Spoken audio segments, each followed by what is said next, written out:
your top four with the Ekholm deal. Ekholm is getting up there. There's no, hiding the fact he'll be 38 at the end of his deal. But at $4 million, 2 years from now, that might be third pairing defenseman money because that's the way the salary cap is going. So they have solidified their D core. They have a very good defensive core, and they know what they have now for the next couple of years. Give me a clear rip on the Calgary Flames tonight. Well, the Calgary Flames, they're going to have a work ethic. There's going to be a tenacity about the game, and I know that some people think they might take a step back, but this is more or less the same team that just missed the playoffs last year and were excellent in the second half. They got very good goaltending. They work hard. Now, they are missing two pretty good players in their lineup tonight that will make them a better team as the season moves on. But from what I've seen from this team, their work ethic is second to none. They will test the Oilers. They're not going to outskill you. They're going to try to outwork you. They hung around and hung around and hung around. They finished 2 points behind Florida and 5 behind the Oilers. And you look at some of the players. Nazem Kadri is a big game player. You might not like him, but he comes through in big moments. He is a pest to play against. And Michael Backlund, to me, is possibly the best third-line center in hockey, and we might be biased because we see him all the time, but he comes up big against the other team's best players night after night. He's moving a little up in the lineup possibly tonight with the missing players, but Calgary's good, and they got a fantastic goaltender, and we know that goaltenders can steal games. The Edmonton Oilers tonight, it's not going to be an easy out, but this Oiler team, I think, is ready. They've seen the last two season openers go completely awry. They're not going to let that happen tonight.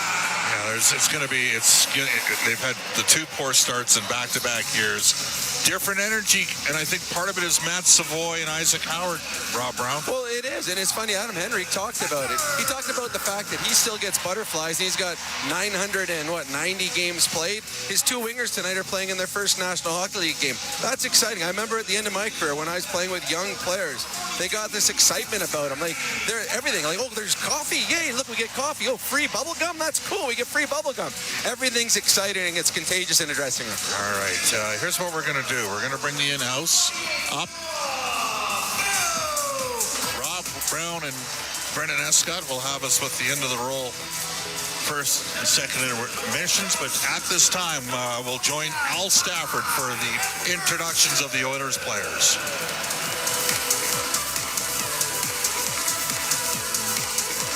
From Hudson, Wisconsin, please welcome to OilCountry forward number 53, Ike Howard.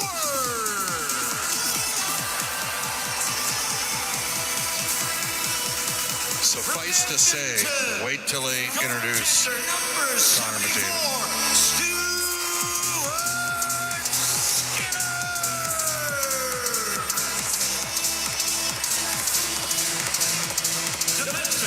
From West Bloomfield, Michigan, number 75, Alex Regula.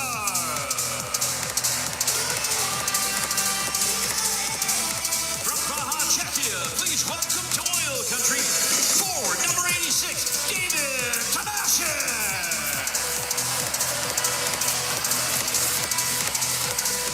From Toronto, Ontario, please welcome to OilCountry forward number 88, Andrew Mangiapane.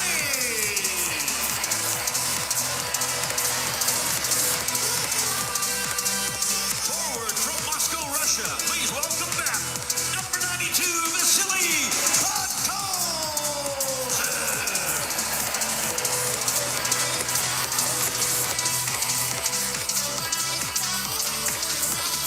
Your alternate captains for this season, returning for his 11th season from Hamilton, Ontario, defenseman number 25, Darnell Nurse. Entering his 12th season from Cologne, Germany, forward number 29, Leon Draisaitl.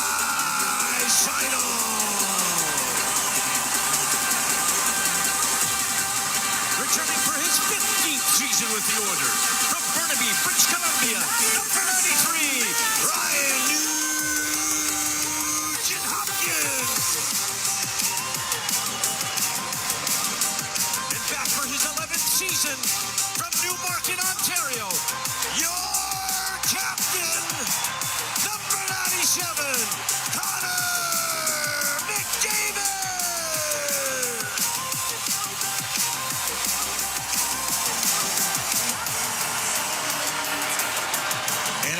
standing ovation for Connor McDavid. Fans showing their appreciation. McDavid signing a 2-year extension on Monday at a AAV of $12.5 million. You know, he could have taken the max on an 8-year deal. Oilers with the window. Stan Bowman's been busy. He ain't done yet. Edmonton and Calgary coming up. Cam Moon with the call on Fort Dealers NHL Hockey on the Oilers Radio Network.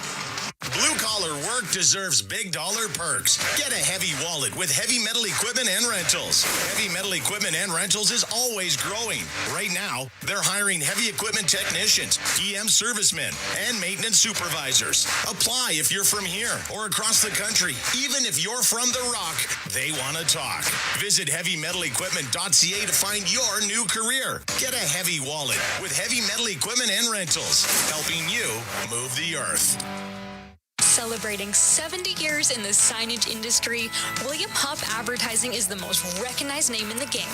An in-house, one-stop shop for all of your design, print, and installation needs. William Huff provides quality graphic solutions for everyone. Here in our City of Champions and throughout the nation, they are the preferred signage partner entrusted by many of the biggest corporations, pro sports teams, and organizations to bring their identity to life. Recognize the name, get in the game. WilliamHuff.com. Do you have tickets to an upcoming event at Rogers Place that you can't attend? Donate your tickets to the Edmonton Oilers Community Foundation Seats for Kids program, presented by Eagle Builders. Seats for Kids provides unused game tickets for charities, allowing children and families to enjoy hockey at Rogers Place. And for many, a once-in-a-lifetime opportunity. To be a part of the Seats for Kids program presented by Eagle Builders, please email edmonton@kidsupfront.com. That's edmonton@kidsupfront.com. Here at Rogers Place, the Edmonton Oilers and the Calgary Flames Battle of Alberta, the start of the 2025-26 season. Good evening, Cam Moon, along with Bob Stauffer, Brendan Escott, Rob Brown, Jack Michaels, Aidan Gannam. We are the Oilers Radio Network. We're looking forward to this. We have got through the preseason. Are all set, ready to go. Oilers with extension contracts happening. Connor McDavid.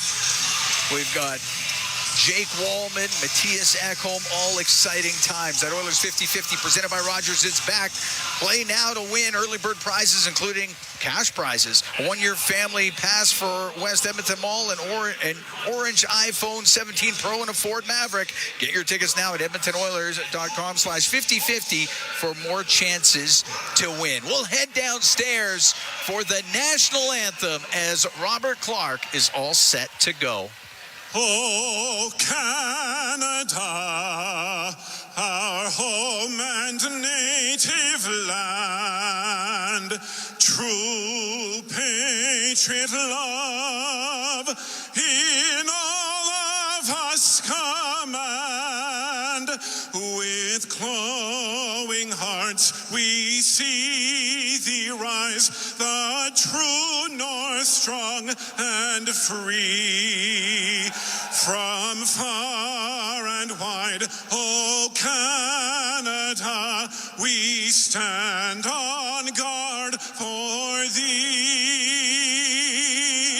God keep our land glorious and free.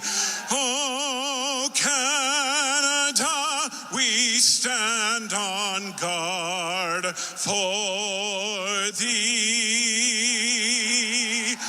Oh Canada, we stand on guard for thee. This is OilCountry. Now, with the call of tonight's exclusive NHL broadcast, Bob Stauffer and Cam Moon on the Oilers Radio Network.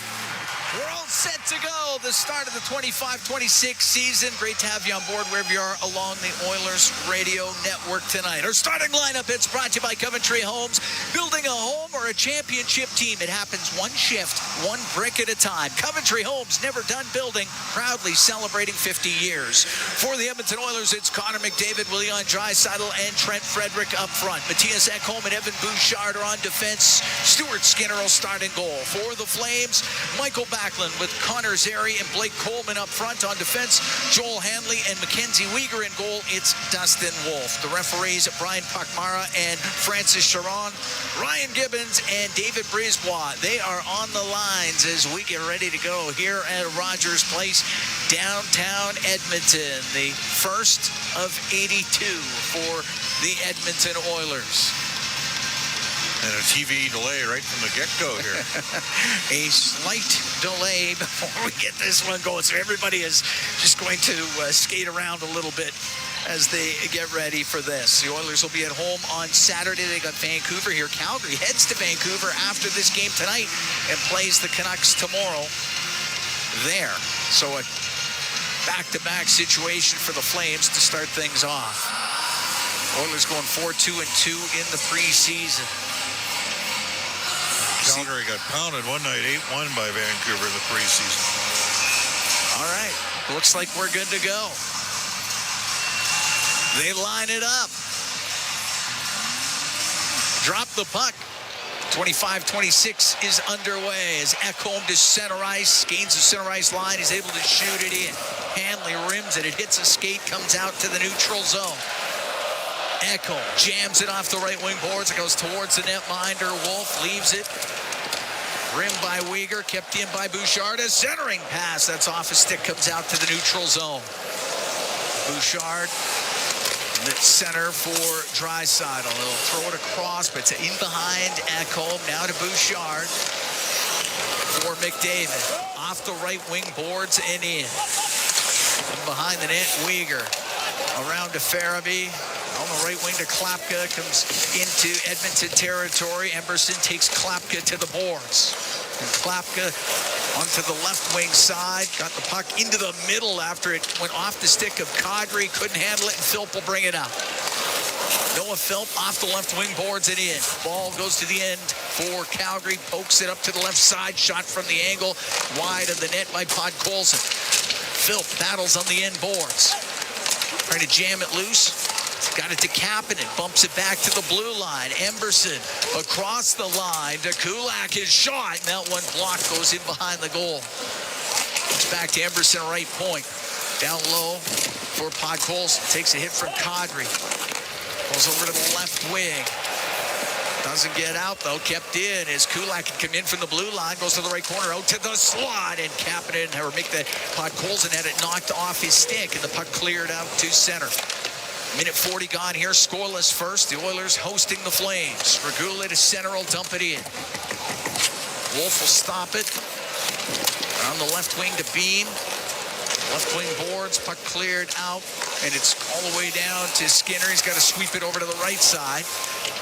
Nugent Hopkins in his 15th year here with the Edmonton Oilers in the right wing corner. He'll go in behind the net. Just got away from Gridden. To the right wing to Regula. Right wing side for Savoy. Now to Nugent Hopkins. Comes into the Flame zone and tried to go through the middle. Knocked off his stick. He got dumped down. Bean on the right wing. Able to get it out. Up to Gridden. Gridden just 19 years old. Down the left side. The shot and the save made by Skinner as he tried to go upstairs on the blocker side. It's in behind the net. And it's Bouchard.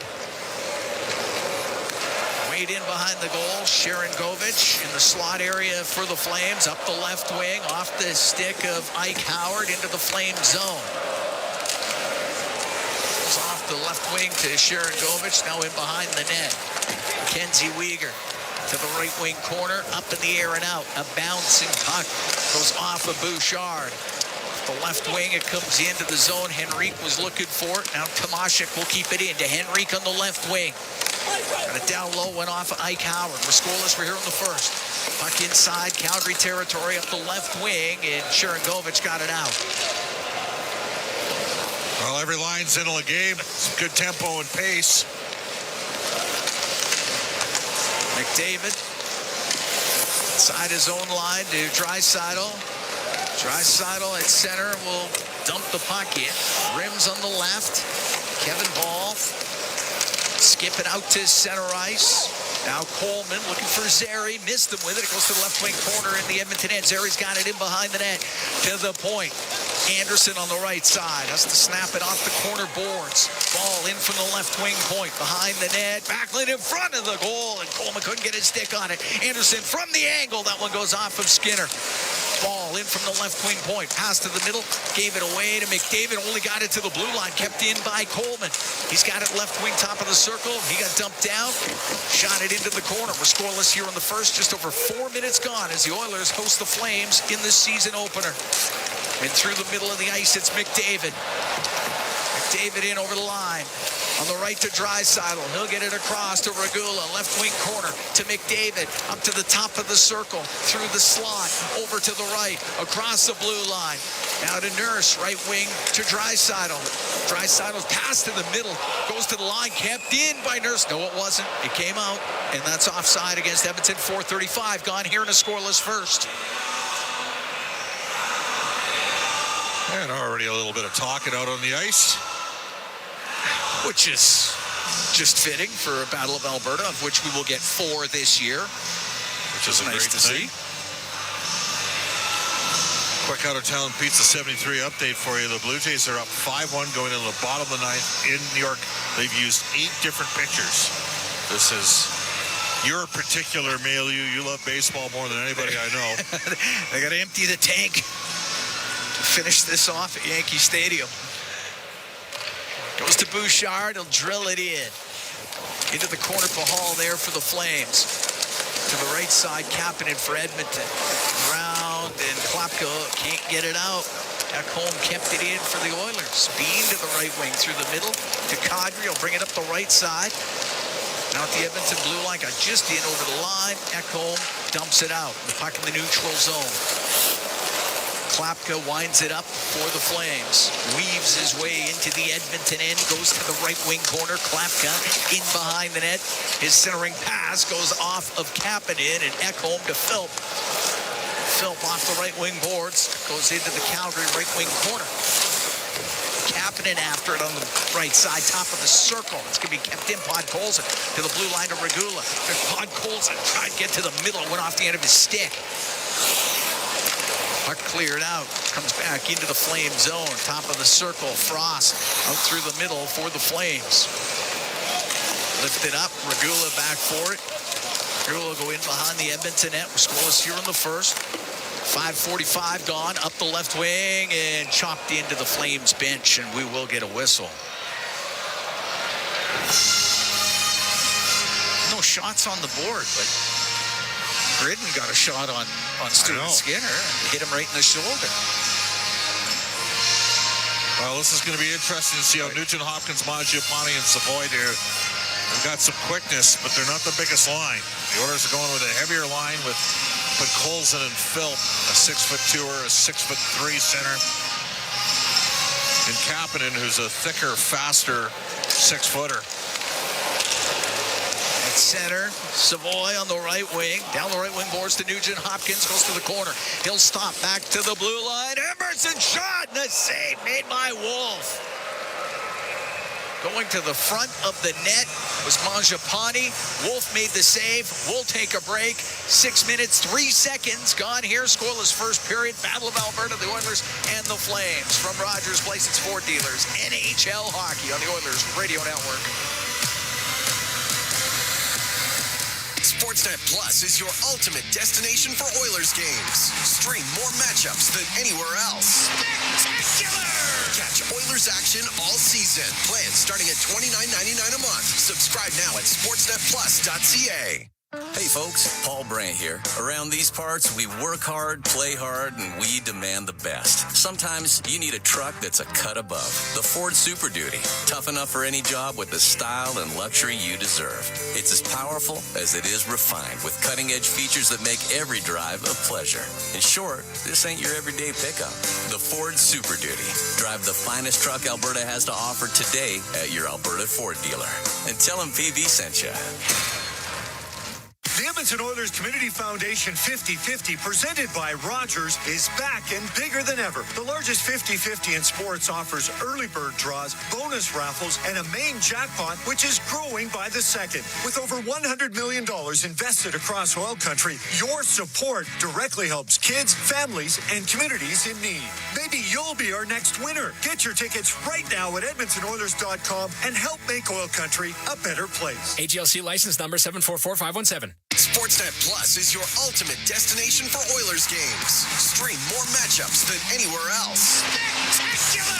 Catch Oilers action all season. Plans starting at $29.99 a month. Subscribe now at sportsnetplus.ca.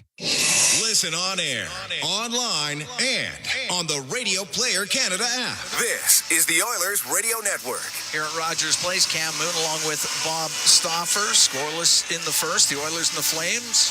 Broadcast brought to you by Ford, official partner of the Edmonton Oilers. Ready, set, Ford. Face off in the Flame zone to the left of Dustin Wolf. I thought that Henrique, Tomashik, and Howard had a good first shift in this game. Off the draw, Regula on the right wing point. That line's out there right now is Howard is up against the boards. Puck comes loose, and it's Backlund on the right wing. Able to clear, cross the ball on the left, went to dump it in. His stick craters, and the Oilers quickly come up the ice down the right wing. And the shot by Howard glances off the arm of Wolf. That was a good shot, and I'm glad he shot it. Let it rip, didn't try to overpass. Coleman into the Edmonton end, left wing corner. Round to the right, Uyghur's got to come in from the blue line. Hacked it in behind the Edmonton net. And off the right wing boards, cleared out to center ice as Tomasha got it out. Shot back in by Hanley. Nurse up the left wing for Draisaitl. Draisaitl through the middle, finds McDavid. He'll come down the left wing into the Flame zone. Now in behind the net, his pass to the middle, and that was just got blocked the last second and cleared out to center ice by Kirkland.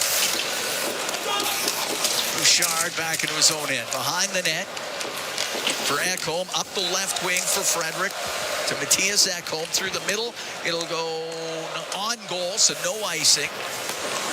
Ball with it in the left corner in the Calgary zone. Up the left wing side. Through the middle. That one goes past Farabee and Ekholm. It's in behind the Edmonton goal. Into the skates of Bouchard. Now to Matthias Ekholm. They're letting a lot go here early. Up the right wing boards, got it out. McDavid almost was able to poke it by Uyghur, but Uyghur recovers to Klapka. Now on the right, the shot and a save made by Skinner as the pass went across over to the right side. Farabee put it on net. Skinner got it with a glove and held on. 7:44 gone here in a scoreless first period. The Oilers 50-50 presented by Rogers. It's back. You can play now to win early bird prizes, including huge cash prizes. A one-year family pass for West Edmonton Mall, an orange iPhone 17 Pro, and a Ford Maverick. So get your tickets now at EdmontonOilers.com/5050 for more chances to win. Face off in the Oiler end to the left of Stuart Skinner. Skinner 26-18-4 last year in 51 appearances. Left side draw here. Henrique's going to take it.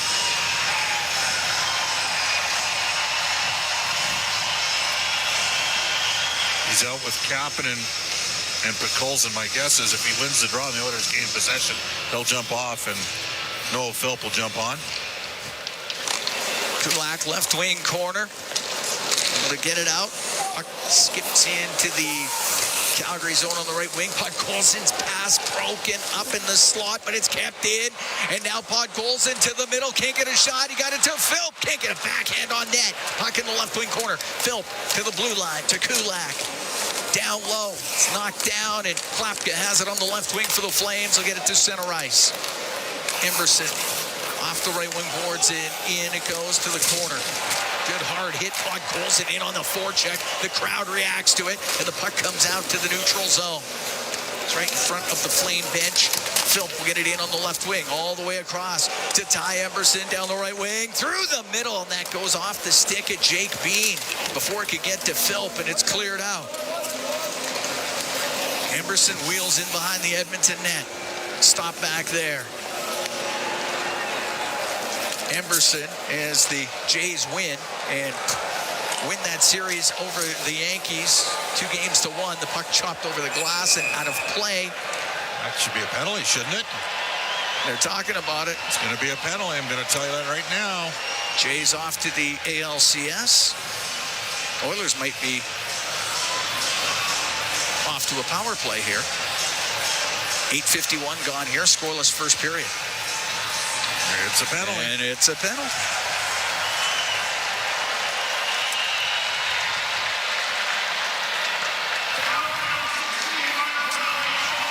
All right.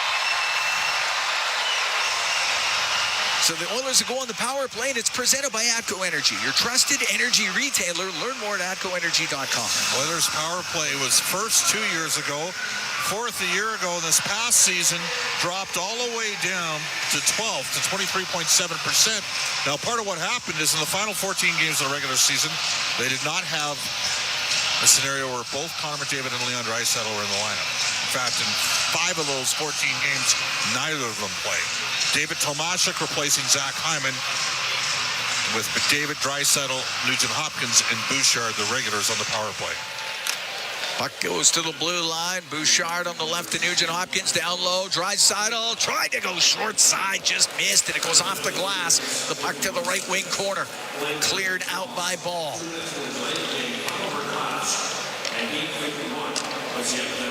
So in the box is Morgan Frost. Delay a game to call. So different looking power play for Edmonton in terms of the drops and delays and those sort of things. Broken up at the Flames blue line, and Backlund will dump the puck in. So used to have Connor McDavid always bring the puck up. Florida shaded him to one side of the ice. Paul McFarland's replaced Glenn Gullison as the power play coach. We'll look for more options for McDavid on the zone entries. McDavid brings it in on the right to Draisaitl, across to Nugent Hopkins, in front of the net to Tomashek, and it goes off of Wolf, and the puck in the right wing corner. Draisaitl to McDavid, to Draisaitl in front, scores! Ryan Nugent Hopkins right on the doorstep, and it's 1-0 Oilers. Well, that's 3 guys that know what to do in the power play, and over the last 6 years, the Oilers have had the best power play in the NHL. Again, 1-4-12 the last 3 years, but just a terrific 3-way passing play down low. McDavid to Draisaitl to an activating Nugent Hopkins, and it's 1-0 Edmonton. Ryan Nugent Hopkins playing in his 960th game with the Edmonton Oilers. Gets the first goal of the season.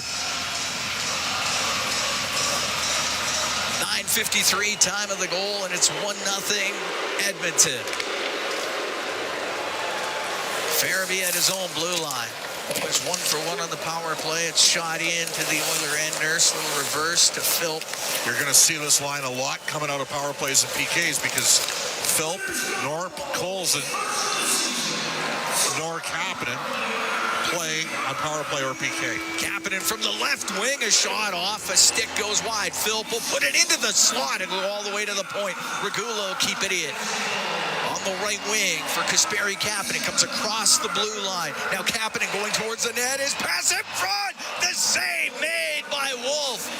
That hit a flame skate before it could get to Noah Philp, and Wolf kept it out. We are going to take a break. 9:26 to go here in the first period. 1-0 Oilers lead the Flames from Rogers Place. It's Ford Dealers NHL Hockey on the Oilers Radio Network. If you ever find yourself needing collision repair, CarStar is here to help make accidents unhappen. Any make, any model. That said, there are some accidents CarStar can't make unhappen, such as accidentally waking a hibernating bear, accidentally biting into a raw habanero pepper, accidentally throwing a frisbee at a beehive.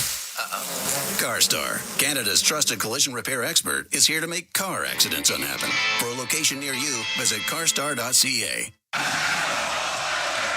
From backyard rinks to big arenas under bright lights, electricity powers every moment.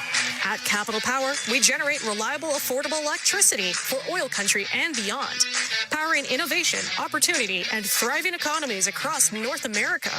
Just like our Edmonton Oilers, we're driven, determined, and lighting up the game. We're powering change by changing power. Get to know us at capitalpower.com. Whether you're building a home, a community, or championship team, it doesn't happen overnight. It happens one step, one shift, one brick at a time. Coventry Homes, never done building. The official builder of the Edmonton Oilers, proudly celebrating 50 years. Visit coventryhomes.ca. All games, all season. You're listening to the Oilers Radio Network.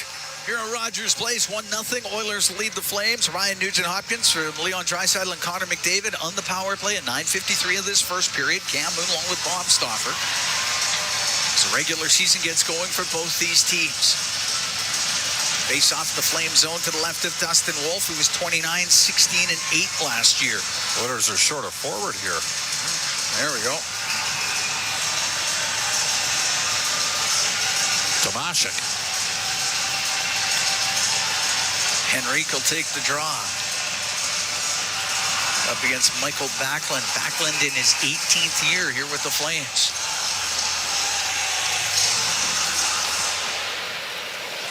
To the right point, Bouchard shot goes off of Tomashik over to the left wing. Coleman gets tripped up by Tomashik. Oilers are going to be shorthanded once they touch it. Ball to Zary. Wolf's gone to the bench for the extra attacker. Delayed penalty coming up to Edmonton. Zary threw it across to Backlund. Almost went off of Anderson with the empty net sitting right there. Ball to center ice. Left wing to Zary. Stood up at the blue line. The whistle goes. And Calgary will get their first power play of the game. Last year, the Flames were 19th in the league at 21%. By the way, they were 25th in the league last season, PK at 76.1. The Oilers penalty killing finished 16th at 78.2, which was remarkable given how bad they were early in the year. It was a tough start. I mean, they gave up 5 goals while they were shorthanded in the first 3 home games. Including Chicago scoring 3 power play goals on 3 shots against the Oilers on a Saturday night after they got beat 6-0 by the Jets. On the left wing, Coronado, top of the circle, a shot, and a save made by Skinner. Rebound comes up to the left wing point. Oiler penalty kill brought to you by Napa Auto Parts. Proud partner, the Edmonton Oilers. Puck on the right wing, or in the middle on the point. Weegar will shoot it, saved by Skinner. The rebound into the glove of Stuart Skinner, and he'll hold onto it. Well, unfortunately, Henrique got cleaned up on the face-off, and the Oilers had one chance to get the puck out and couldn't, and the Flames got 2 good looks with the PP. McDavid and Draisaitl together 22 seconds into this shorthanded situation. And Leon was very good on penalty killing faceoffs a couple years ago. He didn't do a lot last year at all. And he just won another one. He did. Got it to the middle of the ice. McDavid on the backhand all the way down with it. 8:25 to go in the first. 1-0 Edmonton. Draisaitl was 54% overall last season with faceoffs. Frost into the Oilers zone to Farabee. To the right. Kadri on the right wing point. Down the boards. Ekholm has it up against the wall, and it will come free. Farabee right point into the slot. Coronado across for Kadri. A shot! And that one stopped in front of the net. Skinner got enough. And the puck back to the blue line. Weegar on the left. Coronado. His pass in front of the net goes off of Bouchard. The puck skips in front of the goal. And there's Ekholm to get it all the way down. 45 seconds left to go, and the penalty to David Tomashik. Third set out here at forward is Nugent-Hopkins and Mangiapane for the Oilers. Zary in on the right wing. Puck goes behind the Edmonton net and off the right wing side and all the way down by Regula. And that's where a 6'4" size, that range comes through. Smaller defender would have been stick checked on that play. Zary, the Edmonton blue line. Not allowed in. Regula had stopped him. On the right side, puck shot in by Clapton. Penalty over here in 12 seconds. It's on the end boards. Zary, left wing corner. Back to the left wing point for Anderson. to Zeri. It's passed to the middle.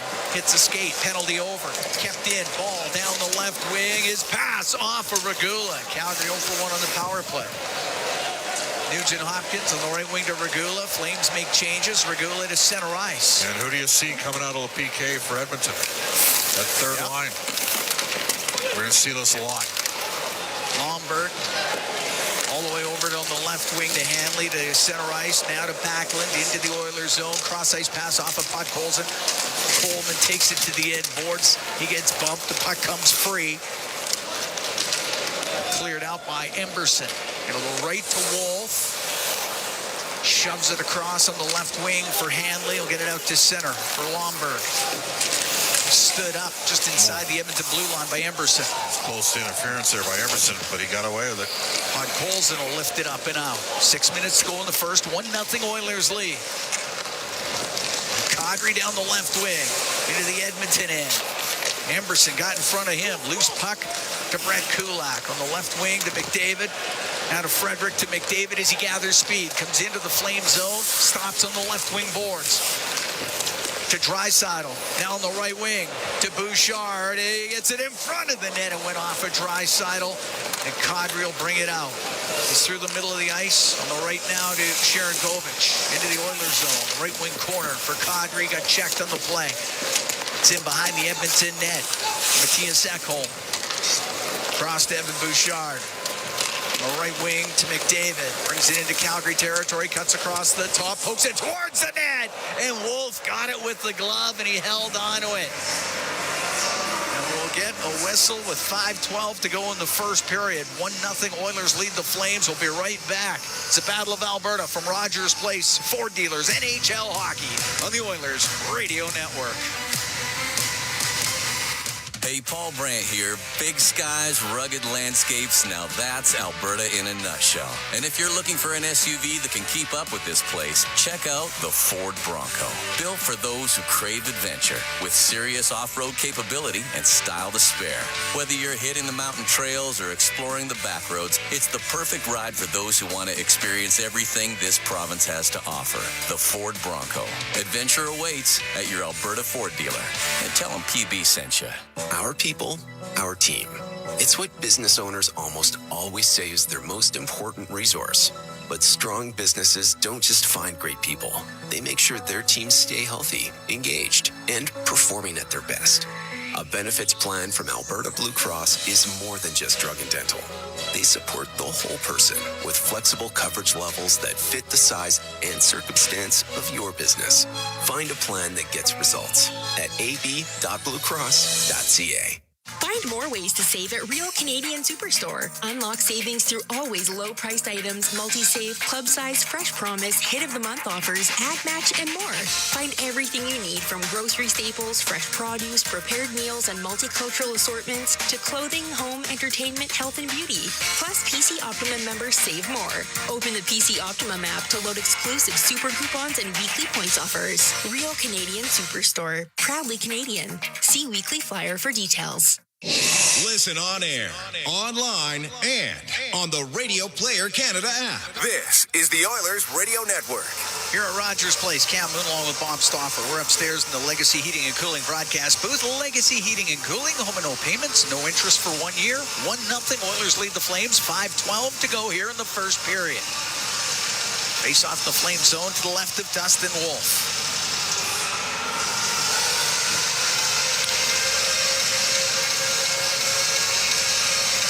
Henrique into the face-off circle. He'll be up against Ryan Lomberg.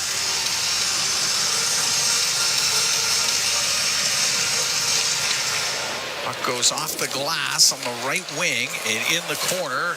Henrique up against the boards. Tomashik there to assist. Got it to the right side, top of the circle. It goes to the middle and Lomberg can bring it out for Calgary. Now to Coleman in over the line. Threw it towards the net off the stick of Stuart Skinner. So Henrique up the left wing can get to center ice. Bring it in. He'll drop it. Oh, puck goes in front of the net. Here's the backhand by Howard and the save made by Wolf. Howard didn't get a lot on it, but that draws a crowd into the corner in the Calgary zone.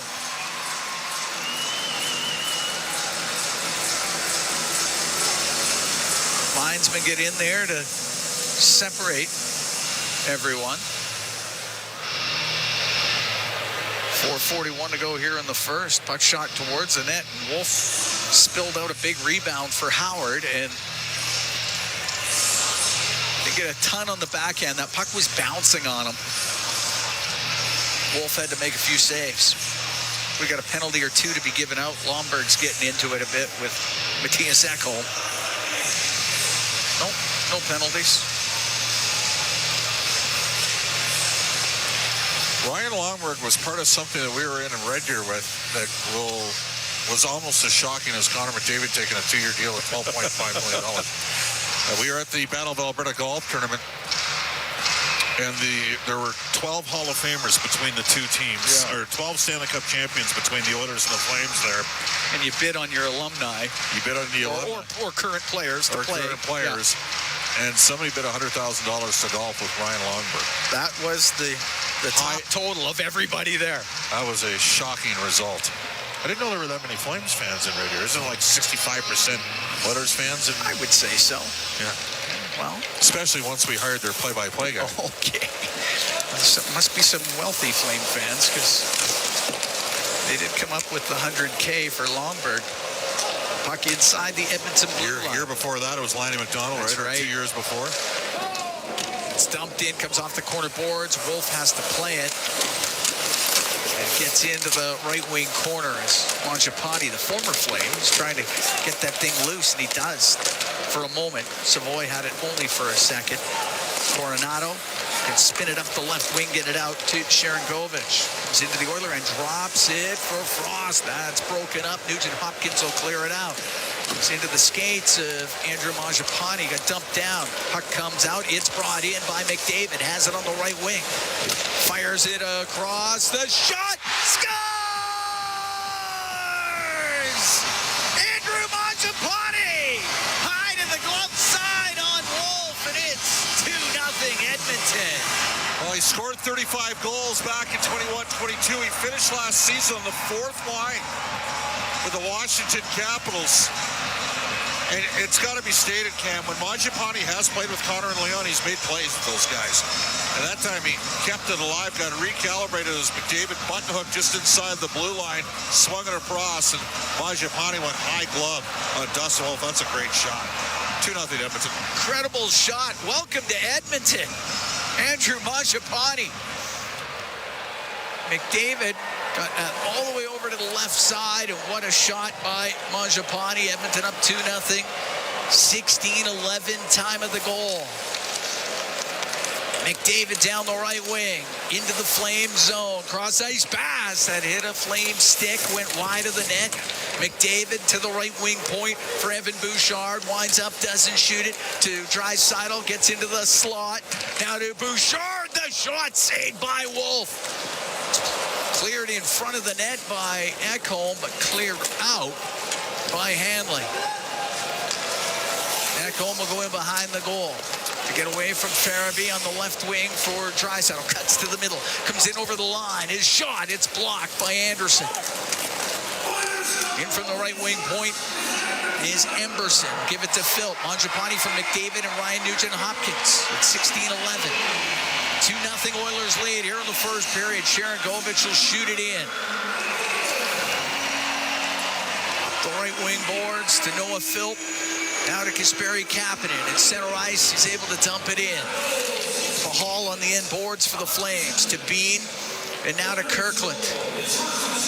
Kirkland grew up in Camrose. Dumps it in on the backhand. It's in the left wing corner. Philp over to Kulak. Right side to Emberson. Emberson takes a hard hit and shoots it in again. He didn't get to. Wow, that's a tough call. That's a tough icing for sure. And Calgary has been physical. Klapka's tracked McDavid back and tried to hit him. This is part of the Flames' identity has been. I mean, they don't have any superstar players. They got a lot of really good players. But they've always had a physicality about them. And it also is evident at their American Hockey League level as well. So now a big draw here back in the zone. Adam Henrique's on the ice for the Oilers. To the right of Skinner. Henrique wins it. Henrique was 56% last season. He's pretty good in face-offs. Gets the center ice. Kapanen off the right wing boards and in. They'll call that icing. Wow. Face off back in the Edmonton end.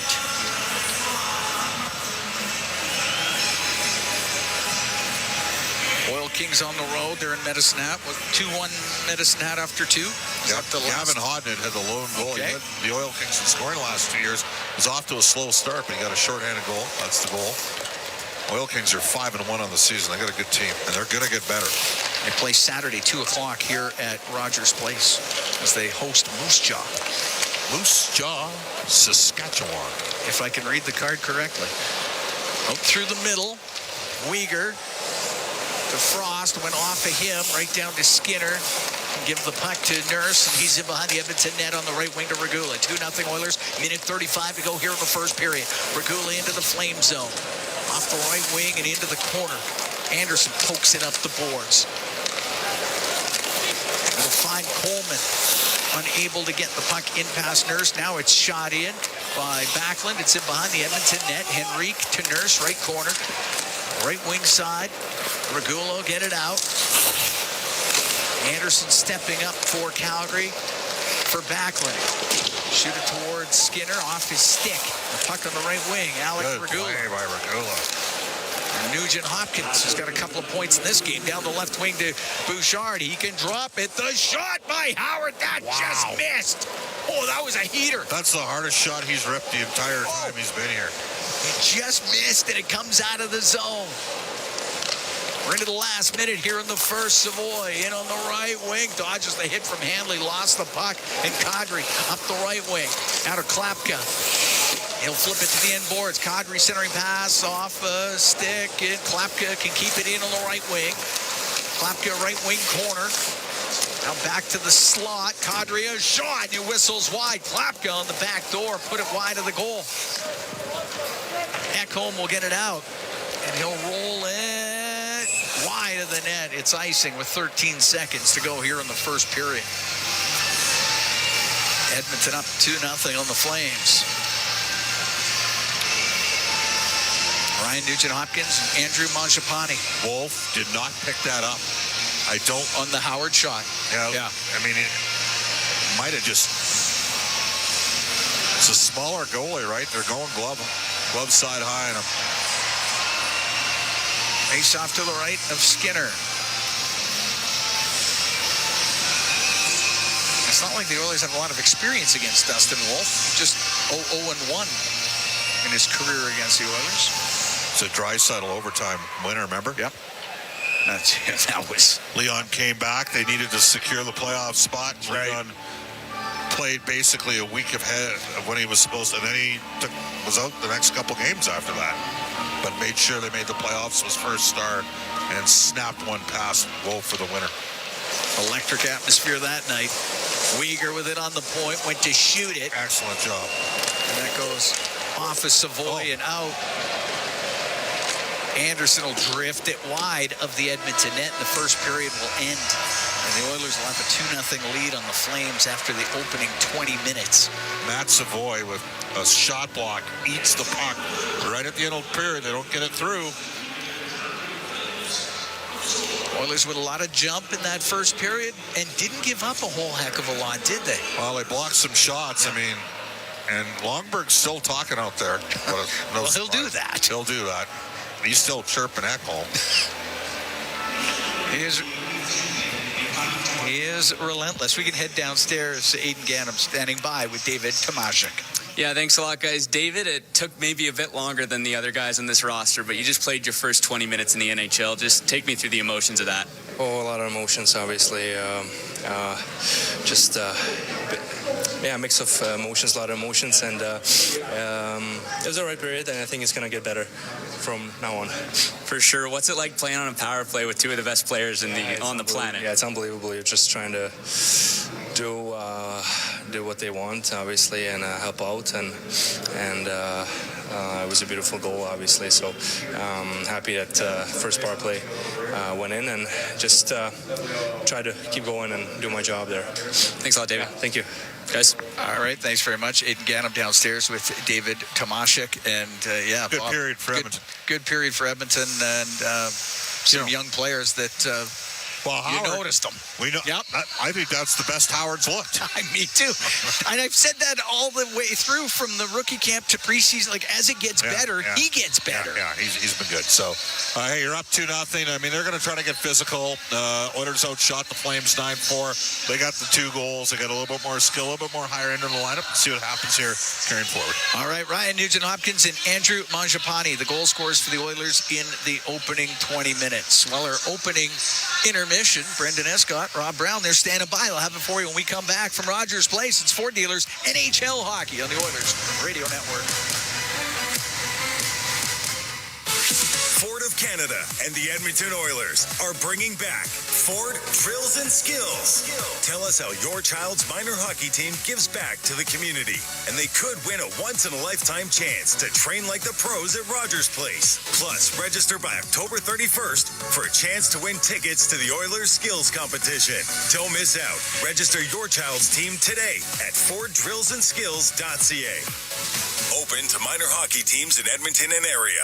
Stay connected with your community and enjoy the latest updates and exclusive access to concerts and events by becoming an 880 CHED Insider. Don't miss out on a single moment. Sign up now at 880ched.com and click on CHED Insider Newsletter to become a vital part of Edmonton's premier news and talk community. 880 CHED, Edmonton's news, today's talk, where Edmonton stays informed and entertained today and every day. This is At the Intermission on the Oilers Radio Network. To Draisaitl across to Nugent-Hopkins in front of the net to Tomashik, and it goes off of Wolf, and the puck in the right wing corner. Draisaitl to McDavid. To Draisaitl in front. Scores!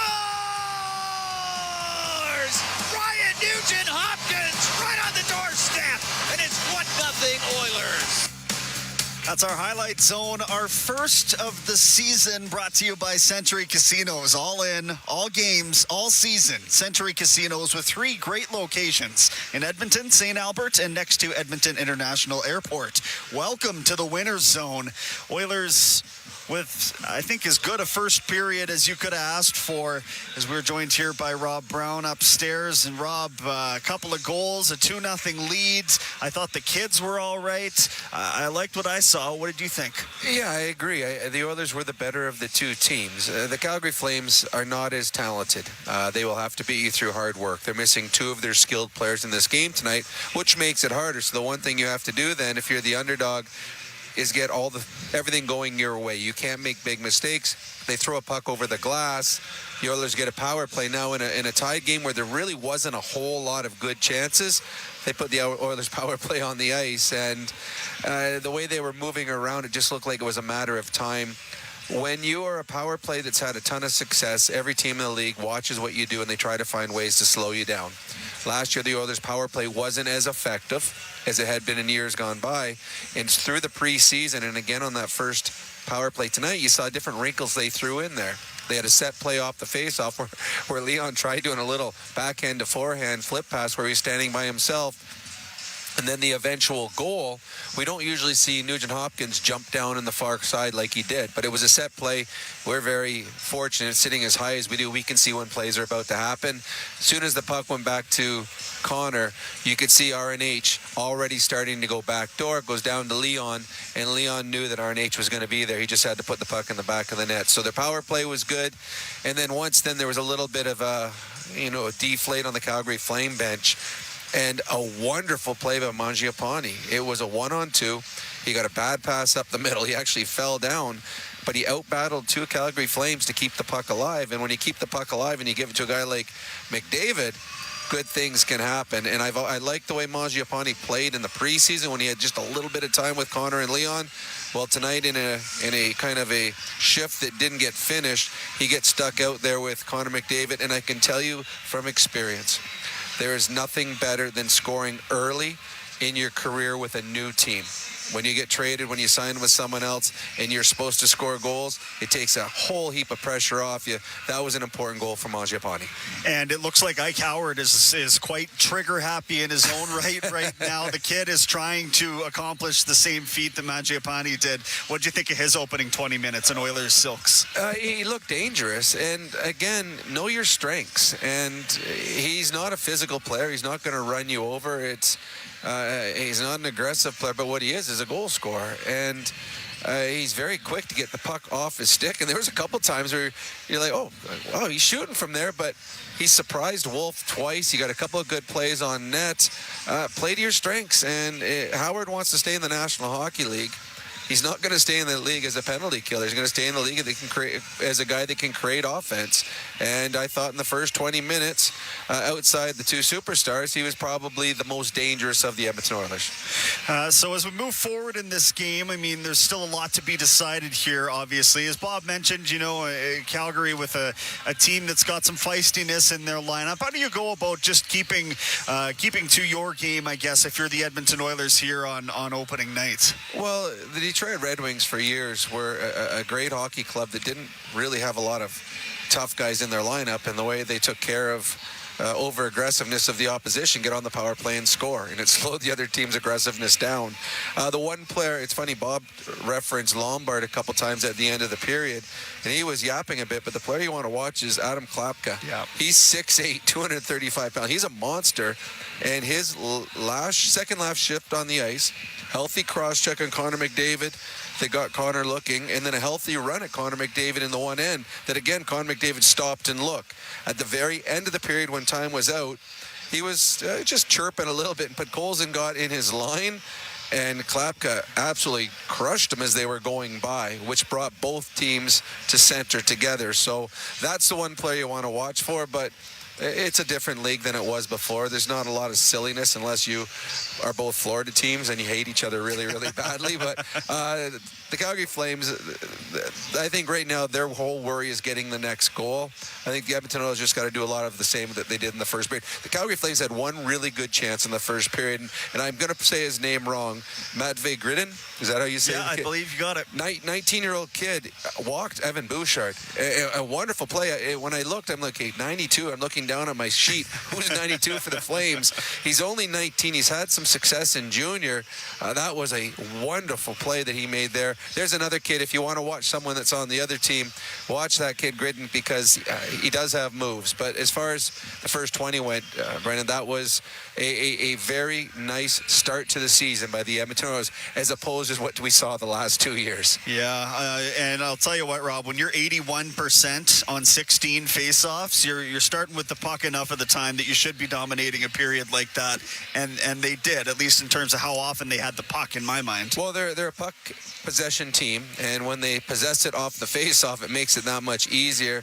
And then the Calgary Flames were chasing, and it's hard to chase a team that is as good offensively and as good controlling the puck if you give them the puck off every face-off. And it was right. I think at one point it was 10-1 in favor of the Oilers. So the Oilers, they do have a lot of set plays off their face-offs, and it's easy to have set plays when you win most of them. So in that first period, I think just about everything would be checked off on the Oilers side of the ledger, as they were very good and the Calgary Flames were chasing. That's our Rob Brown. He'll be back at the second intermission. Right now it's 2-0 Oilers through 20 minutes of play at Rogers Place. Shots 9-4 for the home team. Again, you heard the face-off percentage, 13 of 16. Edmonton cleaning up on the draw. And they're 1-for-1 in the power play. Their first power play of the year is cashed in on a goal by Ryan Nugent-Hopkins. He's got a goal and an assist. And Connor McDavid has assisted on both of these goals, so they're flying out of the gates already. We'll see what the rest of this period has in store. We are currently at the intermission. I'll tell you how the Blue Jays did when we get back to Ford Dealers NHL Hockey on the Oilers Radio Network. Pizza 73, the official pizza of your Edmonton Oilers. Loyal to the oil. In Edmonton, we trust. Rising to the top like a pizza crust. Got the flavors to play, yeah. Cooking on ice. Hunger happens, gotta score a slice. Let's go Oilers, E-Town unite. Ice District to Jasper, downtown to White. We're in orange and blue. Game on the street. Make the right call. Pizza 73. Let's go. 737373. Pizza 73. Athletes know that to advance your career, you've got to be part of a winning team. So, what about you? Are you working for a winning team? Well, here's your chance to do just that. Brandt is a strong and stable industry leader with career opportunities across Canada. We have hundreds of positions available right now, from parts, sales, positioning technology, heavy-duty mechanics, and more. Be a part of a winning team. Earn your stripes by joining Brandt today. Find out more at BrandtJobs.com. Chemco is more than just a trusted local name. Chemco has been building industry across Canada for more than 60 years. From engineering through to commissioning, construction, maintenance, and beyond, Chemco's multidiscipline approach stands firmly on the belief that Chemco cares. It's not just what they do, it's how they do it. Visit Chemco.com and discover how they can support your project today. Chemco, proud fans of the Edmonton Oilers, serving and supporting communities across Canada for over 60 years. This is Global News at the first intermission. I'm Zach Ferguson. A former ATA president says that this strike is no surprise to anyone near the education system. Larry Boyd was the ATA president the last time teachers hit the picket lines back in 2002, and he says the teachers have noticed a significant deterioration of classroom conditions over the past 6 years, and they finally hit a breaking point. Alberta Premier Danielle Smith is in Toronto right now, taking part in the Canada-US Summit alongside fellow Canadian leaders and US officials. She's welcoming the renewed talks around the Keystone Pipeline. Smith also said that the separatist sentiments in Alberta would dissipate. The federal government and other provinces helped push through major projects that could help turn Alberta into an energy superpower. And Israel and Hamas have agreed to the first phase of United States President Donald Trump's peace plans for the war in Gaza. The initial agreement was confirmed by Israeli officials and Hamas, as well as a mediator from Qatar. I'm Zach Ferguson. Your next scheduled newscast will be at the second intermission on 880 CHED. At Northern Lakes College, students work, raise their family, and complete their certificate, diploma, or partnership degree. With NLC's supported distance learning model, you can do it all in a flexible online classroom. Explore a variety of programs from academic upgrading to university studies, including a wide range of programming available through continuing education. Skate into your new career in a learning environment that works for you. NorthernLakesCollege.ca. Learn where you live. Over the last decade, the world of work has changed dramatically. It's a change that can cause a disconnect between a company and its employees. But a partnership with Aon can help by making decisions that create a more flexible, engaged, and resilient workforce. Aon's experience and expertise, global understanding, and advanced analytics ensure that every client is better informed and better advised so that they can make better decisions. Whatever the next decade brings, Aon is in the business of better decisions. As the official medical imaging provider to the Edmonton Oilers, MIC ensures precision in every shot. And if you need medical imaging attention, you can count on MIC to get you back in the game. Whether it's a classic wrist shot, that is, X-ray, soft tissue scan, or advanced imaging, MIC provides timely and expert diagnosis. So go where the pros go and book an appointment at any of their 15 convenient Edmonton and area locations. Learn more at mic.ca. This is At the Intermission on the Oilers Radio Network.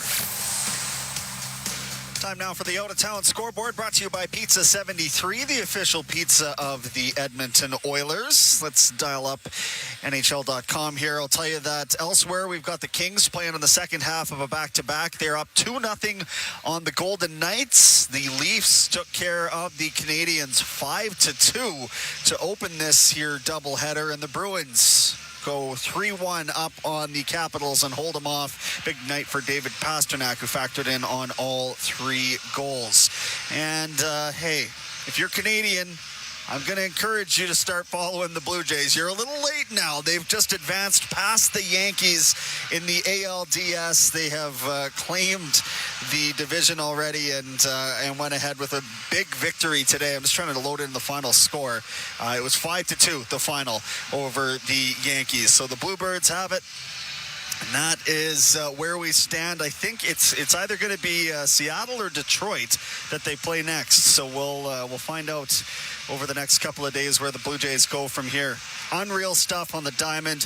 You love that hockey's back. Basketball, if you're into that, that's coming back around the corner too. So it's really the most wonderful time of the year, is it not?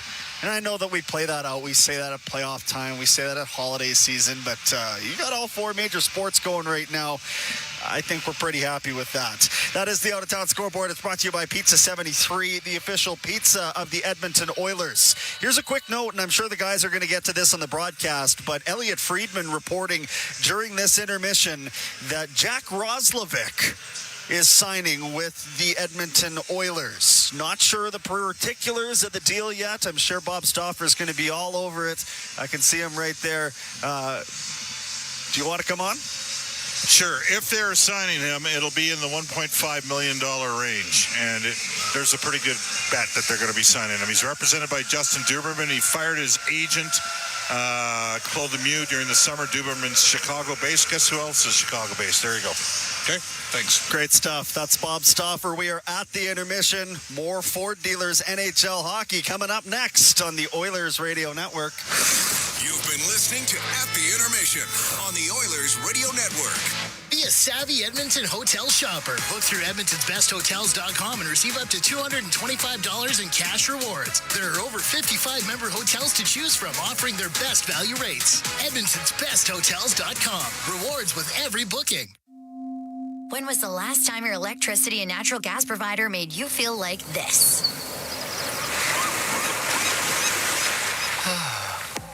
Low rates, no strings attached, year-round perks, and local energy experts who always have your back with Encore by Epcor. Find that carefree energy feeling at encore.epcor.com/carefree. Customers are free to purchase natural gas or electricity services from a retailer of their choice. For a list of retailers, visit ucahelps.alberta.ca or call 310-4822 toll-free. Hey, Paul Brandt here. You know, Alberta's a special place. From the Rockies to the Plains, it's a land of hard work and big dreams. If you're going to tackle it all, you need a truck that can keep up. That's why I can't say enough about my Ford F-150. It's more than a truck. It's a partner. Rugged toughness, serious capability, and smart features that make your life easier, like available Pro Power onboard. The Ford F-150. Get yours today at your Alberta Ford dealer and tell them PB sent you. Be a savvy Edmonton hotel shopper. Book through edmontonsbesthotels.com and receive up to $225 in cash rewards. There are over 55 member hotels to choose from, offering their best value rates. edmontonsbesthotels.com. Rewards with every booking. Here at Rogers Place, Cam Moon along with Bob Stauffer getting ready for the second period. 2-0 Oilers lead the Flames. Tonight's Oilers 50-50 presented by Rogers is in support of every kid deserves a shot, making a real lasting impact by uniting the community and removing barriers to sport. Get your tickets now at edmontonoilers.com/5050 to support and win big. Puck goes into the Edmonton zone. Regula had it knocked off his stick. Nurse on the left wing from Podkolzin. Over to the right side, Regula up the right wing boards, and it does come out as Hanley was pinching in. Uyghur will go in behind his net. Left side for Hanley, now got it out through center, and it'll go to Nurse. He finds Podkolzin, will shovel it in on the backhand. Uyghur cranks it onto the right side off of Coleman, and one touched it to Backlund, and the puck is dumped in. Flames will make changes. Just an update. Elliot Friedman reporting that Jack Roslovic, the Oilers re-engage with him, will be coming to Edmonton. Again, I do not envision a contract above $1.5 million AAV. That's my guess if he were to sign.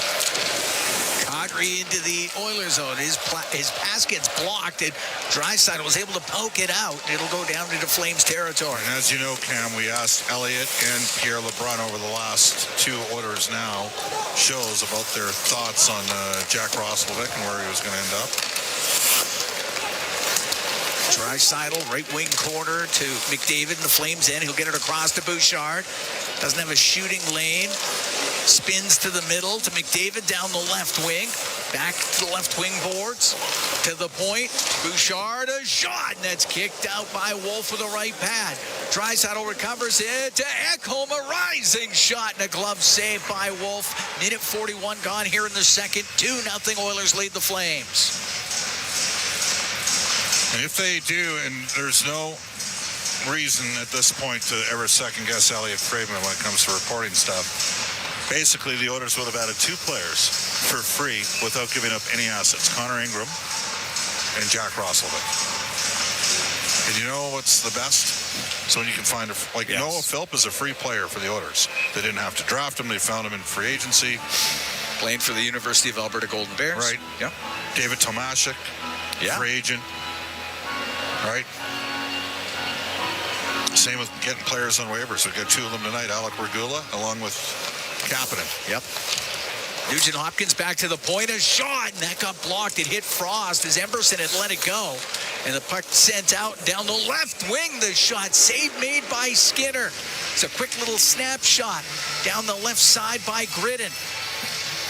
Skinner held on to it. Face off in the Oilers zone. Matvei Gridden making his NHL debut. He's been the most dangerous Flames player. First round pick of the Flames in 24. He can shoot the pill. I don't think he's their best long-term forward prospect. Like that guy's currently playing at North Dakota. His name's Cole Reshny. Goes to the left wing point. Bean got it to the corner. Comes across to Pahal on the right side. Pahal played it low. Coronado to the left wing. To the blue line to Bean. A shot. And that one sails wide of the Edmonton net. It's in the corner, around to the point. Bean wasn't there in time, and the puck comes out. Bean to the middle to Frost. Right side, Coronado into the Oiler end. A shot, and that goes wide to the left wing point. Bean keeping it in. Just missed Frost in the left wing corner. Pahal will come in from the right point. The puck brought out as Emberson will get it up the right wing, and it's shot into the Flame zone.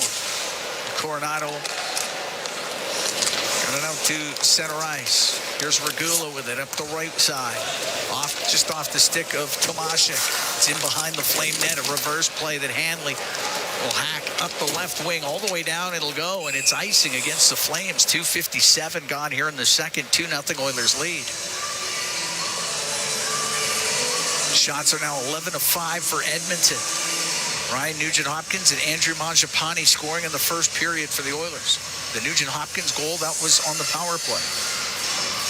Nugent-Hopkins has a goal and an assist. Connor McDavid has a couple of assists in this game. Face off to the right of Wolf. McDavid, Frederick, and Draisaitl out there. Draisaitl, 399 career goals. The 3 players are ahead of him are in the Hall. Let's face it. The top 6 goal scorers in Oilers history are all going to end up in the Hall of Fame. Got that right.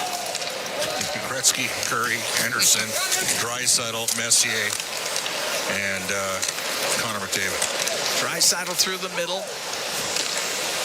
Got it in on the backhand. It goes in behind the Flame net. Ball around the boards to Lomberg. Can't get it out. Kept in by Regula, who had come in from the point. Now to McDavid on the right wing boards. To the corner to Draisaitl. Left wing corner to Frederick. Has to deal with a broken stick on the ice. To Nurse on the left wing point. Off the stick of McDavid. Comes across the ball on the left wing. Will get it out to Ryan Lomberg. Dumps the puck in. Backlund is such a good way to good defensive centerman. Ooh. Sorry, and Frederick is close to penalty on Trent Frederick. Weegar, left wing to Zary. It's into the Oiler end. Snapshot and a save made by Skinner. 3:58 gone here in the second. 2-0 Oilers lead.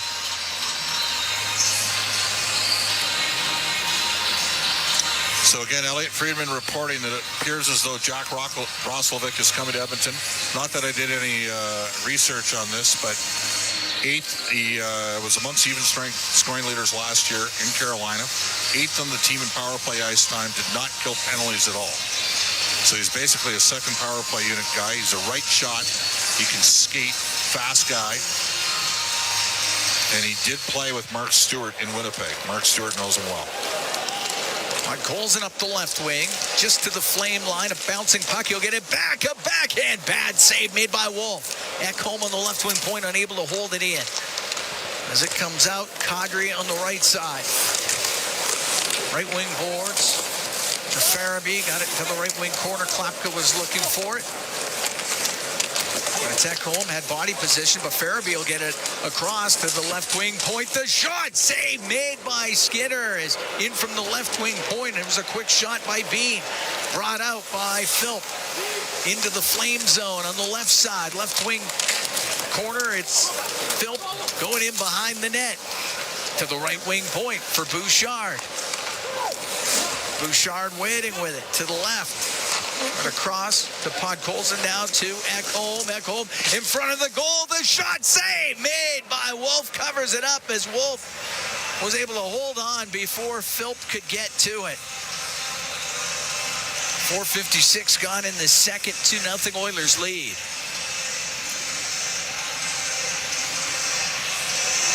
Face off to the right of Dustin Wolf.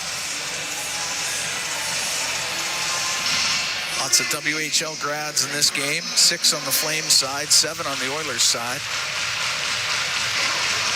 We're going to have a new category for guys that are WHL grads that play in the NCAA. Yeah, I guess, eh? You can still be a WHL grad, though. Cleared out by Zary. Out of Backlund, he'll shoot it in. Rims on the right. Zary to the right wing corner, and he's stripped of it by Nugent Hopkins. On the right wing for Savoy, off his stick, goes into the flame zone. It's behind the net. Mangiapane to the end boards, takes a hit. Coleman then lost it to Savoy, to Nugent Hopkins. Right wing point, Kulak to Nugent Hopkins. Into the corner, Hanley to the middle of the ice. The Flames will get it out. Weegar got it through center to Backlund. It's offside against the Flames. 5:35 gone here in the second. 2-0 Oilers lead. 3-2 Oil Kings trail down to Medicine Hat. Andrew O'Neill, who came to the Oilers rookie camp, he has his third goal. He's one of the 2 Americans. So here's a scenario where American kids that were headed to NCAA programs end up in major junior on good teams because higher-end WHL players are ending up in the NCAA at 17, 18, and 19. And so kids can come to major junior, play as 17 and 18s, maybe 19s, and then go to the NCAA as a 20. You'll lose a few on the top, but you're going to gain more coming in, too. So it just changes the landscape, that's all. On the right wing, Tomashek off the right wing boards and in. Anderson on the right side, the zone in. Give it to Coronado, won't get it out. Henry keeping it in for Edmonton for Tomashek. Got it to the left wing corner, but ball there for the Flames. For Frost, cross ice for Rasmus Anderson. He'll get it to center ice. Went to dump it in. Was knocked down. Looked like a glove pass there. To Tomashek, and he gets to center ice and shoots it in. 2-0 Oilers here in the second period. Braden Pahal on the left side. Gave it to Bean. Bean along the left wing boards. Shoots it around on the right. Pahal from the right wing point. Goes to the corner. His pass to the middle. That got broken up. Good work there by Brett Kulak, and he'll take it behind the net. When the Oilers, if it comes to fruition, when Edmonton hypothetically look out, signs Roslovic, they are going to have to make a roster move, at least one. Sharon Govich lost it at his blue line. Now Draisaitl across to Frederick. That was in his skates. He'll get to it left wing for Ekholm. Off the glass to Draisaitl. In front to McDavid. The shot off the arm of Wolf. And the puck in the left wing corner. Frederick to the right side to Draisaitl. Now to McDavid in behind the goal. To the left wing for Frederick. Skipped over his stick. Goes to the point. Ekholm kept it in to McDavid. Cross ice pass. Hits a stick. Goes to Bouchard. Fakes it across. One-timer save made by Wolf off of Draisaitl. And the puck to the slot. Sharon Govich is going to get it out for Calgary. And center ice will shoot it in. Well, that was a dominant shift from Edmonton's top line. Fans appreciate that. 7.5 gone here in the second. 2-0 Oilers lead. Draisaitl to McDavid, comes into the flame zone, stops on the right wing, drops it to Draisaitl, cross ice pass, but a penalty coming up to the Flames. They finally got Klapka for tracking back and having a stick, and he gave the stick to McDavid. Edmonton's going to get a power play when we come back. All righty, we played 7 minutes, 40 seconds of the second period. 2-0 Edmonton leading the Flames. Oilers on the power play when we return from Rogers Place. It's Ford Dealers NHL Hockey on the Oilers Radio Network. Looking for custom flags, banners, or canopy tents? Aurora Flags and Banners has a dedicated team to provide you with custom solutions and quality products. Aurora Flags has proudly serviced Canadian businesses and organizations for more than 30 years. Get a quote today at auroraflags.com. Do you have tickets to an upcoming event at Rogers Place that you can't attend? Donate your tickets to the Edmonton Oilers Community Foundation Seats for Kids program, presented by Eagle Builders.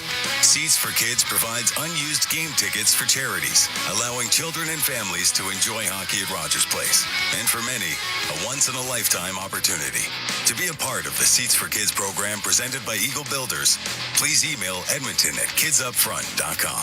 That's edmonton@kidsupfront.com. ATCO Energy gives you real money off your bills, plus home service deals you won't find anywhere else. Get a $150 welcome bonus when you bundle electricity and natural gas. And with electricity at just 7.68 cents per kilowatt hour, ATCO Energy helps you save from day one. Switch today at atcoenergy.com. Conditions apply. Customers are free to purchase natural gas services or electricity services from a retailer of their choice. For a list of retailers, visit ucahelps.alberta.ca or call 310-4822, toll free in Alberta.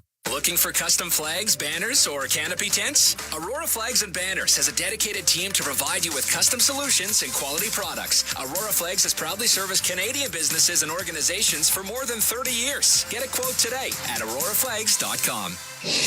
All games, all season. You're listening to the Oilers Radio Network.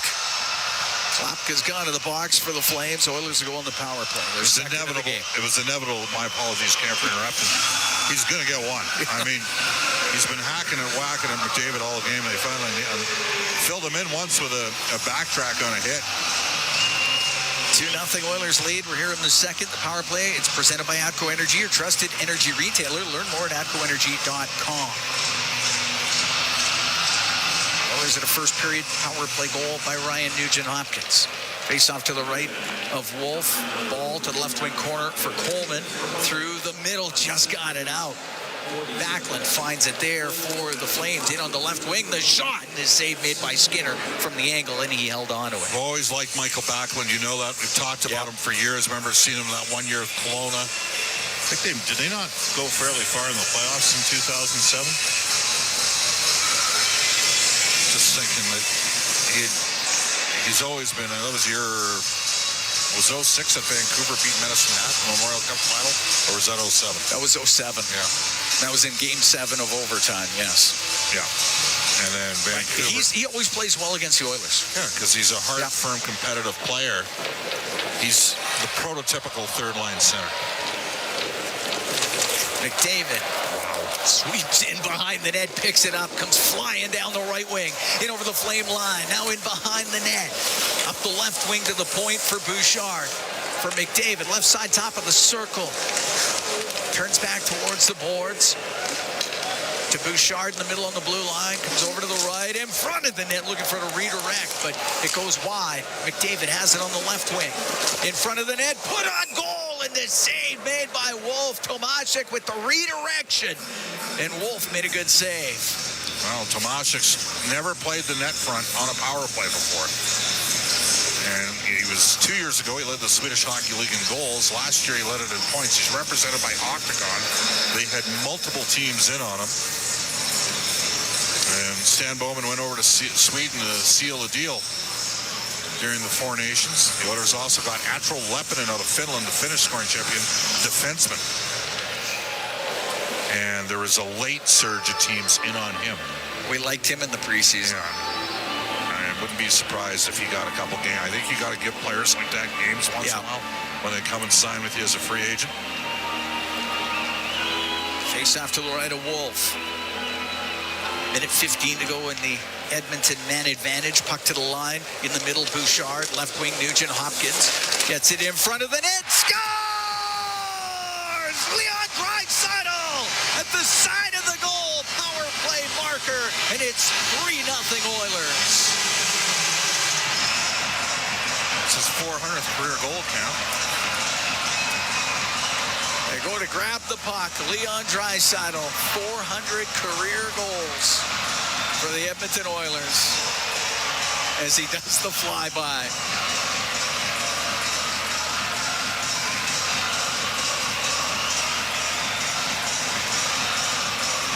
1:32 time of the goal.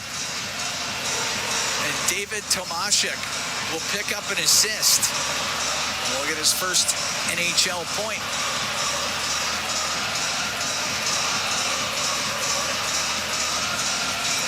And the Oilers are up 3-0 on the Calgary Flames.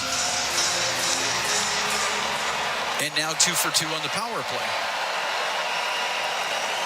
Now, I'll tell you what you don't do.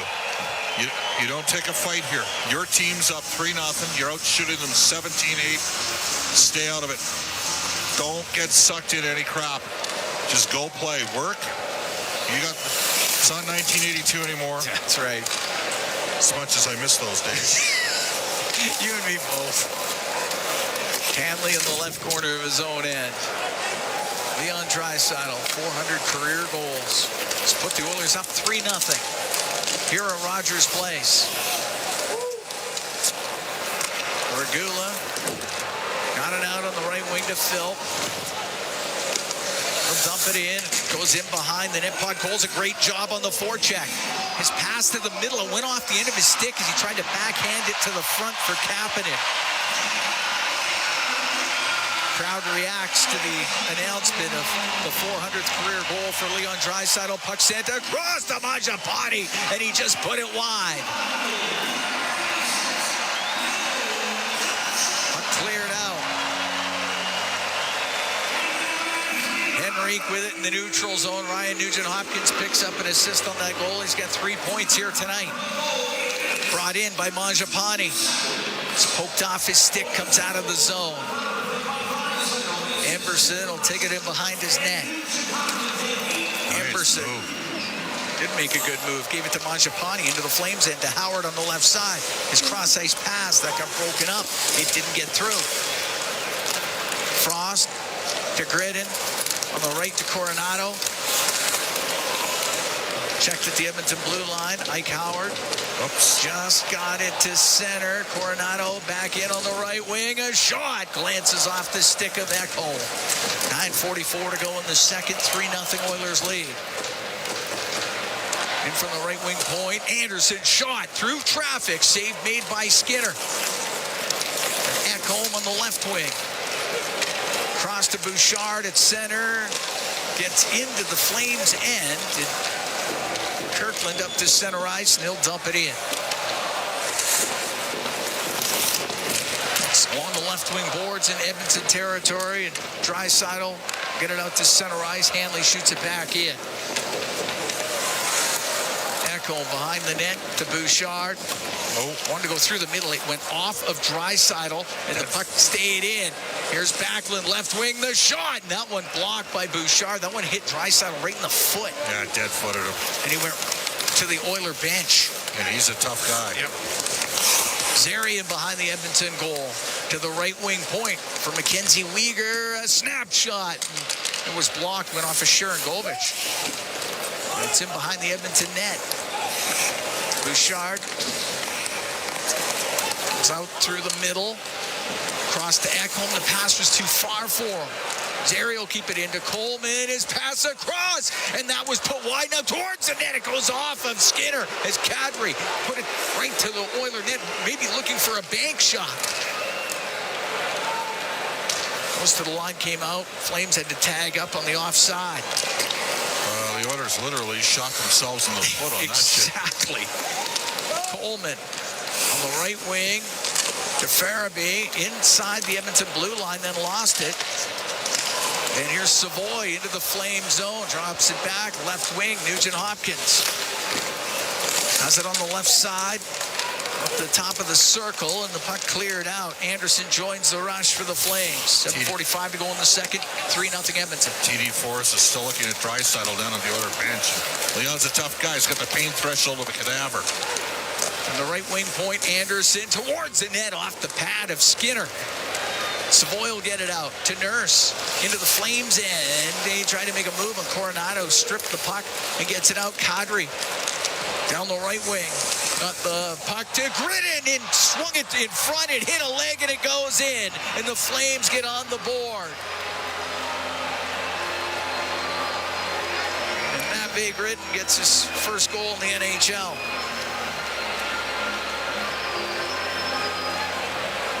on a bank shot.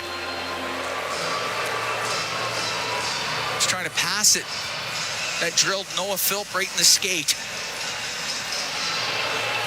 I mean, he couldn't have called that. No.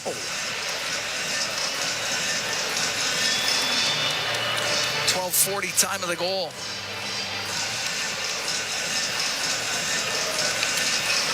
As Gridden gets the Flames on the board, the Oiler lead now 3-1. 12:40 time of that goal. Dumped into the Flame zone. Podkolzin on the right to Kapanen. To the blue line, just off the stick of Gridden. And brought in by Hanley. Then his pass goes right to Kapanen, and he'll wheel through the middle for the Oilers. Kapanen into the Flames end on the right wing. Goes to the right wing corner with Hanley on him. Puck comes free to the blue line where Emberson will keep it in. Weegar will come out from behind his net through the middle of the ice. Right side to Coleman into the skates of Frost. Give it to Weegar. Go across the line to Pahal. He shoots it in. 3-1 Edmonton. 6.5 to go here in the second period. Then Zary lost the puck. Tomasha comes into the Flames end on the right side with it. Stops on the right wing boards. His pass off of Connor Zary. There's a penalty coming up. They're going to say it was a high stick up on Zary, and the Edmonton Oilers are about to be shorthanded. We're going to take a break. 3-1 Edmonton. 6:22 to go here in the second period. The Battle of Alberta to start off the regular season here at Rogers Place. It's Ford Dealers NHL Hockey on the Oilers Radio Network. It's game on at City Ford. With an all-star lineup of 2025 Ford favorites. Save up to $5,000 on Escapes. Up to $6,000 on Bronco Sports. And up to $16,000 on F-150s. Plus, find 0% financing options available on all 3 vehicles. Score an all-star deal today. And spin and win an iPad, Oilers merch, Costco card, even a trip to Vegas. Visit City Ford on the St. Albert Trail.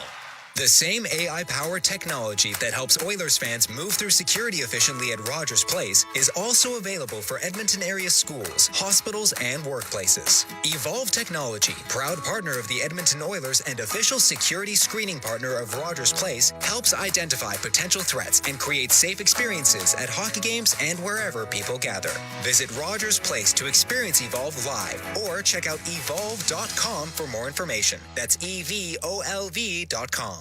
Bloom Benefits offers amazing coverage that even the toughest hockey players can get behind.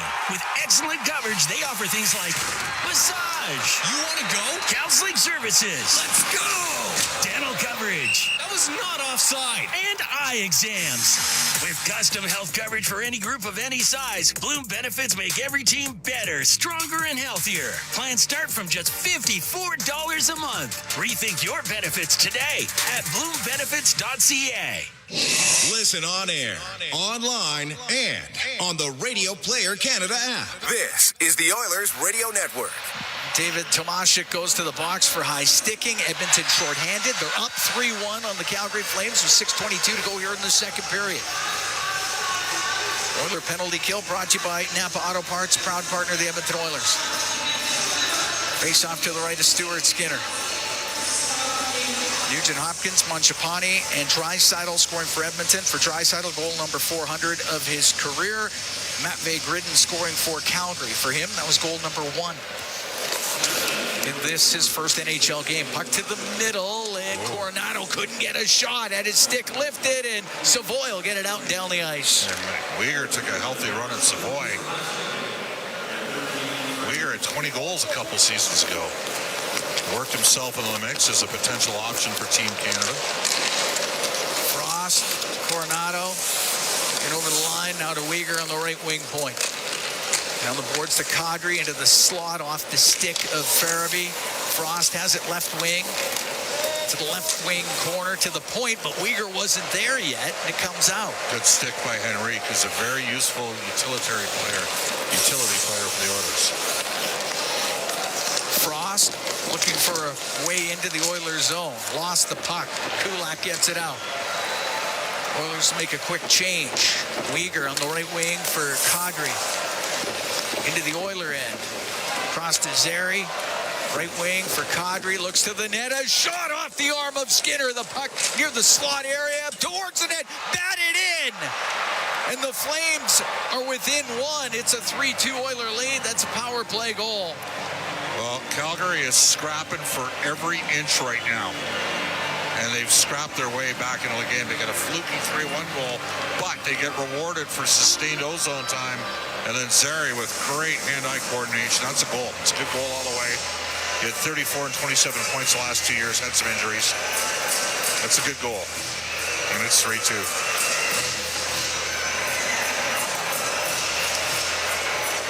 14:47 time of the goal.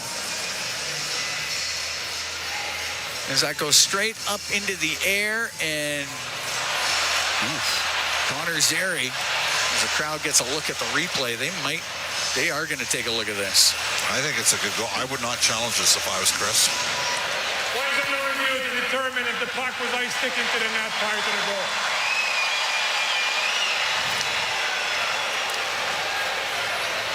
Well,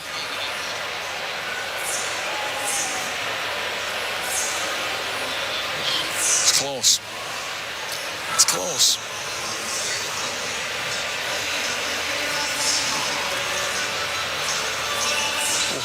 Really close. I think that's a good goal. I mean, Tomashik's already gotten back to the box here. Let's check out this reverse angle here. To me, that's a good goal. That wasn't above the crossbar. It's close. It's close. Close. I think it's going to be a good goal. Do we have irrefutable evidence? Well, that's the thing. Called a goal on the ice. 5:13 to go here in the second. It's 3-2 for the Oilers, pending this review.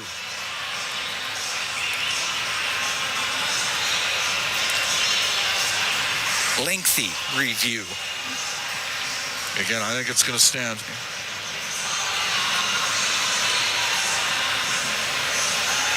They were battling for it in front of the net. Klapka was in there, and as they jammed the puck, it went straight up in the air. And Connor Zary at the edge of the crease was able to bat it in. I think it's a good goal, Cam. I hate to tell you this. To me, it was like he bunted it right at shoulder level. But I don't think it was over the shoulder. And I think we got ourselves a good goal. All right, we'll get the call here. After review, the call on the ice stands. We have a goal. Or below the height of the crossbar. All right.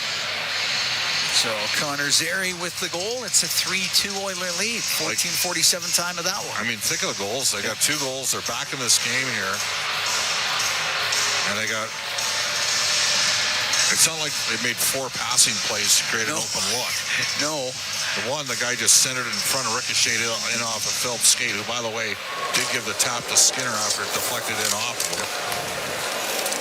We got a 1-goal game. But the Oilers have spent too much time here in the last 6 or 7 minutes since they made it 3-0 in their own zone. And Calgary has picked up the forechecking pressure, which is how I would play against Edmonton, because I would sell out on the forecheck. Up the right wing, off of Kapanen. It goes into the Flame zone, in behind the net. It's rimmed on the right to Coleman. To Anderson, over to Ball, and he'll saucer it out to center ice. Bouchard inside his own line to Ekholm, now into the middle for Phil. Dump it in off the left wing board. Zary from Klapka. 14:47 on the power play. On the right wing point, Regula's shot and a right pad save made by Wolf.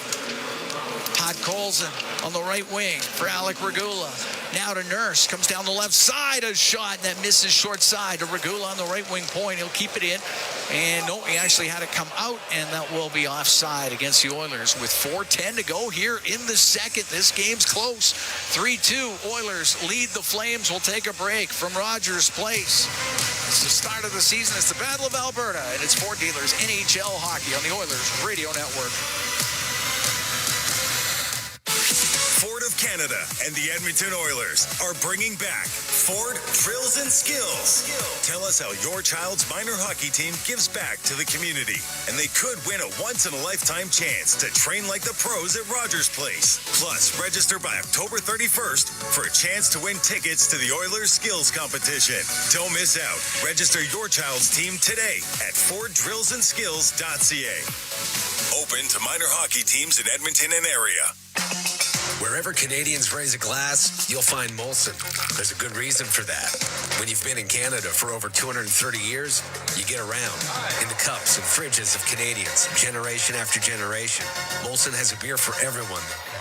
So raise a glass or cup or whatever you pour your Molson in, because it doesn't matter what it's in. It matters where it's from. Canadian, export, ultra, excel, Molson. Everyone in. Must be legal drinking age.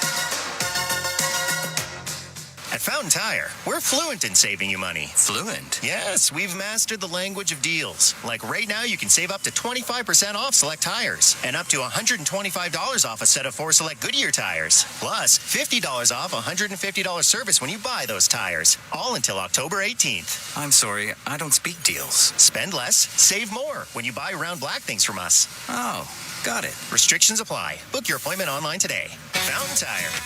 We're on this road together, Canada. All games, all season. You're listening to the Oilers Radio Network. Here at Rogers Place, Cam Moon along with Bob Stauffer. It's a 3-2 Oiler lead, 4:10 to go in the second period. The broadcast brought to you by Ford, official partner of the Edmonton Oilers. Ready, set, Ford. Oilers have a 3-0 lead. Flames have scored here twice in the second half of the second period. Couple ugly ones, but that's because they put it to the net. Face-off just outside the Flames' blue line. Draisaitl will take the draw. 400th career goal here tonight. Puck in the neutral zone. Draisaitl on the right to Frederick. Off the boards and in. Oilers are offside, so they got to come out of the zone, and it's Weegar through the middle. Weegar on the left wing to Zary. Zary to the left wing corner. Behind the net. Stops. Bouchard on him. To the point to Weegar. Weegar on the right to Zary. To Backlund. His shot, and it got blocked. Never got through to Stuart Skinner. Left wing. Ekholm will get it out. It'll be off the side of the net. And that's icing against Edmonton with 3:32 to go in the second. Oilers up 3-2. The Oilers have made it official. They have signed Jack Roslovic a 1-year contract, $1.5 million per.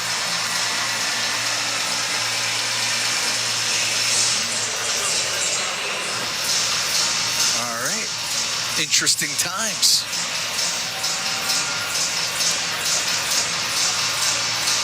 Face off to the right is Skinner.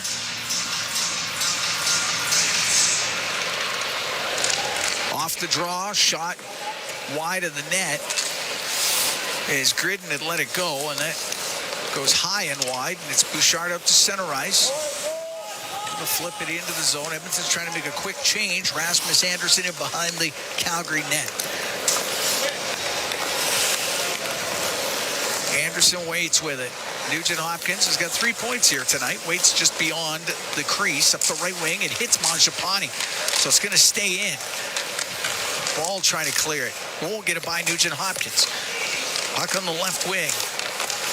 Nugent Hopkins working on the left wing boards. Off of Kadri and out to center ice. The puck in the neutral zone, and it's Kadri into the Oiler end. He'll take a wrist shot, and that was blocked as it went off of Ty Emberson. Puck along the boards, now in behind the Edmonton goal to Emberson. Up the right wing. Hits the stick of Mangiapane at center ice. Frost will shoot it in. 2.5 to go in the second. 3-2, Edmonton leads. Emberson on the right wing to Mangiapane. Stood up at center ice. Now able to just get it past Bean and into the flame zone. Klapka on the right wing. To Farabee and over the line to Frost. His pass to the middle. That's broken up. Nugent Hopkins got it to the blue line, but it's kept in by Klapka. Down low. Farabee in behind the net to Frost. He'll take it to the right wing. Top of the circle. Pass goes to the line after it goes off a stick. Weegar will keep it in on the left wing point for Calgary to Farabee. Farabee top of the circle. The Klapka behind the net. It went just past his stick. He'll come back to him. He'll get it out to the slot, and that shot goes wide as Farabee with the opportunity. Nurse in the right wing corner. Around the boards, doesn't get out of the zone. Oilers hemmed in here by the Flames. Kulak behind the net to get away from Sharangovich. Up in the air and out. Edmonton can make a quick change. Mackenzie Weegar on the left wing. The left wing boards to Michael Backlund. He'll dump it in. Skinner stops it. Rims on the left. Ike Howard. To center ice for Draisaitl. He shoots it in. Anderson across the ball. Up the boards to Lomberg. He hit Backlund with it. It goes into the Oiler end, right wing corner. Last minute here in the second. 3-2. Edmonton leading Calgary. Puck flipped up the right side. Glove down by McDavid. In over the line to Draisaitl on the right. Into the slot, and that was just behind Ekholm, and it comes out of the zone. Bouchard to center ice. That's it. Kadri into the Oiler end. Great job to poke it away by McDavid. Comes into Flames territory to Draisaitl. The shot off the arm of Wolf. Here's Draisaitl again. Wolf, another save. Puck to the right wing point. Bouchard to Frederick on the right wing. It goes to the top of the circle. Zary will clear it out for the Flames on the right side. Gave it to Coleman, and he'll flip that over the glass. That goes out of play in the Oiler end. There'll be a neutral zone face-off. 14 seconds left to go here in the second period. 3-2, Edmonton leads Calgary. So again, the Oilers have made it official. They have signed Jack Roslovic, a former Winnipeg Jets first-round pick, two-time 20-goal scorer, to a one-year contract, $1.5 million. All right. Hanley at his own line to Weegar. The left wing to Frost. Goes cross corner with it.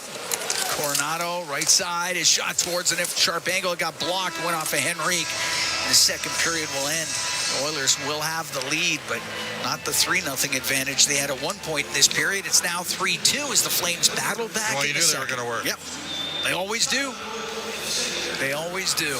Get a couple of goals in the second half of the second period and get to within one as Oilers had a 3-0 advantage, up 2-0 after the first. Then Leon Draisaitl makes it 3-0 on his 400th career goal. Matvei Gridin and Connor Zary replying for Calgary.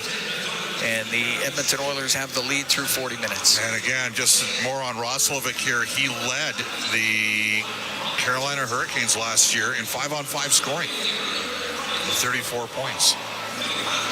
So let's take a look on even strength how he did. We'll continue to work that narrative here for you, Cam. Yes. You know, never a bad thing. Exactly. So there you go. Never a bad thing when you're adding talent to the lineup.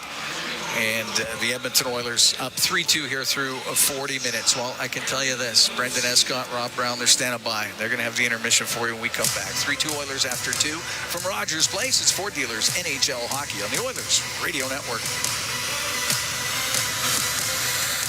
Athletes know that to advance your career, you've got to be part of a winning team. So, what about you? Are you working for a winning team? Well, here's your chance to do just that. Brandt is a strong and stable industry leader with career opportunities across Canada. We have hundreds of positions available right now, from parts, sales, positioning technology, heavy-duty mechanics, and more. Be a part of a winning team. Earn your stripes by joining Brandt today. Find out more at BrandtJobs.com. It's our YEG with 880 Chad. Sledheads, get your adrenaline fix at the Alberta Snowmobile and Power Sports Show October 17th and 18th at the Expo Center. Explore the 2026 lineup, gear, apparel, and more. Get your tickets today. Then discover a funny and heartfelt ode to married life, grief, and the stuff we hold on to as the Citadel Theatre presents Big Stuff, October 18th through November 9th. Tickets on sale now. For details on these and more events, visit 880ched.com. This is At the Intermission on the Oilers Radio Network. Minute 15 to go in the Edmonton man advantage. Puck to the line. In the middle, Bouchard. Left wing, Nugent Hopkins. Gets it in front of the net. Scores! Leon Draisaitl at the side of the goal. Power play marker. And it's 3-0 Oilers. There's your highlight zone, brought to you by Century Casinos. All in, all games, all season. Century Casinos with 3 great locations in Edmonton, St. Albert, and next to Edmonton International Airport. Welcome to the winner's zone. Problem for the Oilers is that goal came back at the beginning of this second period. It was once a 3-0 lead. It was then cut down to 3-2. After a couple of ugly Calgary Flame goals, one that ricocheted in directly off of Noah Philp, that being the first career goal of Matvei Gridin. He looks like a promising player, but I don't know. Rob Brown, I guess they all count the same. That's not what he's going to tell his kids it looked like when it went in. Well, it's a first goal in the National Hockey League. That's all he has to say. I scored in the National Hockey League. And actually, I've watched his game tonight. He looks talented, and obviously playing as a 19-year-old to start the season, you got to have something to back it up, and he's been very good in this game. Now, very lucky play on that, but what happened was the Oilers got a 3-0 lead, and then they started turning the puck over and creating opportunities for the Calgary Flames. Now, that was a weird bounce, but it was a turnover in the neutral zone that turned into an odd man break, and then when the Oilers are all coming back quickly trying to get into the house, puck thrown to the slot, bad bounce, it goes in behind Stuart Skinner. He has no chance on it, but that was a play where the Oilers just turned the puck over and created a chance for Calgary. And then Tomashik, who has the thrill of getting his first ever point in the National Hockey League, also has taken 2 penalties in this hockey game as well. And the Calgary Flames power play, they score a goal. And it was, again, as you said, ugly. Puck bounces up, but the Calgary Flames really good eye-hand coordination by Zary there. It was close, whether or not it was above the crossbar or not, but it was called a goal on the ice, and we watched the replay a number of times. I couldn't tell on the replay if it was over the crossbar or not, and if you can't tell completely with 100% accuracy, the referee has to count it. And then the Calgary Flames got some momentum and find themselves in a hockey game that, 25, 26 minutes into it, looked like was going to be a rout. Yeah, they certainly came back in that second period, and for all intents and purposes, this is probably how Calgary is going to have to go about winning a lot of their games this year, especially when you factor in they're without Jonathan Huberdeau and Martin Pospisil tonight for various reasons. I want to look at what the Oilers have done, though, in building up this lead, because Ryan Nugent-Hopkins has factored in on all 3 Oilers goals. What a start to the season for Nuge. It is, and when you decide as a coaching staff that you're going to play 29 and 97 together, Connor and Leon together, that puts pressure on other players to be able to contribute. It really puts most of the pressure on RNH because you want to have a second scoring line.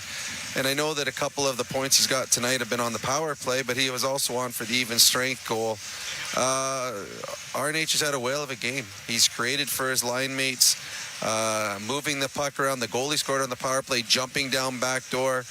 He's a guy that does everything for a coaching staff. Complete trust, offensively, defensively, power play, penalty killing, whatever you need. He probably sharpens skates in between periods as well. So he's been very good, and the Oilers need him. With Hyman out of the lineup, they've lost a little bit of their depth in the offensive production. Nugent-Hopkins has had a nice start to the game and certainly to the season. Another period worth of an opportunity to look at some of the youngsters. I thought it was quieter for Ike Howard out there that time around for sure. But what about the game so far through 40 minutes of Matt Savoy? Quiet as well. Quiet in probably a positive way. There's nothing glaring about his game. You're thinking, I bet he wishes he has that shift back. It hasn't been anything like that. Not really a lot going in the offensive zone. He's been fine. Really, this is an Oiler game that their big dogs have been fantastic. Connor and Leon have been part of all 3 goals. and really the rest of the line's a little bit quiet. But I guess you would expect that when you load up with one line, you need them to come through. They have done that. But I believe in this third period, someone's going to have to do something. You're going to have to find some depth scoring as the Calgary Flames are pushing. And to me, if I'm the Edmonton Oilers, I want to get a little breathing room. That next goal should be very important for the Oilers to get. Well, that's just it, right? This doesn't feel like a comfortable lead whatsoever. One goal lead certainly would not be. And with Calgary pushing the way that they were there, you know what you're going to get from them here in this third period. While we still have Rob Brown with us at the intermission, let's get a thought on the Oilers making it official with Jack Roslovic. 1 year, $1.5 million AAV. So at some point, a transaction is going to have to happen to make sure they can get him on the books here. It's not the case right now, but it's, hey, this is kind of like a waiver wire-ish addition that we've seen them have some success with before. Well, he scored 22 goals last year for the Carolina Hurricanes. That's good. I've always found him to be a skilled player. I'm not sure what he was in the playoffs last year. I don't remember him in the playoffs last year for the Carolina Hurricanes. Did he play all the games for them? But I remember him with the Rangers. I remember him with Winnipeg. He's a guy that's got skill. He adds depth. I think he plays center. He can play on the wing as well. I think the Oilers right now, they're just looking for as many different options as they can. They're missing Hyman for a month, and what we talked about at the beginning of the year, you and I, is there's unknowns this year. You've got these players in Savoy and Howard and Tomashik who you like what they're capable of doing, but it's still an unknown because there's not a known commodity there. They haven't played at the National Hockey League level, so you don't know how they're going to react against Vegas, against LA, against Colorado. So why not have something else just in case? So I think it's a nice safety net to have Roslovic come in, and he has had successful seasons. 22 goals last year, so he's just months away from when he was 22 goals scorer in the National Hockey League.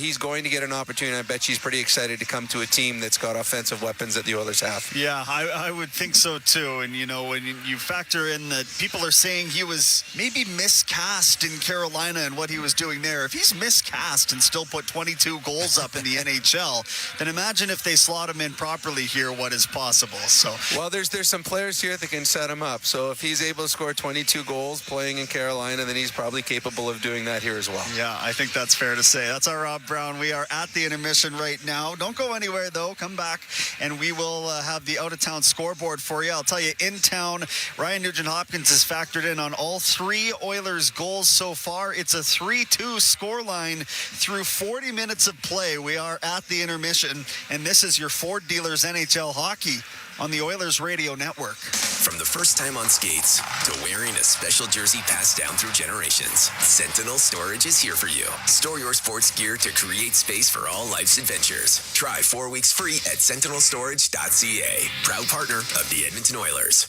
You can't win it all without a great team, and Portage College is ready to see you through your educational journey. With certificates, diplomas, apprenticeships, degree pathways, and micro-credentials, Portage College has options for everyone. Take advantage of their small class sizes and true community feel, and you'll have all the support you need to complete your education and take your next step on the way to greatness. Visit portagecollege.ca to learn more about Portage College's programs and services. Portage College, it's about you. Early bird prize deadline in Stollery Children's Hospital Foundation Mighty Millions Lottery is midnight Friday. Shift into high luxury with the Porsche in Paris Early Bird Prize. 7 unforgettable nights in Paris and your own Porsche 911. Or choose $200,000. You're also in to win the $2.5 million grand prize. A luxurious show home in Cameron Heights and cash. Hurry. Porsche in Paris Early Bird deadline is midnight Friday. Hurry. MightyMillionsLottery.com. From the first time on skates to wearing a special jersey passed down through generations, Sentinel Storage is here for you. Store your sports gear to create space for all life's adventures. Try 4 weeks free at sentinelstorage.ca. Proud partner of the Edmonton Oilers.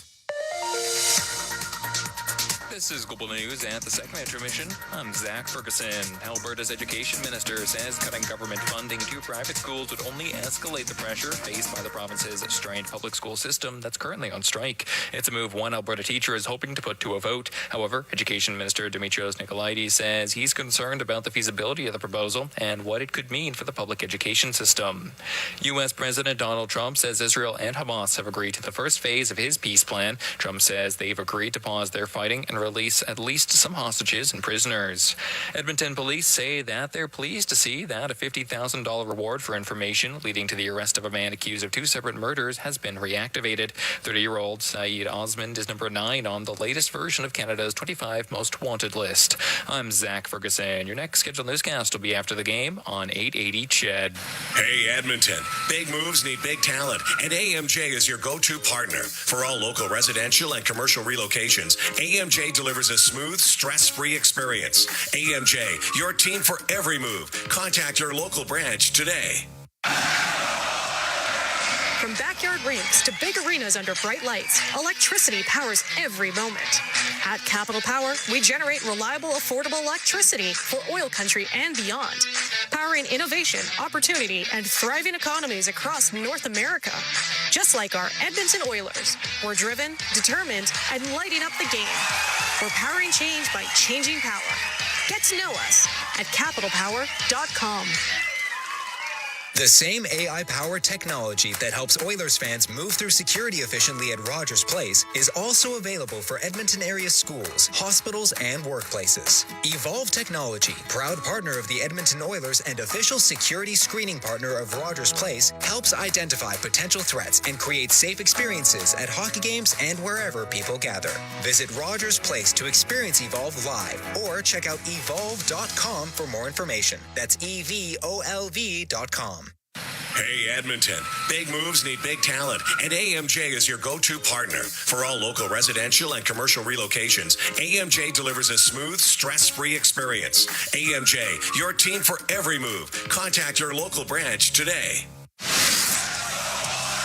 This is At the Intermission on the Oilers Radio Network.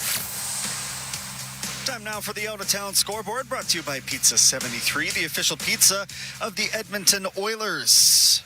It's all tied up in Vegas. The Kings, playing in their second half of a back-to-back, are knotted at 3. The Maple Leafs taking a 5-2 victory through their first game against the Montreal Canadiens this year. And the Boston Bruins tripling up on the Washington Capitals. It was 3-1, the final there. The big score in Canada, though, that's the Blue Jays, 5-2 over the New York Yankees. They win the series. They advance past the ALDS into the AL Champions League series. Wow, I butchered that. Anyway, they're moving on is the point you need to know. The Tigers beat the Mariners 9-3 tonight. That series is tied up 2-2. So they'll face one of those two teams in the AL Championship Series. There we go. That's how it's pronounced. Jack Roslovic is an Edmonton Oiler as well. The 28-year-old former first rounder coming off a 22-goal season. We're going to call that an in-town score. An in-town score. But the out-of-town scoreboard is brought to you by Pizza 73, the official pizza of the Edmonton Oilers. Lots of action still coming up here, so don't you go anywhere. It's Bob and Cam coming up. 3-2 the score. Nugent Hopkins factoring in on all 3 Oilers goals. Mangiapane has his first as an Oiler. Draisaitl's got his 400th of his career. Matvei Gridin. That's how we're going with.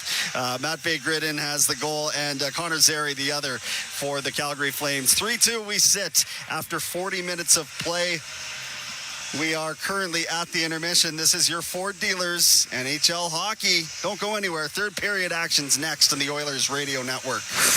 You've been listening to At the Intermission on the Oilers Radio Network. Hey folks, Paul Brandt here. Around these parts, we work hard, play hard, and we demand the best. Sometimes you need a truck that's a cut above. The Ford Super Duty. Tough enough for any job with the style and luxury you deserve. It's as powerful as it is refined, with cutting-edge features that make every drive a pleasure. In short, this ain't your everyday pickup. The Ford Super Duty. Drive the finest truck Alberta has to offer today at your Alberta Ford dealer. And tell them PV sent you. Do your tires feel like hockey pucks on the road? Perhaps it's time for a new set of Atturo tires. No matter what you drive, Atturo has the right fit for you, including the all-new Trailblade HT and AZ810, premium all-weather tires for your pickup, car, SUV, or crossover. You can rest assured that Atturo tires will get you through all 4 seasons. Available at Action Car and Truck, Point S, and tire shops everywhere. Find a dealer near you at atturo.com. ATCO Energy gives you real money off your bills, plus home service deals you won't find anywhere else. Get a $150 welcome bonus when you bundle electricity and natural gas. And with electricity at just 7.68 cents per kilowatt hour, ATCO Energy helps you save from day one. Switch today at atcoenergy.com. Conditions apply. Customers are free to purchase natural gas services or electricity services from a retailer of their choice. For a list of retailers, visit ucahelps.alberta.ca or call 310-4822, toll free in Alberta. Listen on air, online, and on the Radio Player Canada app. This is the Oilers Radio Network. Here at Rogers Place, 3-2. Oilers lead the Flames. They're getting ready for the third period. Cam Min along with Bob Stauffer. The Oilers 50-50 presented by Rogers. It's back with life-changing jackpots. Tonight's Oilers 50-50 jackpot, it's sitting at $357,000 and climbing. Our next lucky winner could be you. Get your tickets now at edmontonoilers.com/5050. Jack Roslovic signing with the Edmonton Oilers. Puck flipped into the Oilers zone. Oilers are up 3-0 at one point in this game. McDavid will get it out off the right wing side. Frederick looking for it. Hanley put it off the stick of Bouchard. Now down the right wing, it goes to McDavid to the net, and his shot off of Uyghur goes wide. Along the right wing is Draisaitl. Top of the circle to the point for Bouchard. To Frederick, went off his stick. Uyghur in the right wing corner for the Flames. Will get the puck to center ice for Connor Zary. He'll flip it in. It's on net. Whoa! Skinner gets scored on. He gets poked through his skates by Coleman. And the game's tied at 3.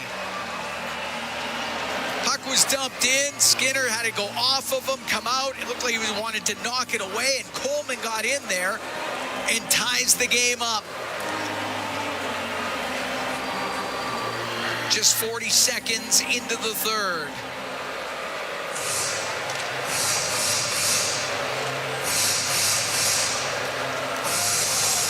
They have scored 3 of the ugliest goals you've ever seen, but that one cannot happen. That's all there is to it.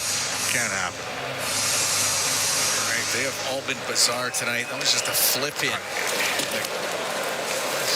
That is not going to inspire confidence from the masses here. Kadri in his own end, up the right wing. We're tied at 3 in the third.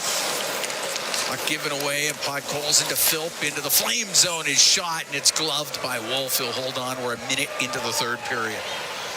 No, you're right. I mean, they got 3 goals on 12 shots. 1 a deflection off of Noah Philp's skate. 1 batted out of the air, but a skilled play by Zary on the power play. And then that was just, I don't know what you call that. It's just a brutal giveaway. Yeah. Face off to the right of Wolf. Nugent Hopkins has got 3 points in this one. Taking the draw for Edmonton up against Frost. To the right point it goes. Regula is shot. Glove saved by Wolf. Probably going wide, but he held on to it.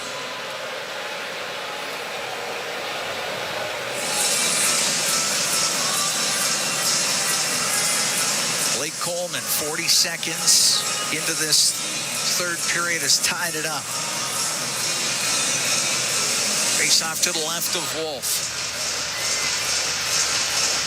They've defined the goal as a poke shot. Okay. That's bad. Well, that's what it is. He did poke it right through Skinner's skates. Puck shot into the flame zone. Pahal in the right wing corner, battling with Mangiapane. Puck top of the circle. And Bean will get it out. His pass too far for Farabee. Goes in behind the Edmonton net. Farabee takes a hard hit from Nurse. It's on the end boards. Farabee got it in front of the net. It goes to the left wing point. Bean to the left wing corner. Bean along the boards. Down low to Klapka. He's in behind the net. Trying to get away from Regula. Goes over to the right wing. Bumps it back to the point. Uyghur with his shot. And it goes end over end and wide. Savoy in the right wing corner. Down to Regula. He can bring it out of the zone. Edmonton wants to make a change. Regula at the flame blue line. Takes a hard hit from Uyghur, but shot it in. Bean on the left wing to Sharangovich. Now to Lomberg. Lomberg able to play the puck in deep. Sharangovich to the right wing corner for Calgary. Behind the net for Kirkland. Kirkland on the end board. Sharangovich in to help. They're going to tie it up with David. As that thing bounce around, and it's Sharangovich with it in the right wing corner. Sharangovich to the point for Anderson. His shot, and that sails wide. From the left wing, point ball will keep it in. To Kirkland behind the goal. Tied at 3, 2.5 gone here in the third. Lomberg will get that to the slot. It goes off a stick to the line. Anderson shot, and the save made by Skinner. With Klapka, or make that Kirkland right in front of the net. Face-off coming up in the Edmonton zone.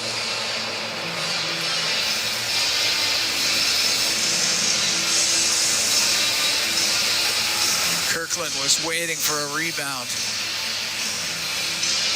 Justin Kirkland, part of the Kelowna Rockets team in 2015 that Leon Draisaitl played with. Leon was the MVP that year, the WHL playoffs, and the Memorial Cup. They lost in overtime to Oshawa. 2 goals from Anthony Cirelli. Yeah. Face off to the right of Skinner. To the left wing point to Ball. A shot that gets blocked in the slot by Henrique. Now to Tomashek. And Tomashek through the center ice area. He'll dump it into the left wing corner. Kulak on the end boards. Now Tomashek on the right side. On the right wing to Ike Howard. He'll come up top of the circle. Wanted to get it low. It hit Kadri. And Coronado got it out to the neutral zone. Henrique into his own end. Over to Emberson.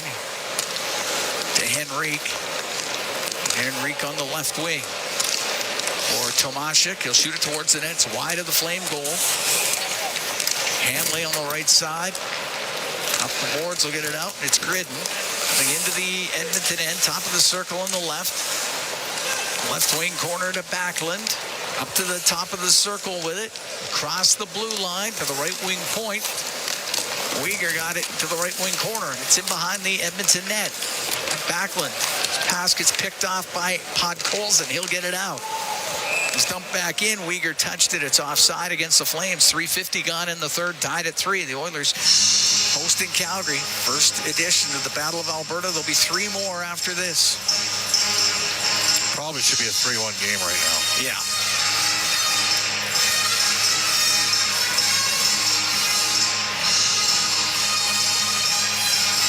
The power play goal by Zeri. That should be the only one. Oilers are going to have to dig in here. Some things have not gone right tonight. Had this game completely in control of 3-0. A lucky deflection, redirection goal off of a skate of Noah Philp. Mangiapane to Savoy. He takes a hit. The puck comes to the line and out. Kulak turning it up to Matt Savoy on the left side. The St. Albert product will dump it in behind the Flame net. On the end boards is Bean. Bean on the backhand. Long pass to Zeri. And comes into the Oiler end of the right corner with Kulak on him. Trying to slide off the check for Backlund in the right wing corner. Backlund up to the top of the circle. To the left wing point. Penalty coming up to Edmonton when they touch it. Ball to Zeri on the left to Coleman. Cross to Anderson. Now on the right. Kadri in front of the net. And he just put it right through the Edmonton crease. It goes to the left wing point. Frost with it. Kazari on the left side, the ball towards the goal. The shot and the save made by Skinner. He'll cover it up. Edmonton's about to be shorthanded.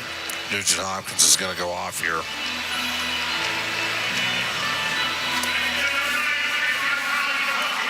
Looking the call against Nugent Hopkins. Third power play for the Flames are 1 for 2. Oiler penalty kill brought to you by Napa Auto Parts, proud partner of the Edmonton Oilers. Fans didn't like that call. Nope, they did not. Draisaitl and McDavid out here to start this PK. Calgary does have 4 forwards on the ice.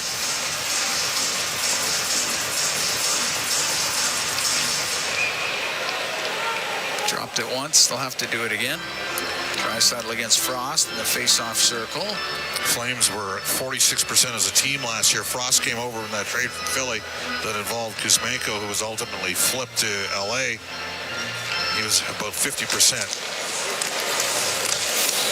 On the left wing point, Uyghur down low to Farabee, right wing corner for Kadri, to the point to Uyghur. His pass across, that's broken up. Bouchard will get it out. Oh, he was looking for Draisaitl, but didn't get much on the pass. And the Flames back into the Oilers zone. Kadri on the right wing, checked by Draisaitl.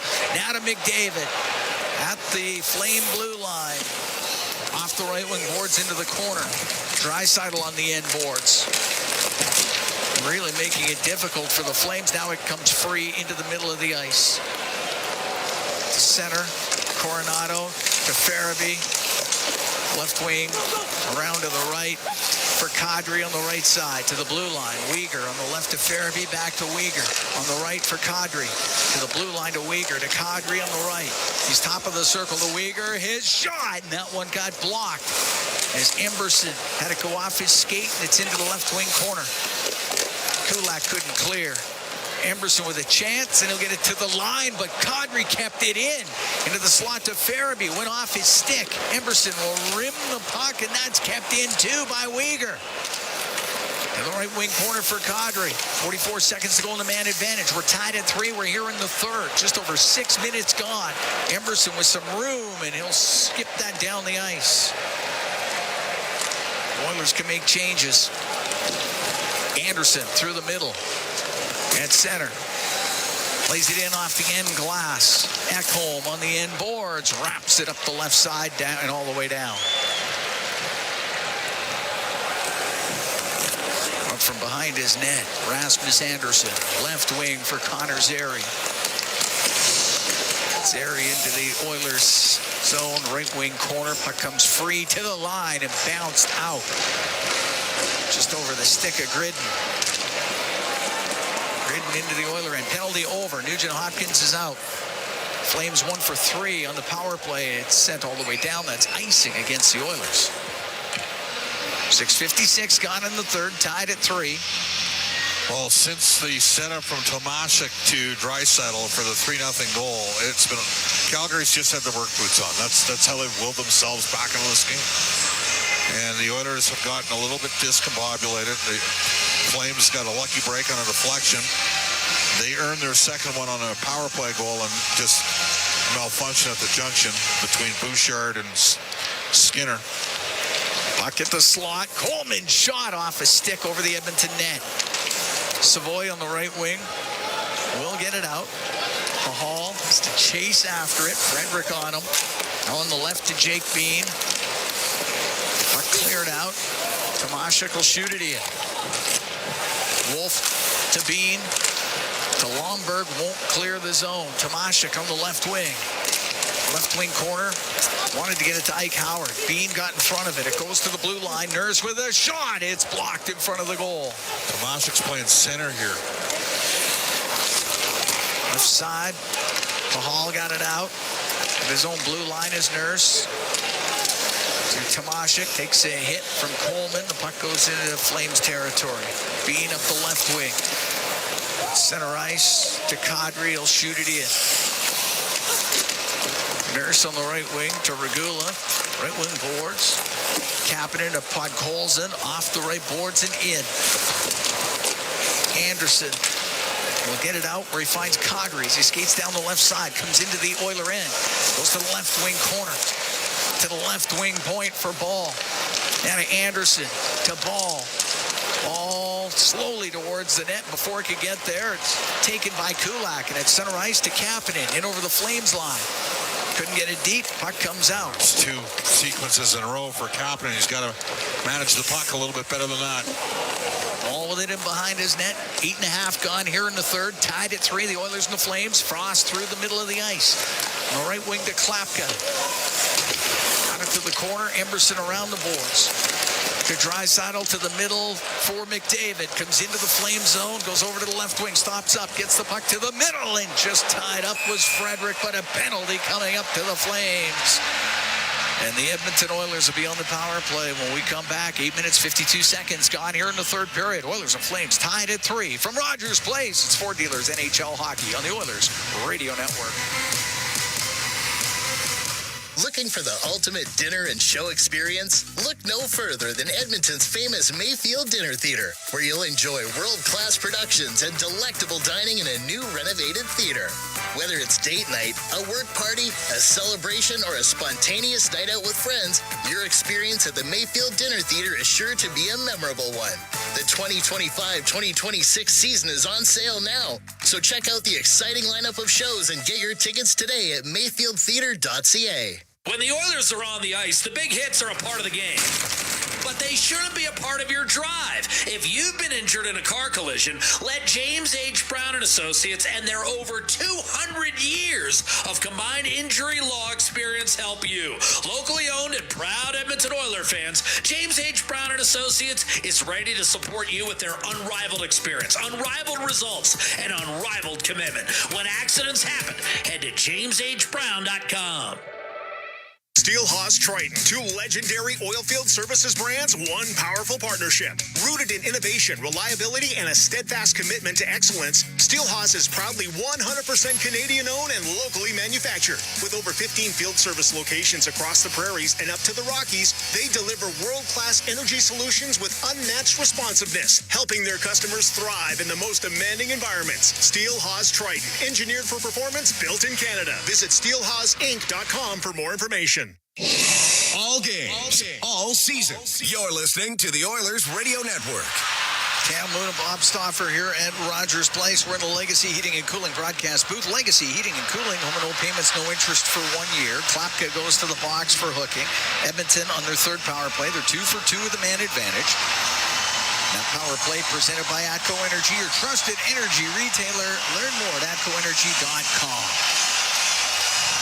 Tied at 3, the Oilers and the Flames, the start of the 2025-26 regular season. Leon Draisaitl his 400th career goal. Ryan Nugent-Hopkins has a 3-point night. Draisaitl has 2 points. McDavid with a couple of points. Face off to the right of Dustin Wolf. How's Backlund not waved out of a circle yet? Now he will be. Yeah. Michael Backlund last year dropped the 48.4% on face. No, he's still in there. I would have thought he would have got away. No, he has been waived. It's got to be. Like Coleman's going to have to take a draw here.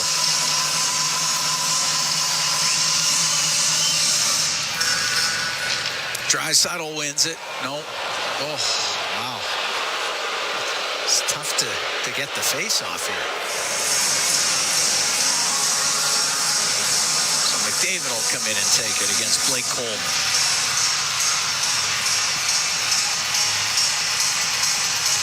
McDavid wins it. Bouchard left side. Nugent-Hopkins down low to McDavid. Out to Bouchard. The shot, it got blocked. And bringing it out is Backlund. Catching him's McDavid. Now to Draisaitl. Back to McDavid. In over the flame line. Left wing to Nugent-Hopkins towards the net. The shot save made by Wolf, and he covers it up. He got it with a left pad and then covered that up as it was sitting loose for a moment. Well, the Oilers have won almost 60% of the faceoffs in this game. And quick transition back, and Nugent-Hopkins had time and space to walk in, and solid save by Dustin Wolf. Face-off will be to the right of Wolf. Minute 40 to go in the power play. Gets caught up in skates to the right wing. Tomashik back to the line to Bouchard. Walks to the middle. He'll come in. He'll shoot it. And that was blocked. Draisaitl has it in the slot to Bouchard. Bouchard on the right to McDavid. He's top of the circle. Right wing to Draisaitl. Looks towards the net to McDavid in the high slot. Comes over to the left wing corner in front of the net. And that goes to the netminder Wolf, and he covers it. That was banked off of Tomashik and almost went in. Again, Tomashik is in the spot normally held by Zach Hyman as a net front. And then when Hyman got hurt last year, Game 4 against Dallas, that opened up an opportunity for Corey Perry on the power play. Another right shot that knew how to... This is foreign territory for David Tomashik. He's never played the net front before. Doing a pretty good job so far. Face off to the right of Wolf. It's in behind the net. Sent around the boards and all the way down the ice by Joel Hanley. Bouchard starts up through the middle to Draisaitl. Right wing for Tomashik. In over the flame line for Leon Draisaitl. Draisaitl to McDavid. Across to Nugent Hopkins. A shot off the arm of Wolf. And the puck chopped out and down the ice by Weegar. That first unit staying out here, minute 15 into the power play. So we're halfway through the third, tied at 3, Oilers in Flames. McDavid down the right wing, into the Flame zone. He'll come towards the net, went off his stick, goes to Draisaitl on the right side, about the dot, back to the blue line for Bouchard, across the line to McDavid, to Bouchard. Right wing corner for Draisaitl, to Bouchard on the point. In the slot to Nugent Hopkins, back to Bouchard. He had gone to the middle, and it goes down the ice. Evans had a frustrating game tonight. McDavid up the right wing. 10 seconds to go in the power play.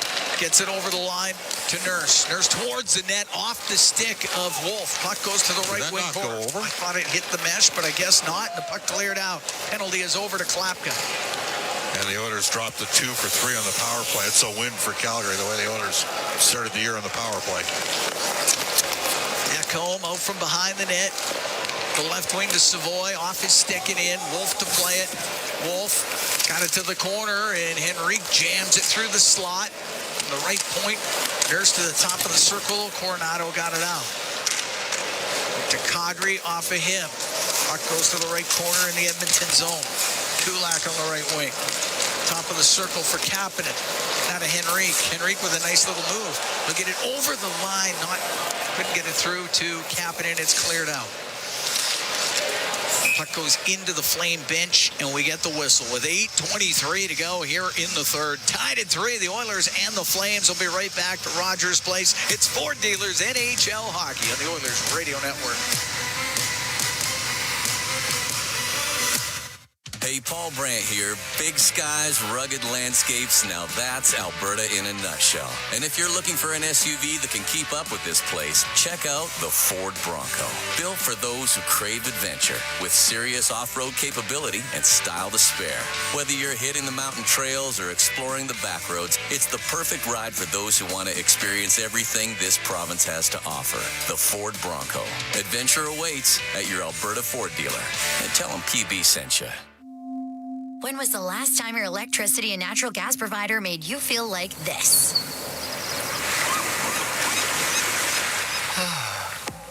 Low rates, no strings attached, year-round perks, and local energy experts who always have your back with Encore by Epcor. Find that carefree energy feeling at encore.epcor.com/carefree. Customers are free to purchase natural gas or electricity services from a retailer of their choice. For a list of retailers, visit ucahelps.alberta.ca or call 310-4822 toll-free. Whether you're building a home, a community, or championship team, it doesn't happen overnight. It happens one step, one shift, one brick at a time. Coventry Homes, never done building. The official builder of the Edmonton Oilers, proudly celebrating 50 years. Visit coventryhomes.ca. Listen on air, online, and on the Radio Player Canada app. This is the Oilers Radio Network. Cam Moon and Bob Stauffer, we're here at Rogers Place, tied at 3. Oilers and Flames, 8:23 to go in the third period. Edmonton up 3-0 at one point in this game. Nugent-Hopkins, Mangiapane, Draisaitl scoring for the Oilers. Then Gridden, Zary, and Coleman replying for Calgary. Face-off just outside the Flames' blue line. Stepping up on the play is Bean. He'll get to center ice. Dumps the puck in. It's in behind the Edmonton net. On the right wing. On the right wing boards, Tomashik to Regula. And Regula with a long pass. It's steered to the middle. After it is Henrique. Left wing corner from the angle. Sharp angle. It misses the Flame net. Tomashik on the right wing boards. To Ike Howard. He'll turn and shoot it. That one blocked by Bean. And the puck gets to the middle. Here's Howard to the net. And went off the end of his stick before he could put it on goal. The puck along the right wing boards.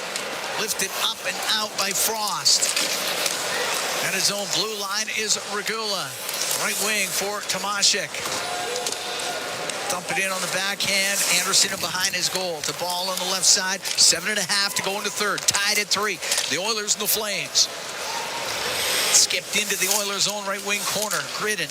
He's after it. Instead it goes to the blue line where Anderson will keep it in. Gave it away to Ekholm through the middle to Draisaitl. Just checked at the Flame line. They'll say the Oilers were offside. Little change here. Mangiapane, who did score with McDavid on the ice. Mangiapane out with McDavid and Draisaitl here.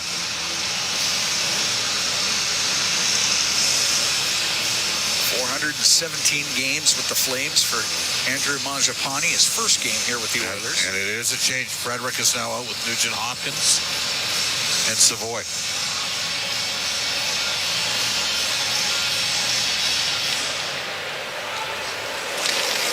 Uyghur, center ice on the right wing to Coleman. Dump it in. It rims on the right. Puck goes to the end boards. Into the skates of Zary to the right wing point to Uyghur. It's shot and is saved by Skinner. Held on to it. 6:57 to go here in the third period. Broadcast tonight brought to you by Ford, official partner of the Edmonton Oilers. Ready, set, Ford. D-zone drop. Henrique's going to come out here to support Nugent-Hopkins. It's a left side draw, so two lefties. Henrique and Nugent-Hopkins.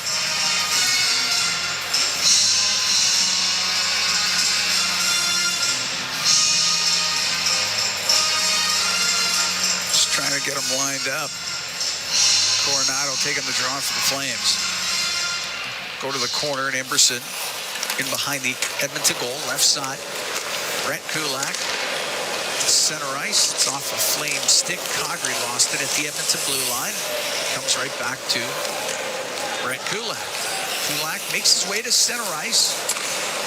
For Emberson, it can shoot it in. Uyghur had to go by him. Nugent-Hopkins gets it low to the right wing corner. Back to the right wing point. Emberson's shot could not get it through. Gotta get some pucks through from the point. Gridden to Cogri.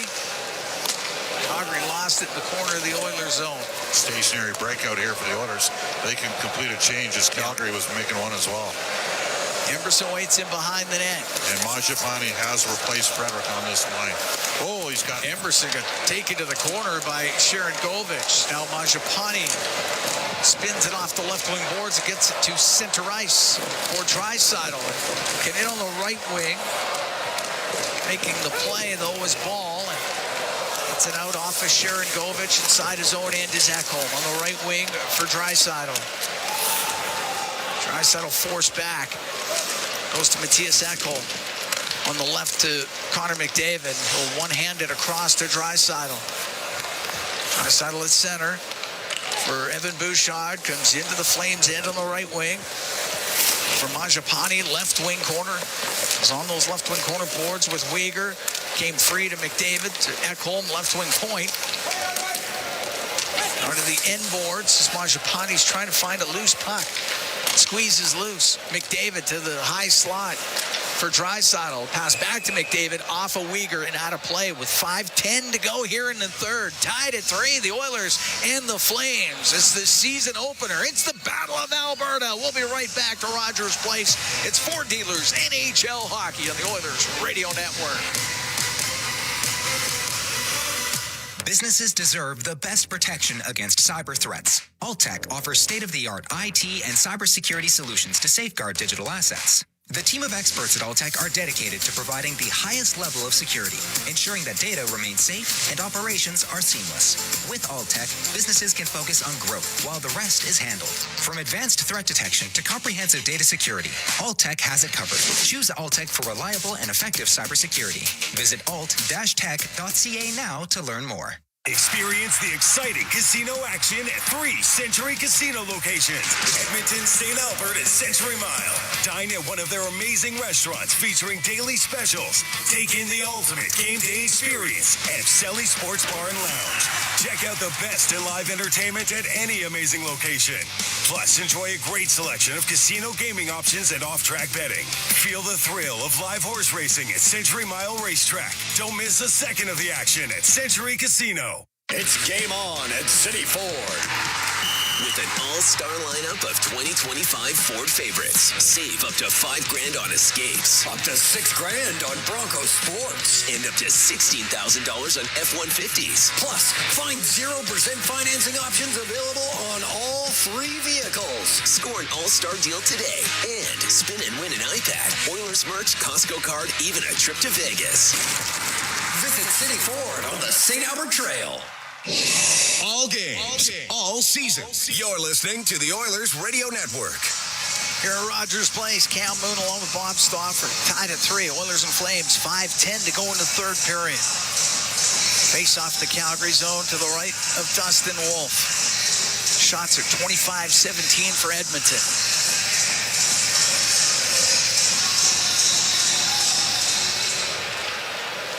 Henrique taking the draw. It'll go in behind the Flame net. Uyghur up the left wing to Zeri. Got it to center ice. Backlund skates onto it. He'll come in. He'll shoot it. That goes off of Nurse. It's behind the goal. Coleman centering pass, and it's blocked. Henrique, left wing corner around the boards, but Uyghur comes in for the blue line. Puck goes to the corner. Oh, Nurse to Kulak. Up the left wing to center ice to Henrique. He can shoot it in. Wolf comes out of his goal. The Uyghur right corner up the boards, doesn't get out of the zone. Henrique for Tomashik to the right wing point. Kulak, his shot, it pinballs in front just off of Henrique. Tomashik on the left wing. To the point for Nurse. A shot, save made by Wolf. And the rebound to the right wing, and Kadri will come up the right wing boards. Over the center ice line, shoots it in, took a hit from Nurse.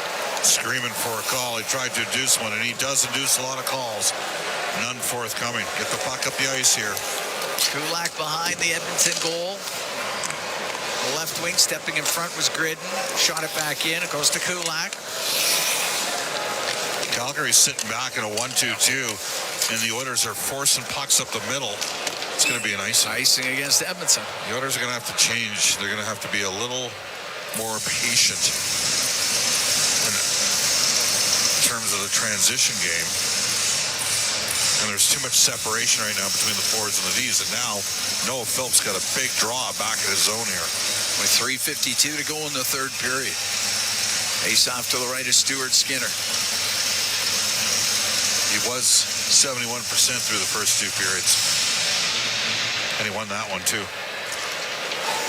Puck to the point. Bean over to Pahal. His shot. Stick save made by Skinner. Bean fires it wide. Pod Colson will get the puck out. Pahal to the middle of Farabee. Farabee into the Oiler end. Goes to the left wing corner. Along the boards on that left side. Colson breaks it up, gets it out. This line has had a tough night, and it started with the double deflection goal. It's not been the same since that happened for that trio. McDavid at center, shoots it in. Wolf to ball. Top of the circle, kept in by Bouchard of the Oilers. Right wing corner to McDavid. That puck just got by him. It's along that right side. David comes up with it. McDavid to the middle. That shot by Draisaitl, saved by Wolf.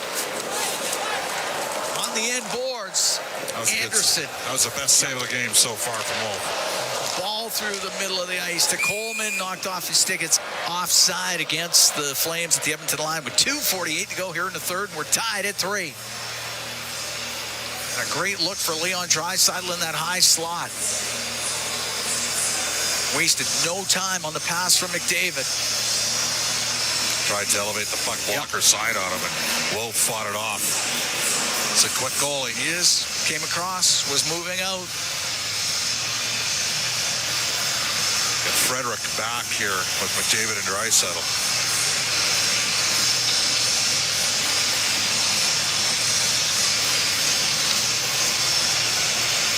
Face-off just outside the Edmonton blue line. Well, Zary will have to come in as Backlund kicked out of that face-off circle.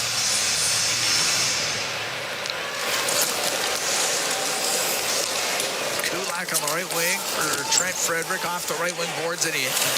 Uyghur goes behind the net to the line and out. Nurse waiting. He'll dump it in. Hanley to Uyghur. Good hit. Right side to Coleman. Shoots it down into the Oilers zone, but not hard enough for icing. So Regula's not seeing a lot of ice time here in the final 5 minutes of this game. Draisaitl to McDavid in the neutral zone. So the right wing has to go off the boards and in. It's in behind the net. Wolf plays it up on the glass. Gets to the line. Bouchard will keep it in. Makes a little fake. Holds on. Goes to the right corner. Now he's in behind the goal. To the left side. Bouchard up to the top of the circle. Across to Draisaitl. Has it right wing corner. Draisaitl to Bouchard. The shot. Save made by Wolf. The rebound. Wolf stop that. Here's a shot by Draisaitl. Didn't get through. Draisaitl on the left wing to Matthias Ekholm. To Draisaitl. To Ekholm. To the middle. The shot blocked in front of the net. McDavid to touch it. Fredericks getting a tripping call. And the Oilers will be shorthanded with 1:37 to go here in the third. And the game tied at 3. Unreal. Well, now you got a huge kill.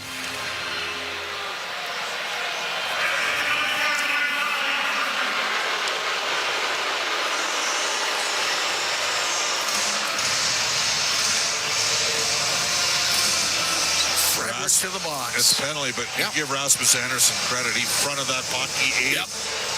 Fought through it. The stick of Frederick. 28-18 the shots for Edmonton. Calgary's got a chance to steal this game.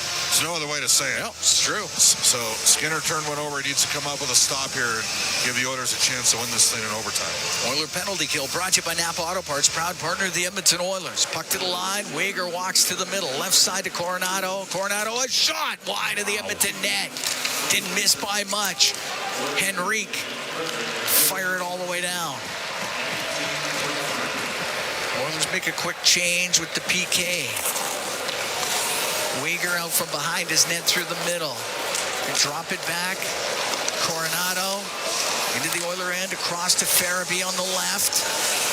Farabee at the hash marks, left wing corner to Frost, to Uyghur, to Frost on the left side. Frost, cross ice pass to Coronado, and there's the stop by Skinner. And he gets it with the glove and held on. What a chance for the Flames. Coronado right in the slot with 1 minute to go in the third.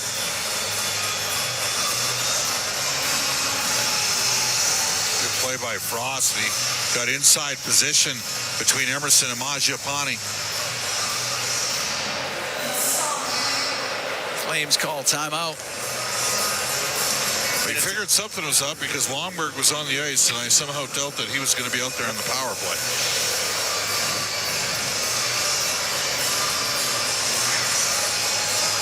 Oilers were up 3-0 in this game. Nugent Hopkins and Mangiapane scored in the first. Draisaitl got one in the second. 400th career goal for Draisaitl. Flames get 2 in the second. Gridden and then Zary, and then 40 seconds, a bizarre one. 40 seconds into the third, the goal by Coleman when he poked it through the skates of Stuart Skinner. And that's got us to where we are right now. Tied at 3, and the Oilers trying to kill off this penalty to Trent Frederick. Is he going to have Regula on the ice here on the PK? Does look that way. Wow. Okay. Regula and Nurse on the back end. McDavid and Draisaitl up front. Frost will take the draw for the Flames. Just to the right of Stuart Skinner. It's in the skates of Draisaitl. We're into the last minute here in the third period. Puck along the boards, and Regula will get it all the way down the ice. Leon battled. He battled there. Uyghur up the right wing. For Kadri to the middle to Coronado. Now to Frost. They'll come into the Oilers zone. Got it to the right wing corner. Nurse up against the boards with Coronado. Puck goes to Draisaitl down the left side. He's got McDavid with him. In over the line. He'll pass it to McDavid. Just skipped off his stick as he was going towards the Flame goal. 21 seconds to go here in the third. That's icing. And it'll be icing against the Flames. 16 seconds left. Tied at 3. Oilers with a chance shorthanded. Backhand saucer pass there by Draisaitl. Just skips off the stick of McDavid. Face off to the right of Wolf.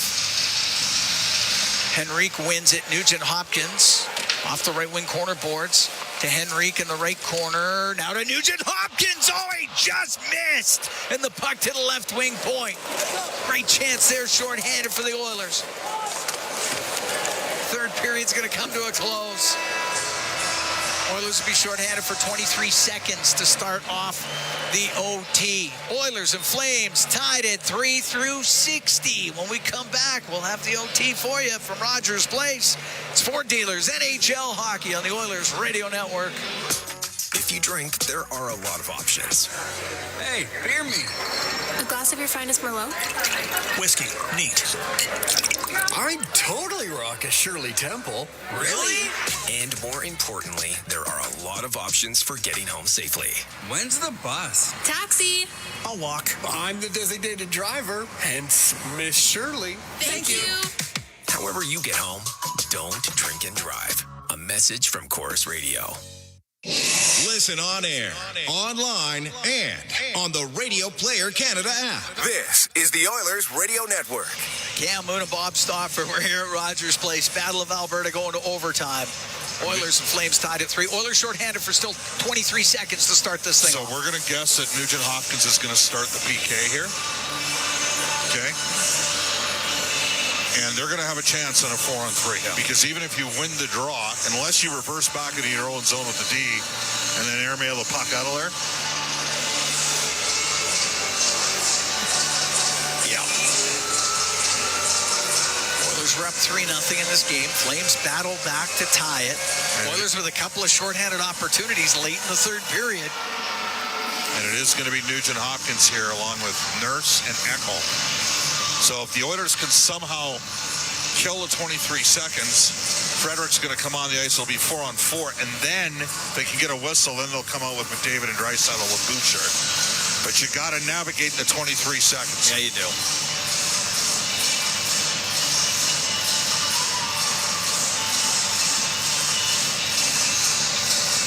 So Nugent Hopkins, Nurse, Ekholm.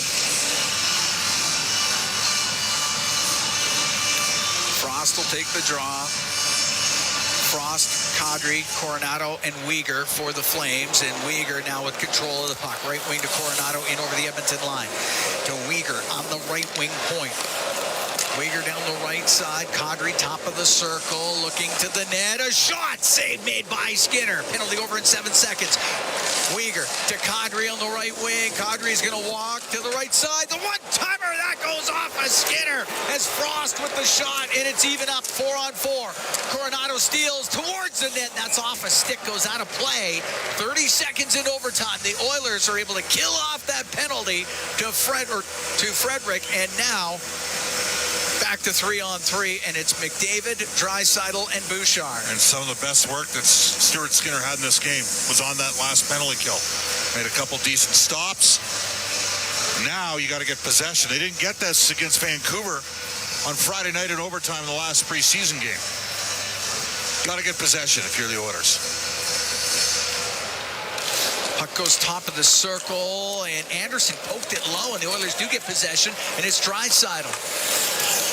to McDavid inside the Edmonton end, and now McDavid comes up the left wing. He'll skate away from Sharangovich. He's in over the line with Draisaitl, stops up, following up to Bouchard. The shot, the blocker save made by Wolf. McDavid gets the rebound.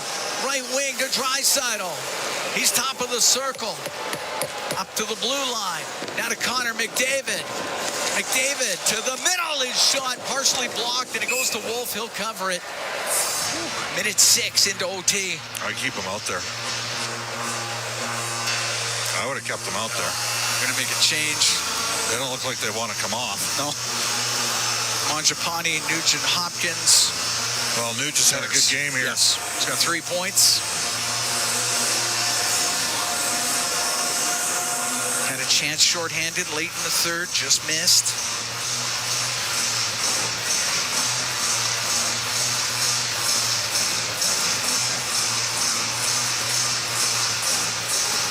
Face off to the left of Wolf.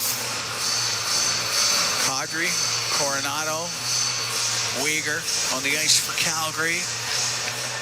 Puck goes to the end boards. Weegar got bumped. Coronado gets it. Up the left wing. Now to Kadri. Kadri into the Oiler end on the right. Stops top of the circle. Just about lost it, but has to bump it back to Weegar in the neutral zone. Kenzie Weegar. Nazem Kadri. Kadri steps up to the Edmonton blue line. Right wing to Coronado. To Weegar. They're still in the neutral zone. Over to Kadri. Kadri trying to start things. Nice on the play left. there. Gave it to Coronado to Weegar into the Oiler end. Now along the blue line in the middle. Weegar on the right to Coronado will bring it out. Flames will make some changes. At center ice, Rasmus Andersson. We're 2 minutes into overtime. Right wing for Frost. Comes into the Oilers' end on the right side. Goes in behind the net. Forced behind it by Nurse. Puck comes loose. Pass in front. Broken up by Nugent Hopkins. He'll get it out. Oh, the breakaway pass just missed Nurse. Nurse will get to it in the flame zone. Nurse in the left corner. Thrown to the boards by Frost. Right wing corner to McDavid. Right side to Draisaitl. Bouchard comes out onto the ice. Draisaitl to Bouchard. Towards the goal. Goes in behind it. Now to the left is pass in front. That gets blocked. Draisaitl with a loose puck. To Bouchard on the blue line. Left wing point. He makes a move. He'll get away from Gritton. He'll go to the net. And he got hooked at the last second. Never got a shot away. McDavid on the left wing. Top of the circle. Over to the right. Now to Draisaitl to the net. The backhand save made by Wolf. And the puck behind the Flame net. Rasmus Andersson will get it out, and it's going to be on net. Skinner's going to have to play it. He plays it up the left wing to Leon Draisaitl. Under 2 to go in overtime. In over the line. Draisaitl to the middle. Bouchard is passed. Didn't get much on it. And Gritton the other way. A partial break. He'll come down the left side. Gritton shot wide of the net. Incredible action here in OT. Minute 40 to go in it. In the neutral zone. Connor Zary. Right wing to Weegar. Weegar lost the puck. It gets to center ice. Trying to get away was McDavid, and Weegar got his stick in there. And a penalty is coming up to Weegar. Minute 29 to go in overtime. Weegar's not happy. And the Oilers will get a power play. Call timeout here, Cam. Yes. Weegar's out of the game. Weegar's out of the game. Pardon my misconduct. Yeah. Likely deployed at least one of the words that George Carlin used to say he can't say on TV. At least one. Probably got him in combination. So a hold and a 10-minute misconduct. That's a tough call on Weegar. I got news for you. Yeah. Connor got a call, or McDavid. Minute 29 to go here in overtime. Oilers 2 for 3 on the power play. Calgary's 1 for 4. If Oilers score here in the final minute 29, difference in the game will be the special teams. Timeout, Edmonton. Good call. Those guys would have been tired. McDavid, Draisaitl, Nugent Hopkins, Bouchard. And often what happens is the player that they give the time and space to is Evan. And he has to be prepared to pound the pill. Which he can. Oiler Power Play is presented by ATCO Energy, your trusted energy retailer. Learn more at atcoenergy.com. That was a tough call against Mackenzie Weir. McDavid was at the end of his shift, was trying to fight through it, and got a little bit of inside positioning. Almost looked like he had a piece of Weir. He might have been holding every bit as much. Yes. But Edmonton will get a chance here. Leon's got to win a draw.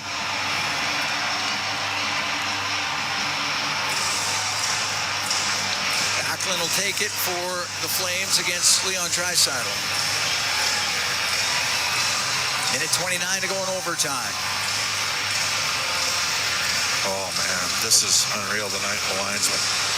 Let's drop the puck here. Well, so McDavid will have to take it. The Oilers do have 3 centers on the ice. Backlund cannot afford to get waved out for Calgary. Won the draw. Puck gets to the corner. Ball there to get it down the ice.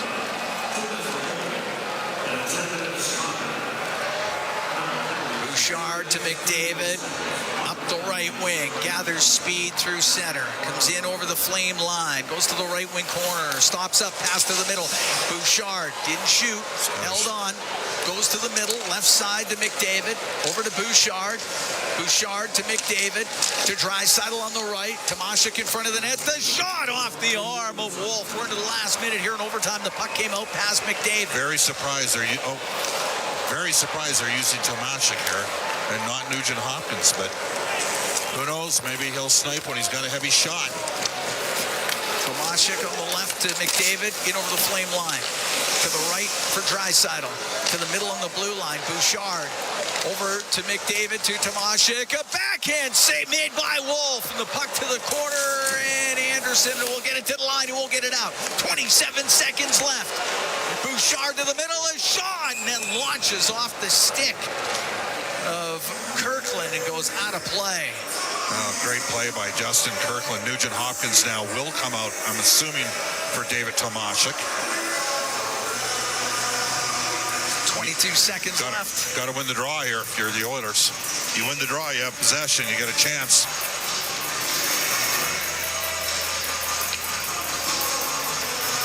Face off to the left to Wolf.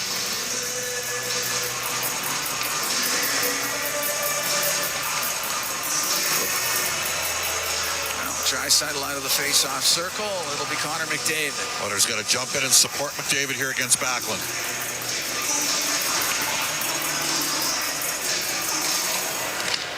Goes in behind the net, Rasmus Anderson. Oh, wow. He hit the referee. It stays in.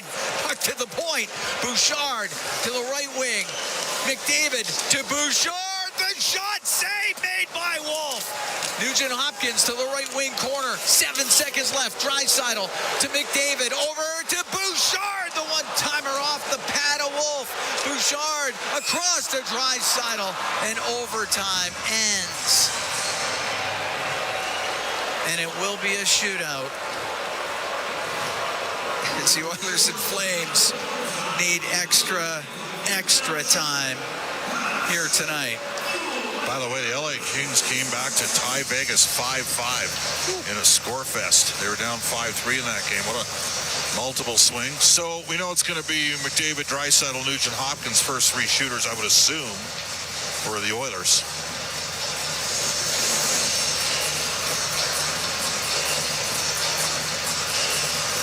Edmonton ended up out shooting Calgary 6-3 in overtime. Oh. Well, that power play would definitely helped. Dustin Wolf is 3-1 in career shootouts. Stopped 11 of 15. Stuart Skinner's 3-4. Stopped 9 of 18. As the first game of the season will need a shootout. Oilers only had 1 shootout all of last season, which they lost. I can't even remember who it's against. I don't know. It'll come to us at some point. Flames went 5-2 in shootouts last year. This is how Calgary got points all last year. Like, again, they finished 2 points behind Florida and 5 points behind Edmonton. They were tied with St. Louis in the standings. They They didn't do well in 3-on-3 overtimes, but they did well in shootouts. Yeah. All right. Connor McDavid has started off. I'd try to elevate the puck on him. Maybe cut from a move from the left across to the right. And then see if he can pop it up over his shoulder as you drag him across. All right. No, the exact opposite He's way. going to go to the right, all the way to the boards. Now working his way to the middle. Some quick hands. A shot and a save by Wolf. He never bit. Stayed with it the whole way.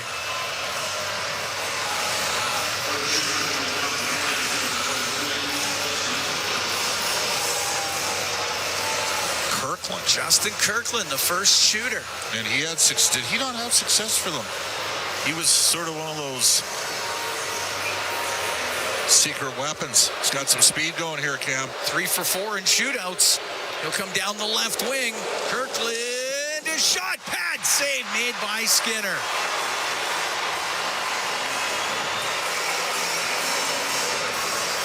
I wonder if Leon goes 5-hole here from about 20 feet out.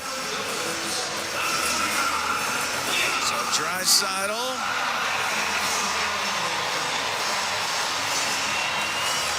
Get himself ready. 10 for 30 in his career in shootouts. Down the left wing. Pulls to the middle. The shot scores! He went to the forehand. And the Oilers are up 1-0 in the shootout. Totally crossed him up. We have not seen him go deep a lot over the years. He's got a real good backhand, but he usually shoots from about 20 feet out. Wow. He almost got that. Morgan Frost, the second shooter for Calgary.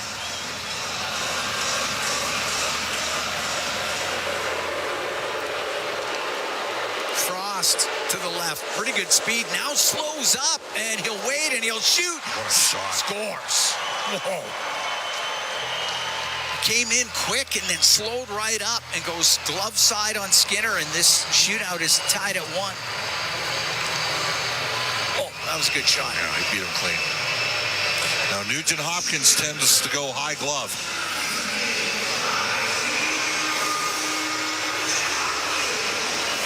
All right, Ryan Nugent Hopkins brings the puck in. He's down the middle. A shot off the stick of Wolf. And a chance for Calgary to end it, and it's Rasmus Andersson, the shooter.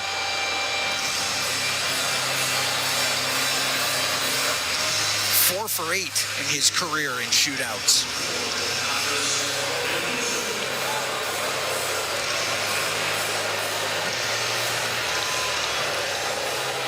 Okay, Andersson to the left. Slowly in, goes to the middle, waits, shot, save, made by Skinner. Just squeezed the pads as Andersson tried to go 5-hole, and he kept it out. Andersson almost snuck that one in.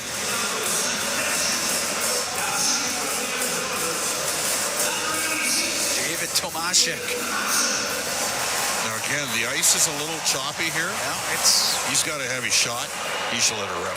Tomashek through the middle, now drifts over to the right a little, comes back to the middle, the backhand, and the save by Wolf sliding across. I don't like deeps in shootouts, you know that.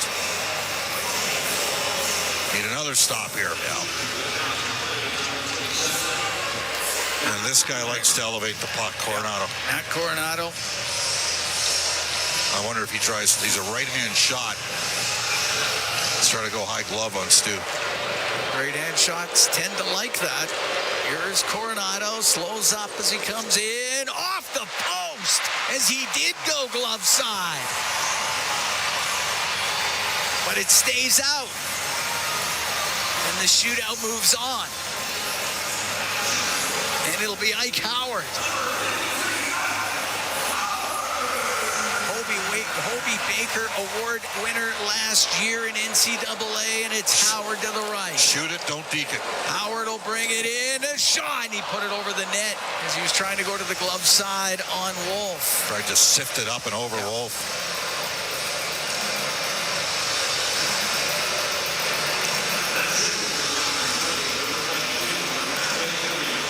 Gridden. This guy can shoot the puck. Yeah.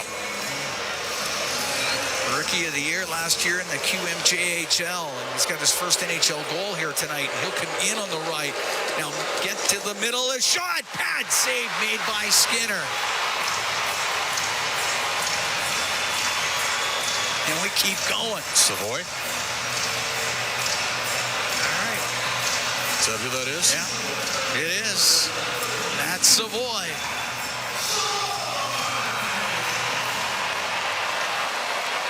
Savoy, left side to the middle now. The forehand pad save made by Wolf as it looked like there was going to be some room, and Wolf pushed back across. Sharangovich. This guy can shoot the puck as well. Yegor Sharangovich.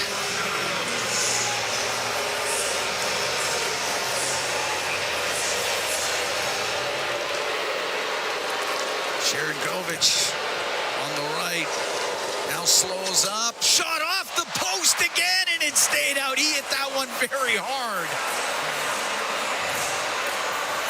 And the shootout continues. Bouchard. It's Evan Bouchard, the next shooter. Don't deke.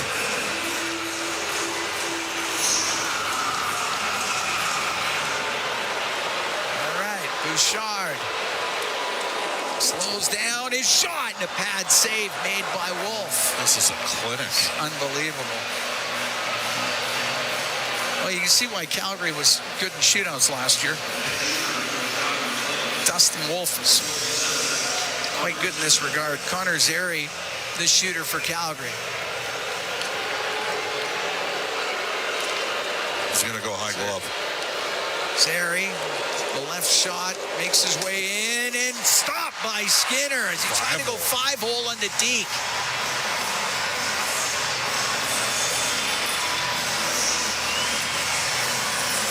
Kasperi Kapanen will shoot for Edmonton. We're in our 8th round here.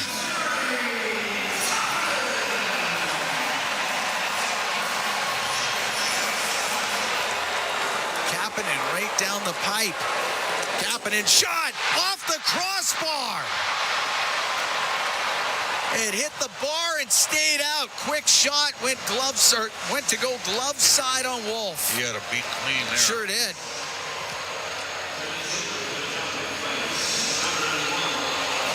All right, Nazem Kadri.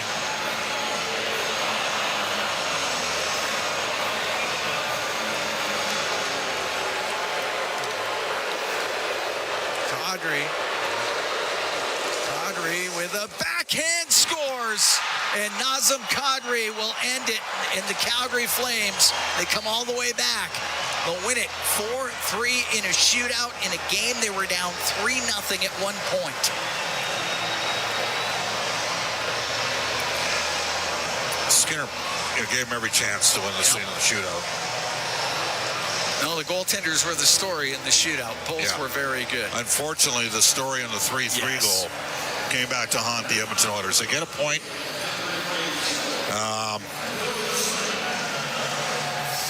Wow. Yeah, a game in which you were up by a 3-0 score halfway through the game. You like to finish that off. But unfortunately for Edmonton, I mean, it doesn't at the end of the day here, Dustin Wolf made 32 saves on 35 shots in regulation and OT, and then stopped. As it turned out, the Oilers went 2, 3, 4, 5, 6, 7, 1 and 8 in the shootout. He stopped 7 of 8 shots. Yeah, well, I mean, his career numbers in shootouts are really good. That was a great move by Kadri, by the way. He's incredibly good in shootouts. So that was true to form here this evening for Dustin Wolf, and held his team in and they were able to get the win 4-3 over the Oilers here at Rogers Place to kick off the 2025-26 regular season. It shouldn't have been as close. I mean, Edmonton ended up, 35-23. The Oilers dropped off the faceoffs as the game wore on. Their power play went 2 for 4. The best players, McDavid and Draisaitl, tell you they needed to win it on the power play in overtime. And they weren't able. They lost a couple draws and had to do some reloads and some resets.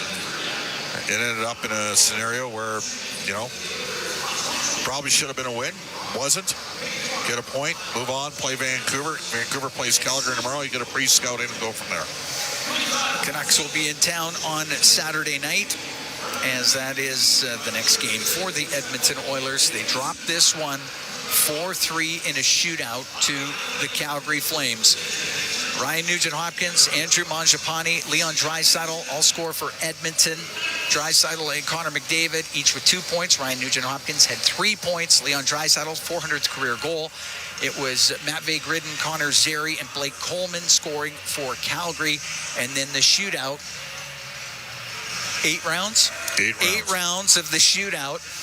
And the Edmonton Oilers lose it as Nazem Kadri had the game winner in the shootout. Exciting game here at Rogers Place, the Battle of Alberta, the first of 4.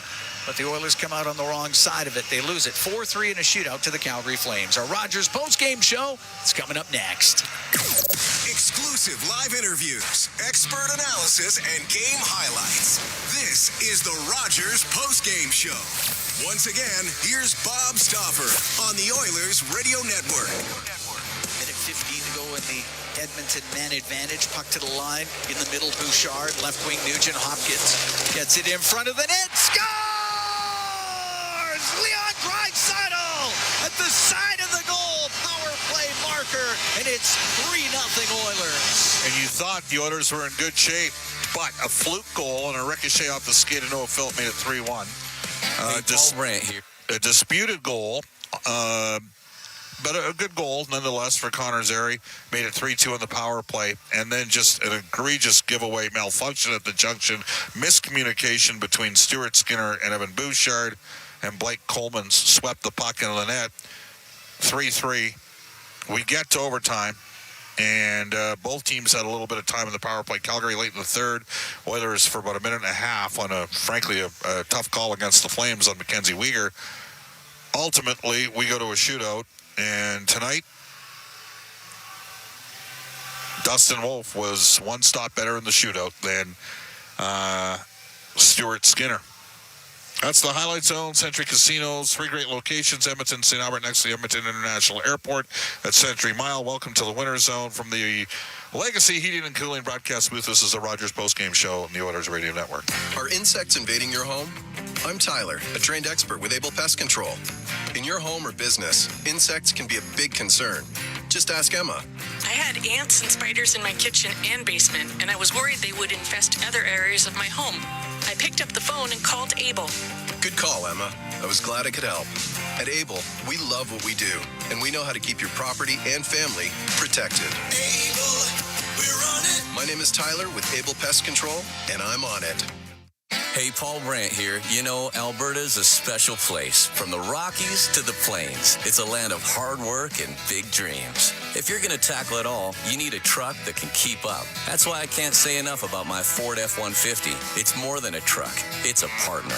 Rugged toughness, serious capability, and smart features that make your life easier, like available Pro Power onboard. The Ford F-150. Get yours today at your Alberta Ford dealer, and tell them PB sent you. This is the Rogers postgame show on the Oilers Radio Network. All right, welcome back, everybody. You know Alberta Blue Cross Travel Insurance, goal, game, health, dental, travel. We got the coverage you need. Visit ab.bluecross.ca. This was a strange hockey game tonight as we bring aboard our inside the game analyst, Rob Brown. Rob, the Oilers, to me, look pretty good, building up the 3-0 lead. Flames got their hard hats on. Did they earn a bounce or two? And then the 3-3 goal. That can't happen. Well, I thought the Oilers, Connor and Leon, were fantastic in this game. I thought when you look at other players, depth players, I thought Mangiapane and Tomashek were good in this game. I thought the rest of the team was underwhelming in a game that they had the better lineup dressed. I think that the Calgary Flames earned the breaks. I think the Oilers started to turn the puck over, which created Calgary chances. And the Oilers' power play was excellent. I mean, they were unfortunate in overtime. They had a couple of really good looks in overtime. On the goal, the third goal, I know that you mentioned miscommunication between Bouchard and Skinner. That one, Evan Bouchard probably should stop in front of the net, turn towards Coleman coming in, and front him. Having said that, that's all on Skinner. 100%. I mean, it took a weird bounce on him. It bounced in front of him, but then he froze. He's got to freeze that. Yeah, I mean, there's no need to play it. There's no need to let Bouchard pick it up. I mean, because Bouchard's got a guy trailing. That 100 times out of 100, he's got to freeze that. And up until then, I mean, he had a good game, and then he made great saves in the shootout. Unfortunately, in this city, everyone's going to notice that, and the pressure is just going to be mounted a little more on Stuart Skinner. But this is a game that the Oilers should win. This is a game where you have a 3-0 lead against a team that's missing two good players. And I know that Wolf played well in net for the Calgary Flames. But when Connor and Leon were on the ice, there was creation, and there was a ton of chances. When they weren't on the ice, the Oilers didn't create near as much. Yeah, I hear you. All right, Vancouver up next. Oilers will get a chance to pre-scout watching the Flames and the Canucks tomorrow. They just played Vancouver twice in the final 3 preseason games. A little bit different lineup. The Oilers are going to need more for more. They're going to need more guys contributing. Yeah, they are. They certainly are. And that even goes on the first line for the Oilers. I thought Connor and Leon were good. Frederick, he had a really good last shift until he took the penalty.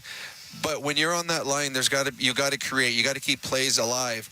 I personally love Mangiapane on that line. Yeah. The problem, when he's up on that line, that really thins out lines 2, 3, and 4, and I'm sure that's why they're doing it. The one thing, the player I did like tonight, I liked Tomashik.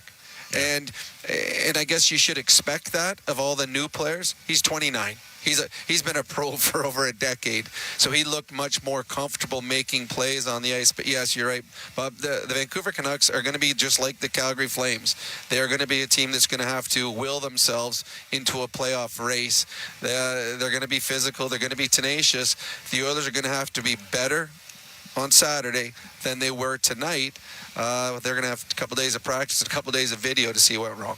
Good stuff, Rob. Sounds good, Bob. Let's go to the smart play of the night. It is brought to you by Catelli Smart Pasta with the all-natural ingredients. It's a smart move for your next meal. Look for the all-natural ingredients flag on the box the next time you shop, and we'll give it to David Tomashik, who picked up his first NHL point, sending up Leon Draisaitl on his 400th career goal. And you heard Rob Brown. He was the best of the new players. This is the Rogers Postgame Show on the Oilers Radio Network. Heard of Uline? You know, the have-it-all in-stock, ready-to-deliver shipping and industrial supply specialists. The company that does things for you that are unheard of, like keeping 41,000 items in stock in our own warehouses. With customer service reps on the line to get you what you need, when you need it, 24/7, 365, every time. Maybe you heard it here first. Want to hear more? Visit uline.ca. ULINE, your shipping and industrial supply specialists. If you ever find yourself needing collision repair, CarStar is here to help make accidents unhappen. Any make, any model. That said, there are some accidents CarStar can't make unhappen, such as accidentally waking a hibernating bear, accidentally biting into a raw habanero pepper, accidentally throwing a frisbee at a beehive. CarStar, Canada's trusted collision repair expert, is here to make car accidents unhappen. For a location near you, visit carstar.ca. Chemco is more than just a trusted local name. Chemco has been building industry across Canada for more than 60 years. From engineering through to commissioning, construction, maintenance, and beyond, Chemco's multidiscipline approach stands firmly on the belief that Chemco cares. It's not just what they do, it's how they do it. Visit Chemco.com and discover how they can support your project today. Chemco, proud fans of the Edmonton Oilers, serving and supporting communities across Canada for over 60 years. You're tuned in to the Rogers postgame show on the official voice of the Edmonton Oilers, 880 CHAD, and on the Oilers Radio Network. All right, so we go to the out-of-town scoreboard, which is presented by Pizza 73, the official pizza of the Edmonton Oilers. The two best teams in the Central Division played tonight down in Medicine Hat, and the Tigers skated away the 5-2 victory. Edmonton drops to 5-2 on the season. National Hockey League tonight, wild one, Vegas and LA. Vegas led at LA led at 1.2-0. Vegas led at 1.53. The Kings came all the way back, won 6-5 in a shootout. Boston beats Washington 3-1. Maple Leafs beat the Canadiens 5-2. And the Calgary Flames win here tonight at Rogers Place, rallying from a 3-0 deficit to beat the Oilers 4-3 in a shootout. This is the Rogers postgame show on the Oilers Radio Network. Drivers seeking power, performance, and unbeatable value don't need to look any further than Freedom Ford. From the legendary F-150 to the rugged Bronco, the versatile Bronco Sport, and full lineup of SUVs built for every adventure, there's a perfect ride for every driver and every lifestyle. With financing rates starting at just 0%, hitting the road has never been easier or more affordable. Visit Freedom Ford on 75th Street in Edmonton and experience the thrill of driving your dream vehicle today. Wherever Canadians raise a glass, you'll find Molson. There's a good reason for that. When you've been in Canada for over 230 years, you get around in the cups and fridges of Canadians, generation after generation. Molson has a beer for everyone. So raise a glass or cup or whatever you pour your Molson in, because it doesn't matter what it's in. It matters where it's from. Canadian, export, ultra, excel, Molson. Everyone in. Must be legal drinking age. Molson Cup 3 Stars presented by Molson, the official beer of the Edmonton Oilers, whether it's Canadian, Ultra, Export, or Excel. There's a Molson with your name on it. And third star tonight, Leon Draisaitl. Second star tonight, Dustin Wolf from the Calgary Flames. First star tonight with a goal and 2 assists, Ryan Nugent-Hopkins. The Rogers postgame shows heard following each of our NHL broadcasts. The Oilers return to action Saturday night against the Vancouver Canucks. For my play-by-play partners this season, Cam Moona called tonight's game, Jack Michaels, Rob Brown, Brendan Escott, studio producers, Kellen Kennedy and Eamon Hashem Kellum at the helm tonight, and our longtime engineer, Troy Bowler. Bob Stauffer saying, so long from Rogers Place. Oilers squander a 3-0 lead. Give the Flames credit. They grinded their way back. They beat Edmonton 4-3 in a shootout.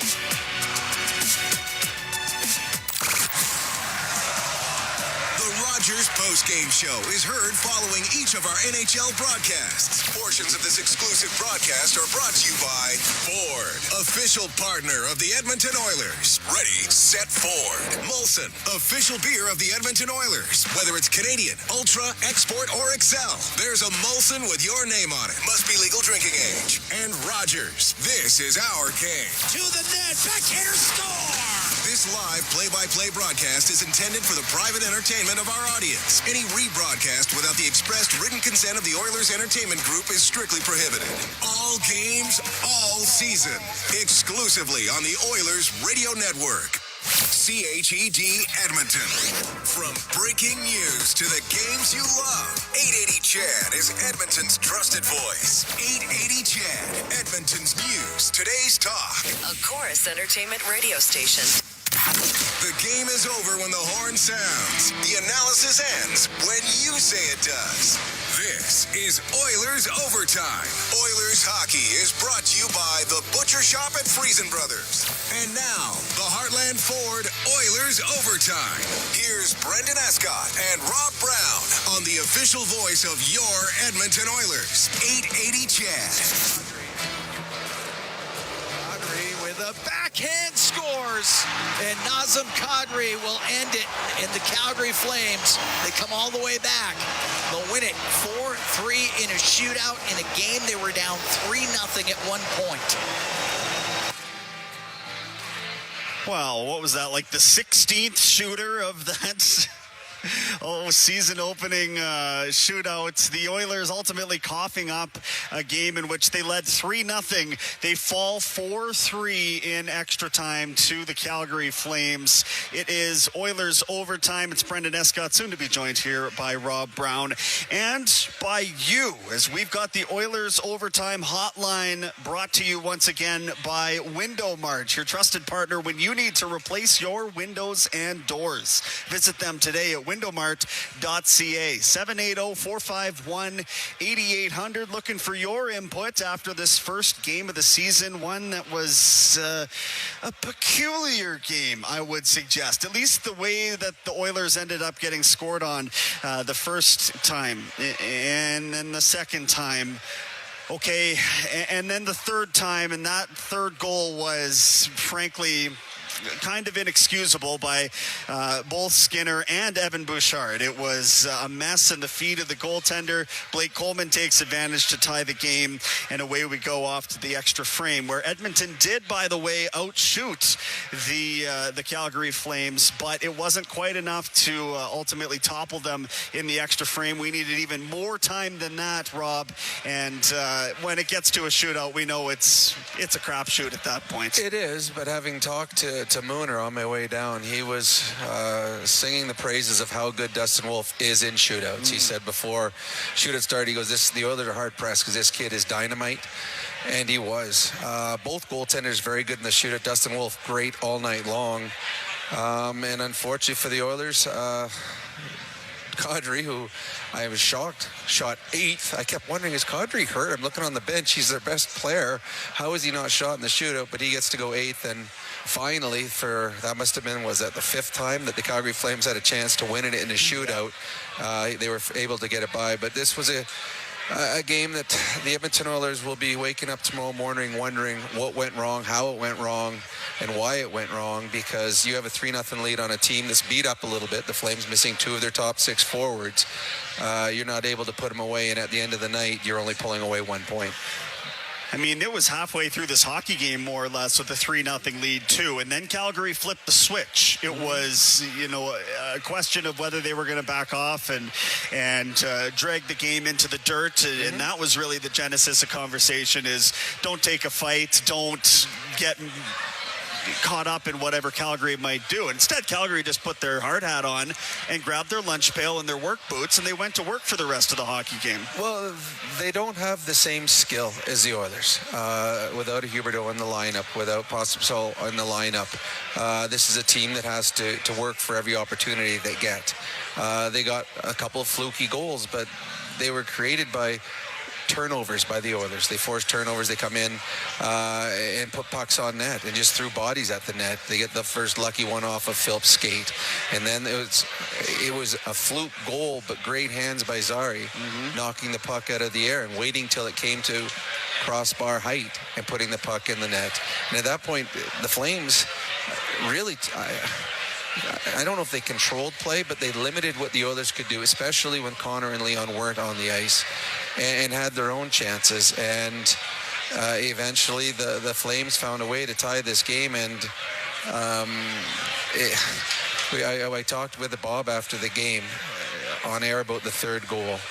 Evan Bouchard probably wants to turn, face Coleman coming in, and just hold him there, kind of the front of the net. Having said that, Stuart Skinner's got to jump on that puck. I understand it bounced off his body a little weird. It didn't stay in him. But then he just froze, and everybody in the rink thinks he's just going to put his hand on it, and he should have, because you don't want to play it, because Bouchard's skating forward with a guy right on him.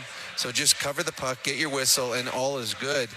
Just a weird play, and the only player really that was alive on that one was Coleman, who I think was just as shocked as the 19,000 or whatever we get here at night when that puck found the back of the net. But that one, I thought you couldn't blame Stuart Skinner on anything else that happened this game tonight, but that third goal is one that can't go in. Just as an example of how bizarre this game truly is, the designations for goals on NHL.com, Connor Zary's is considered a bat of a shot, and Blake Coleman's was considered a poke of a shot.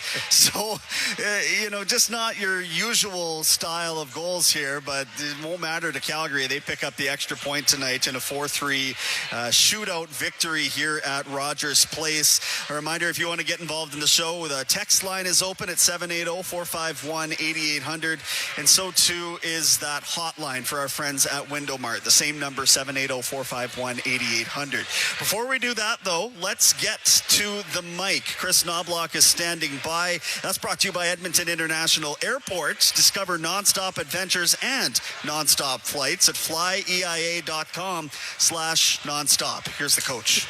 In their momentum, what did you guys get away from? You think? Turnovers. As soon as we made it 3-0, we made some turnovers, and the first goal was an unfortunate bounce in front of our net, but should never have been in our end. 2 previous shifts right before that, we had a chance to get it in. We ended up getting hemmed in because we didn't get a puck in deep. We didn't get change.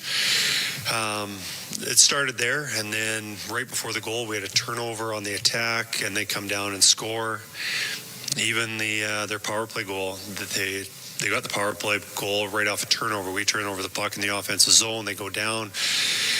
We take a penalty right there, and then that's 3-2. So that's a turning point right there. As soon as we made it 3-0, we got really sloppy with the puck. Before that, I thought we were outstanding with it, but that was definitely the turning point. Stu obviously took ownership of that third goal scenario there. And goalies are the last line of defense, right? They make a mistake, often it goes in. Is that an understandable scenario, or is that just something that can't happen? Yeah, that happens throughout the season. Pretty tough to go through a whole season without something like that happening. If it happens more often than not, then we've got an issue. But, it's an unfortunate play. It's something that you don't want to see, but it happens. You got to be looking for consistency out of your goaltender. That's a goal that, turns the game. It's a minute into the third period. Is that still a gut punch for this team when that goal goes in? Anytime you get scored against, it's a gut punch, whether it's us playing almost a perfect first half of the game, and then we get sloppy, and they score on that goal. That was a gut punch. So, I don't know. We had the 3-2 lead. We should be fine, but, it happens. It's hockey. You played, like you were saying, you're playing a great game in the first half hour. You're never going to play the perfect game. There's going to be ebbs and flows. I guess is the key to when you get a bad bounce, when you get a bad break, is kind of just the way you recover. Like Stu kind of recovered pretty well after that and made some big saves for you. But is that really a big key for this team, is to just be able to absorb that and move on? Yeah, he handled that really well. He made some big saves, get it to overtime. Didn't rattle his confidence. And I've seen that from Stu numerous times where, things are rockier. And the night before, he didn't play very well. The next night, he plays really well. He doesn't get too high, too low. And that maybe a rookie goaltender gets rattled by that goal. But he made some big saves after that. What do you think of Tomaszek's night? I mean, he had a nice assist, but wound up in the penalty box a couple times as well. Yeah, it's overall I thought a pretty good game. I thought our power play was good, and I thought he had a lot to do with that. Overall, that so-called fourth line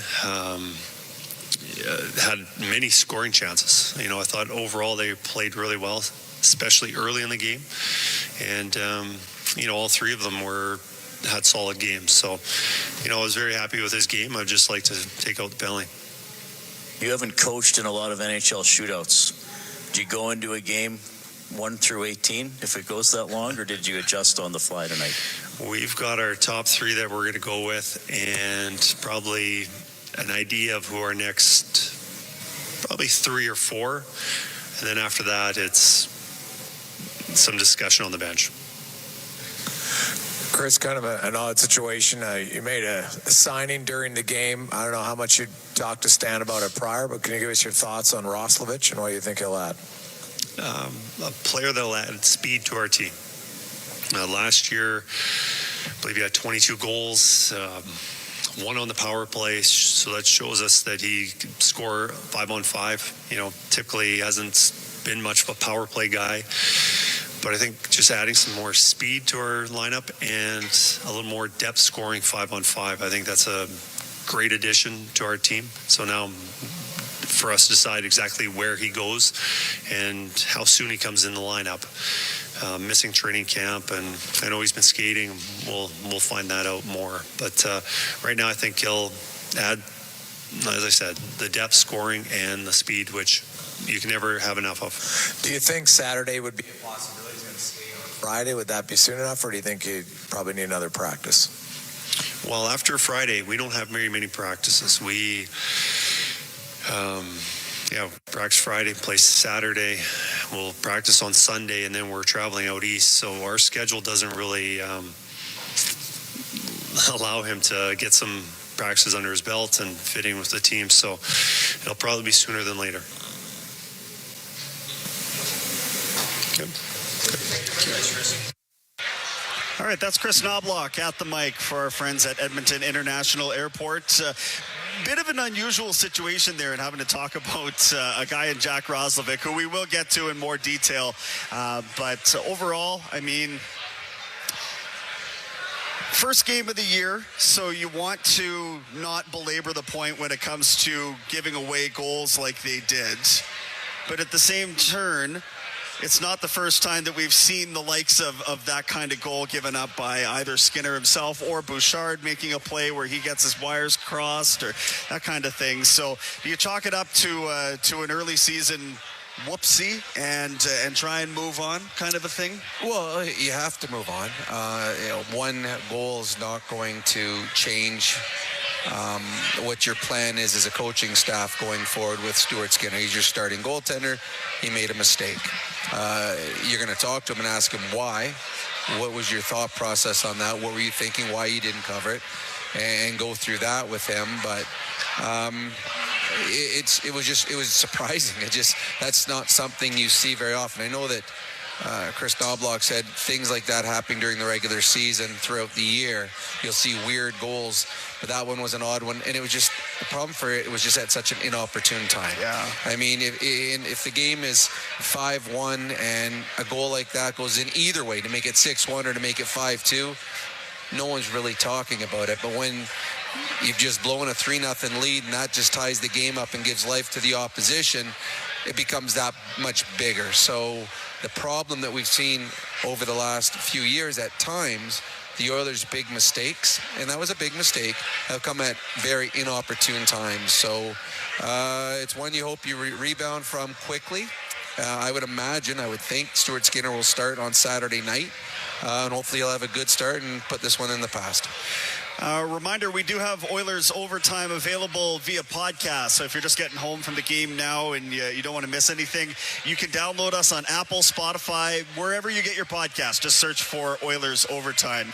And with that, I think it's time we hear from the goaltender tonight. Stuart Skinner is standing at the mic for EIA. Got to take us through that third goal and what happened. Let's get it over with. I think I just had to make a quicker decision. The game happens fast down there. It was just kind of a miscommunication, and I was slow to react to, I think it was Coleman behind Bush, and then, it's a goal. Obviously, in the midst of it, if that doesn't go in, we win the game, 2 points.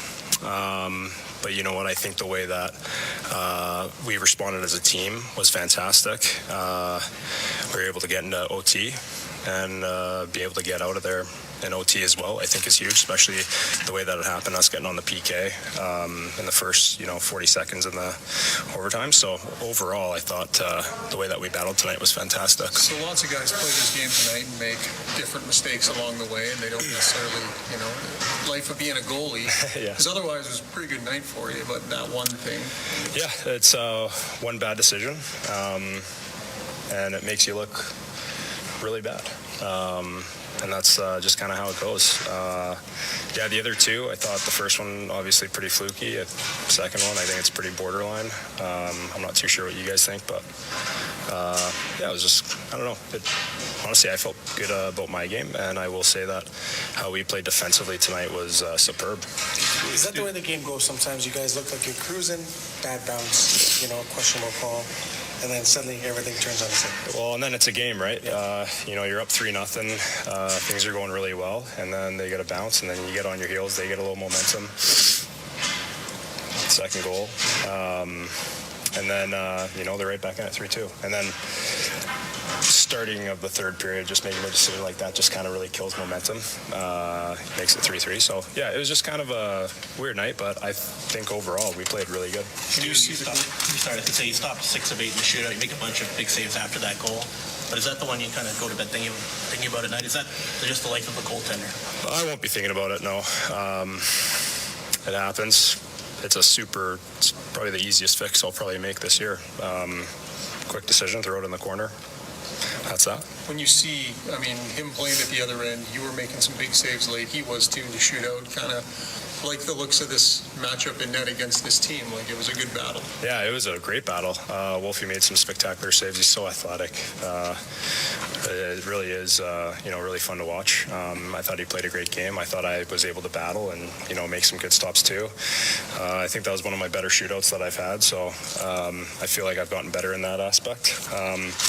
And yeah, it's Battle of Alberta, going to the shootout, going 8-9 shooters. It's a fun game. It's been a while though since you've been in a shootout. You guys didn't have a lot last year. Yeah, when you got our first line going out 3-on-3, we tend to do some damage. But yeah, no matter what, as a goaltender, you always got to be ready for those chances and being ready for the shootout. So yeah, it has been a while, especially with long playoffs and stuff. What have you worked on? Why do you feel you gotten better in the shootout? Yeah, I think, Peter's brought up some good points just on depth management and also just seeing kind of what's happening in front of me. And yeah, I'd love to get in the greedy details, but I'm going to keep that for myself. Thanks, Stu. Thanks guys. Oilers netminder Stuart Skinner after a performance tonight. A bit of a mixed bag. He turned aside, 18 of 22 shots in the end, or check that, 19 of 22. But those ones, as Rob highlighted, at the inopportune time, make all the difference in the world. And that's what we saw tonight in a game that the Oilers do salvage 1 point at least, but we're in line for 2 and let that slip away. Let's check in on Set the Line, brought to you by River Cree Resort and Casino. Excitement, bet on it. We asked you over or under 1.5 points for Andrew Mangiapane tonight. He scored, but it was just the 1 point. So the under hits tonight. Donna is our winner of a $50 River Cree Resort and Casino gift card. Appreciate you listening, Donna. We are going to send it back to a break for just 1 quick second. This is Oilers Overtime on 880 CHED. This report brought to you by Sentinel Storage. Need extra space? Try 4 weeks free. Details at sentinelstorage.ca. Sentinel Storage. They shoot, we store. You know the feeling you get when your team scores the winning goal? That's the feeling you get when you score a great deal at Sherwood Ford. The Giant. Louis DeBrusque here to tell you why Sherwood Ford is the Giant. There's the Giant inventory, the great selection of new and used vehicles. There's the Giant service. Forget the hassle of servicing your vehicle with their free valet service pickup. It all adds up to a Giant experience, which gets my seal of approval. Sherwood Ford, the Giant. Hockey fans helping hockey fans with all their vehicle needs. When Crystal Glass introduced our residential window line, it was essential to manufacture them locally. Crystal Glass has always been a proudly Canadian company. We employ Canadians, we serve Canadians, and we are Canadians. So you know our windows are designed and built for our climate. And since we've been the clear choice for glass for over 75 years, you can trust our quality and service. Visit one of our over 50 locations across Western Canada or crystalglass.ca. Financing is now available. Winter's coming. Don't just accept it. Make winter bend to your will with the power of Honda from Riverside Honda and Skidoo. Right now, save up to $400 on the Home Essential Honda inverter generators and make snow days no problem with up to $250 off Honda snowblowers. Show winter who's boss at Riverside Honda and Skidoo. 15 Inglewood Drive and always online at riversidehonda.com. It's your dream. Ride it at Riverside. Shop local, shop Canadian. Are you looking to be a healthier and happier you? Prevention of cardiovascular disease is more than just eating healthy and exercising. Risk factors include smoking, alcohol, physical inactivity, obesity, high blood pressure, high blood cholesterol, and diabetes, and may not always paint the complete picture. There are specific factors that increase your chances of developing problems with your heart and blood vessels. The HeartFit Clinic comprises of comprehensive, non-invasive cardiovascular assessments. Book your complimentary consultation today by calling 780-733-1233. Business owners know when it comes to commercial cleaning, trust matters. Ultrashine has been keeping Western Canada spotless since 2009, trusted by hundreds of North America's largest organizations. With over 25 million square feet service, Ultrashine sets the standard, delivering premier cleaning at the lowest cost. Built on mutual respect, their secure, reliable solutions are chosen by industry leaders across the continent. Ultrashine, commercial cleaning done smarter. Get a free cleaning quote today by visiting ultrashine.com. Oilers hockey is brought to you by the Butcher Shop at Friesen Brothers. This is the Heartland Ford Oilers Overtime on the official voice of your Edmonton Oilers, 880 Chad. Frost to Weegar to Frost on the left side. Frost cross ice pass to Coronado, and there's the stop by Skinner, and he gets it with the glove and held on. What a chance for the Flames. Coronado right in the slot with a minute to go in the third. Call that the save of the game, brought to you by Crystal Glass. Call 310-GLASS or visit crystalglass.ca. Skinner just not quite enough to eke into the win column tonight after giving up that tough third goal. You heard from him. We will hear from a couple more Oilers, and actually we'll hear from Stan Bowman too, who did a very brief media availability on the signing of Jack Roslovic during this game. Roslovic is an interesting case, Rob. I don't really know what happened. It sounded to me over the course of this offseason like his agent may have sort of fumbled the opportunity in the first place. Ends up with a new agent, ends up getting this deal solidified in Edmonton, where, as we've talked about, people want to come here and play now, whether they're somebody who's in the middle of a great stretch of their career or somebody trying to extend their career like 28-year-old Roslovic will be. What do you make of the fit? What do we know about this player, I guess, in terms of how he'll fit? And honestly, I don't know him enough about him, other than when I've watched him play, he's skilled. Mm-hmm. I've seen some games that he's played with the Rangers, with Winnipeg, where he has been one of the better players on the ice. In Carolina last year, he had 22 goals in the regular season and then was a healthy scratch in a couple of the playoff games. So you wonder if it was a fit there, if it didn't, his style of play wasn't exactly what Brindamore was looking for. And then you're like, why is a player with that kind of skill, a 22 goal scorer, not signed during the summer? You're like, hey, what happened there? He's going to get an opportunity here. I think what we saw tonight in this hockey game, that there was some lines that were quiet at times. And they need, with no Hyman in the lineup, they need skill to be able to have more than just the Connor Leon scoring line. So he'll get a look. He's at the right age that the Oilers are looking for right now. He's a 28-year-old, so this should be his prime. And again, he's not coming off, it's been 3 years since he scored 20. His career high was just months ago with the Carolina Hurricanes. So you cannot not have enough options for a coaching staff, and this is another option for Chris Knobloch going forward. Now, Stan Bowman made the acquisition official during the game and actually held a media availability during one of the intermissions. So let's get to that right now as we head back to the mic for Edmonton International Airport. He's played 500 games in the league. I think he's in good shape. I don't know how long it will take him to get going. What kind of role do you envision him playing on this team? A top 6 forward, a bottom 6 forward? What's your initial reaction to that? It's up to the coaches to figure out. We've got a really talented, versatile offensive player, so we can use him a lot of different ways depending if he's playing wing or center. It's just looking at options, and I think we're a much better team we add someone like that to the mix. So Stan, did he come back to you guys and say, okay, are you guys still interested? I've been in touch with his agent going back. Like I said, he switched agents at the end of the summer. Justin Duberman's his new agent. I've been talking to Justin regularly. And like I said, from my first, when he called me to find out, kind of where things were, since he knew we were interested in the summer, ever since that conversation, I said, we love him, but we just don't have a lot of money to spend. So, he said, yeah, I kind of figured that, but I wanted to make sure you're still interested, and that hasn't changed. And then I guess, maybe with the season starting, they were probably looking at their options, and they felt this was best. Has there been any shift in Zach Hunting's timeline at all? No. Still tracking to that November-ish, early November. Is there a roster move going to be required here in order for this to be executed officially? Yeah, well, we're going to have to figure that out. We have a few ideas in mind, but we haven't totally figured that out. The biggest thing was this is a really unique opportunity to get a player of his caliber without giving up any assets, to have him come right into our team.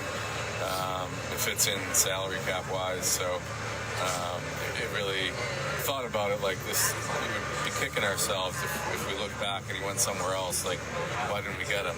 It's we have a lot of good players now, but you're always looking for players that are established, and we think he's going to be a nice fit. There's some guys that fall through the cracks in free agency. It happens kind of year to year, but a 22-goal guy like it.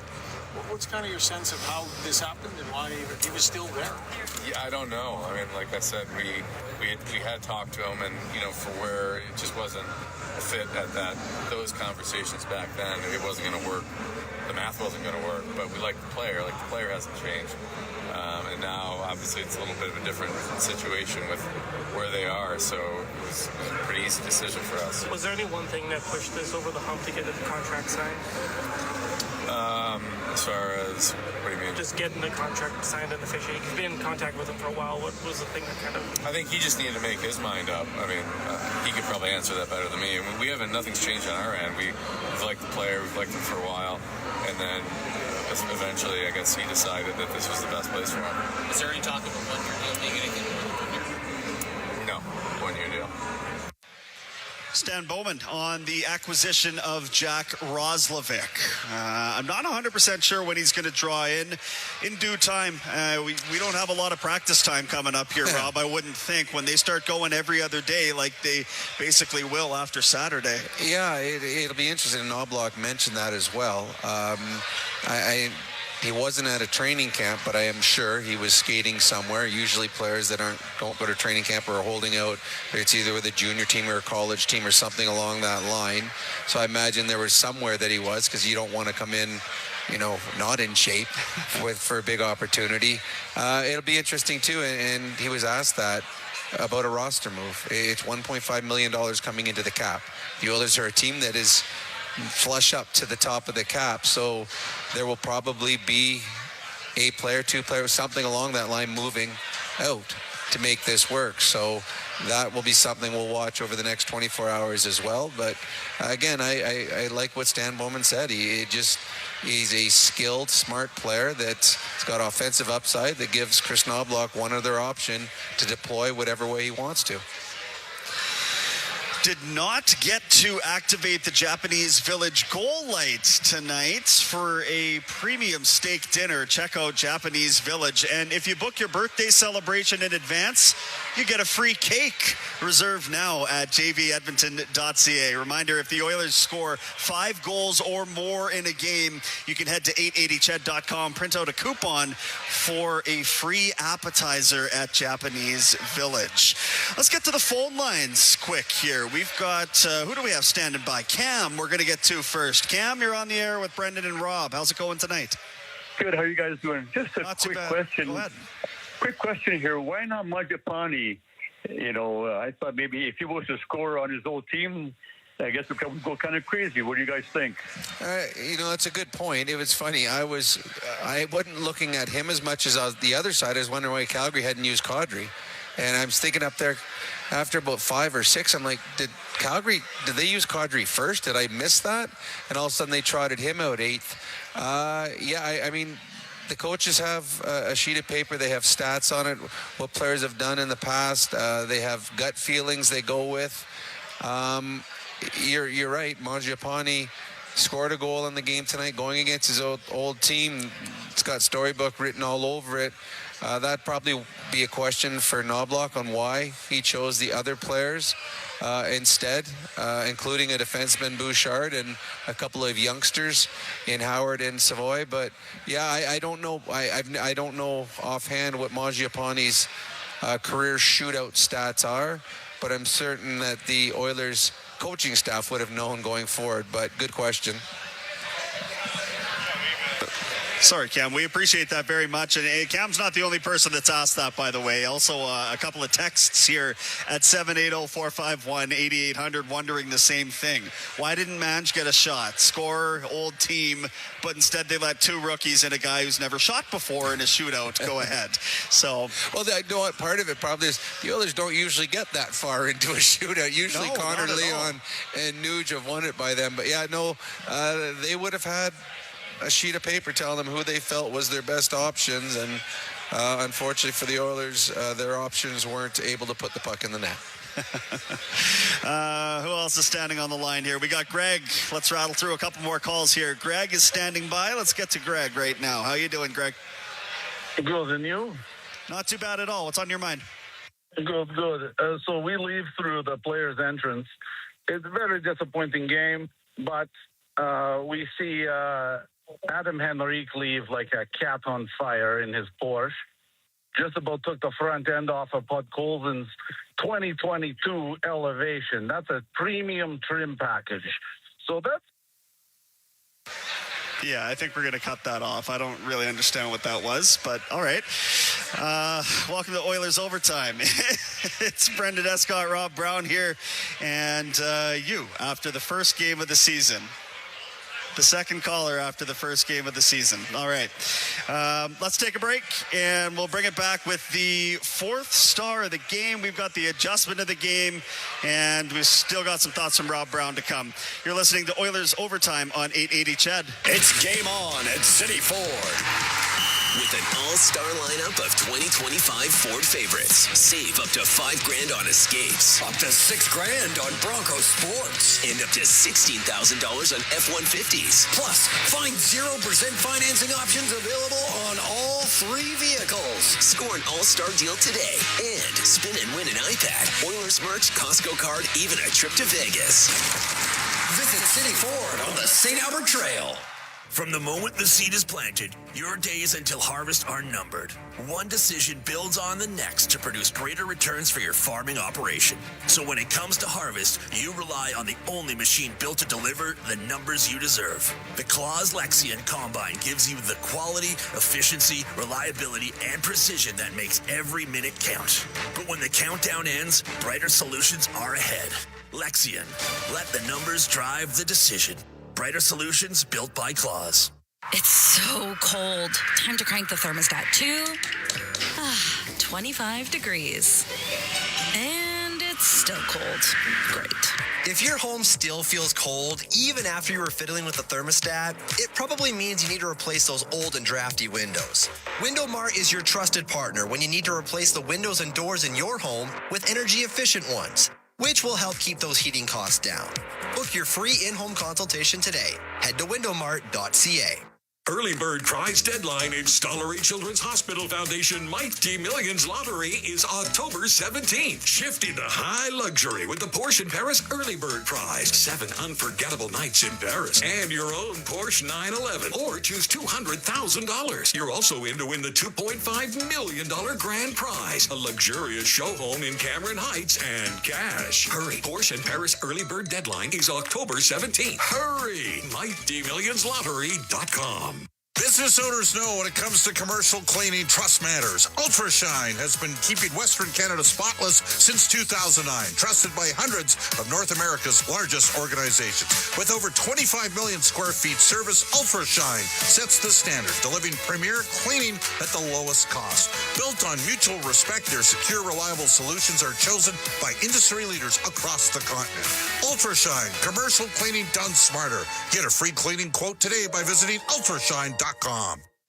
Celebrate Oktoberfest at your local Friesen Brothers Fresh Market. On October 18th and 19th, we're bringing you an all-you-can-eat German feast with Alberta beef rouladen, Alberta pork schnitzel, in-store made Ivan sausages with tangy sauerkraut, German rice sourdough buns, the full salad bar, and more, all for just $25 per person. Grab your family, bring your friends, and loosen your lederhosen, because this is going to be good fun. Find out more at Friesen.com. Live Oilers hockey is brought to you by the Butcher Shop at Friesen Brothers. This is the Heartland Ford Oilers Overtime. Here's Brendan Escott on the official voice of your Edmonton Oilers, 880 Chad. This is his first NHL game. Puck to the middle, and Coronado couldn't get a shot. Had his stick lifted, and Savoy will get it out and down the ice. Weir took a healthy run at Savoy. That's your crunch of the game, brought to you by Cougar Paint and Collision. Our family helping your family for 42 years and counting. Welcome back to Oilers Overtime on 880 Ched. Final score 4-3 in a shootout. The Calgary Flames knock off your Oilers at Rogers Place. You want to get a phone call in here, a text message, 780-451-8800 is the number to do so. I'm available online as well on X at Brendan Escott. You can find me, Brendan, with an E, Escott with 2 T's. A couple of text messages here that we're going to save. We still got Rob Brown for a few more minutes, and I promised the 4th star of the game. So I'll tell you the 3rd star of this game, Leon Draisaitl with a goal and an assist. Matvei Gridin from Calgary, the 2nd star of the game with a goal. And Ryan Nugent-Hopkins taking home 1st star of the game honors, a goal and 2 assists. He factored in on all of the scoring for your Edmonton Oilers. Your 4th star of the game is brought to you by Jandel Homes. Custom build your dream home with Jandel Homes today. I've got somebody in mind, and I figure you might be in line with me, Rob, but go ahead. Well, I mean, it's simple. You can give Connor McDavid it, but he's going to get enough stars this year, so let's look at someone else. I thought Andrew Mangiapane. Yeah. I thought, you come to a new team, there's expectations and there's hopes. You want to be a contributor early, and I believe he scored in his first exhibition game, and now he scored in his first league game. First shot on net as an Edmonton Oiler, he scored. That's hopefully a good sign going forward. And I thought he was dangerous. And on the goal that he scored, he made a fantastic play at the blue line. It was a 1-on-2. He fell down, kept control of the puck, and then had to get back onside for McDavid to be able to come across the blue line. Good shot, and he puts the puck past his former teammates. Andrew Mangiapane, to me, is the 4th star of the game. Yeah, I wholeheartedly agree. I had written it down before you even brought that up, but I figured he was maybe an easier choice with the goal and being a guy that people would have liked to have seen in the shootout tonight for the sake of a good story anyway. The adjustment of the game is brought to you all season long by WD-40, and for me, the adjustment came on special teams, and it was maybe not even a positive sense, because it ended up going Calgary's way in the end. The adjustment of when we're going to see more of McDavid and Draisaitl as penalty killers. Yep. I think this is an interesting adjustment from 30,000 feet to look at. You're right, it is, and it's funny. There's positives and negatives with it. The negative is your role players are getting diminished ice time. So there's usually, on most teams, there's 3 sets of penalty killers, usually 3rd, 4th line players. That's where they get their extra ice time. Now, there are a lot of teams that use their star players. So Connor and Leon take a little bit of ice time away from the 3rd and 4th line players. But what it does, it puts fear in the opposition's power play, so much that the Calgary Flames had a power play. They called a timeout late in the game because they had Connor and Leon out there, and they're okay, all right, we got a power play, we're trying to score. And there's just hesitation, and there's worry. And we've seen them killing in the preseason, and then tonight they've created a number of chances. The puck bounced on Connor tonight. He and Leon had a 2-on-2, and it turned into a partial breakaway for Connor. He wasn't able to get good wood on it.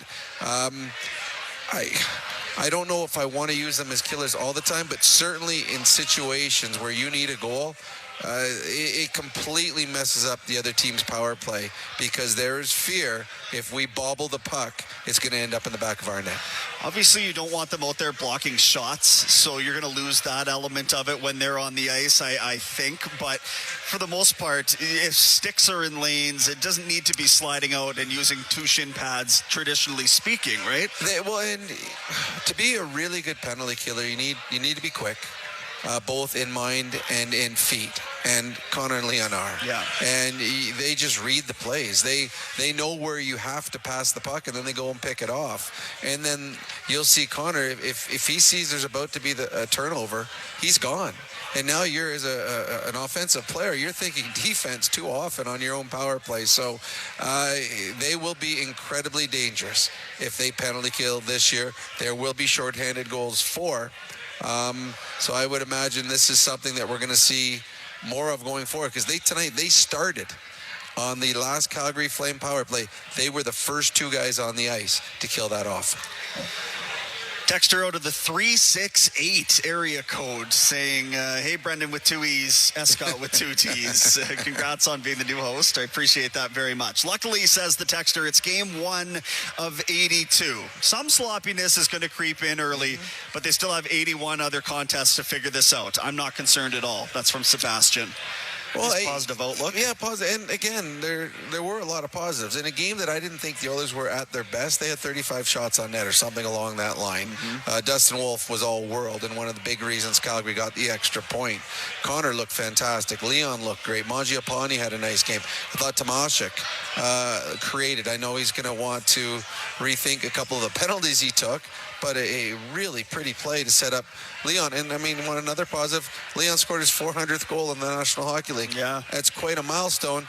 And that wasn't even the prettiest goal he scored tonight. His penalty shot goal, or the shootout goal, was stupid sick. Wolf does not get beat often, and Leon made it look simple. So a lot of positives in this game. Unfortunately for them, there were some negatives. And I think we talked about it at the end of the game. And Chris Knobloch reiterated what we said. The Oilers, when they got the 3-0 lead, started turning the puck over. And when you turn the puck over, Calgary is not going to create a whole lot of offensive chances on their own. They're not built that way. They don't have the skilled players that the Oilers have. But if you shorten the ice for them and give them odd man breaks, they will make you pay. And tonight, the Edmonton Oilers got sloppy as the game moved on, and Calgary took advantage of it. They did. Let's go back to the phone lines. Cody is standing by at 780-451-8800. Appreciate the call, Cody. How you doing? Not too bad. Just kind of wanted to talk about lack of depth down the lineup, and I think that's something that we seem to be lacking all the time with the Oilers. And it seems like if we don't have McDavid and Draisaitl, and the way I look at it, to follow up with the previous caller, we have a guy like Todd Colson who signs a new contract. Why?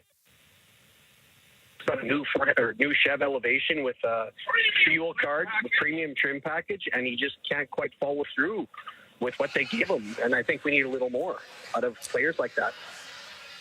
Well, you're not going to have all-stars at every position. No team in the league can do that with depth. When you pay certain players a certain amount, there's only a certain amount left for players lower in the lineup. But Colson, it was actually a quiet night. He had one shift where I think he ran 4 guys. He was quieter tonight than I have seen him in the past. The Oilers are hoping some of their depth players like a Savoy, a Howard, Tomaszek, some of those players, Mangiapane, can come through. They're missing Hyman, which is a big difference, and now Connor and Leon are playing together. Hyman comes back, they split those two up, and now your second line is stronger. They just got Jack Roslovic, who scored 22 goals last year in the National Hockey League. That will add to their depth. I think the Oilers right now are trying to find out how good their depth can be. There's unknowns this year, and Brendan and I have talked about it. We don't know how good Howard and Savoy and Tomaszek are going to be, because they combined, the three of them have 4 NHL games before tonight. So you have to give them some time to see what they're capable of doing, and then you reassess a month from now, 2 months from now. Appreciate the call, Cody. Thanks very much for that. 780-451-8800. You can float us a text. You can dial us up And I believe we've got Alan on hold right now as well. Alan, you're on the air. How's it going? It's going good, man. Thanks for asking. What did you guys think of Nazem Kadri's play tonight? And what kind of threat do you think the Flames pose for the Oilers in the West moving forward? I thought Kadri's a good hockey player. He's been a very good hockey player in this league for a long time.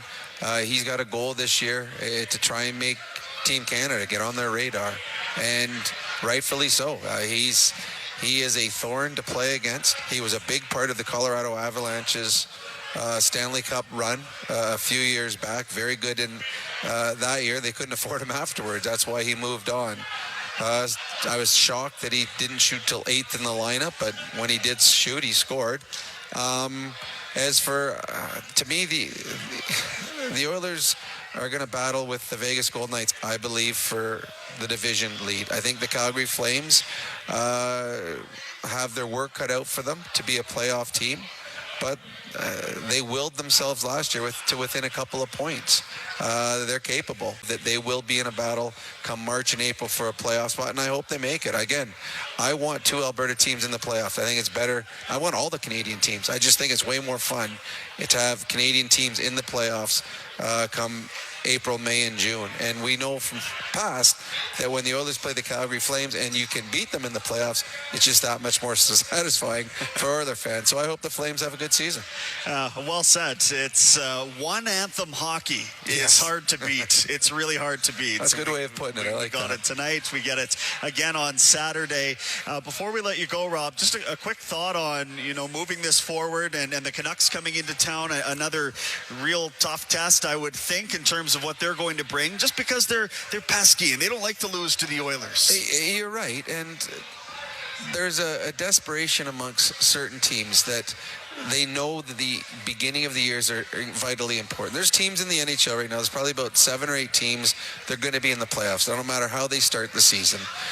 They want to win, they want to have good starts, but by season's end, it always equals out for them. But there's other teams that know they need a good start. The Vancouver Canucks are one of those. They had a very disappointing season last year.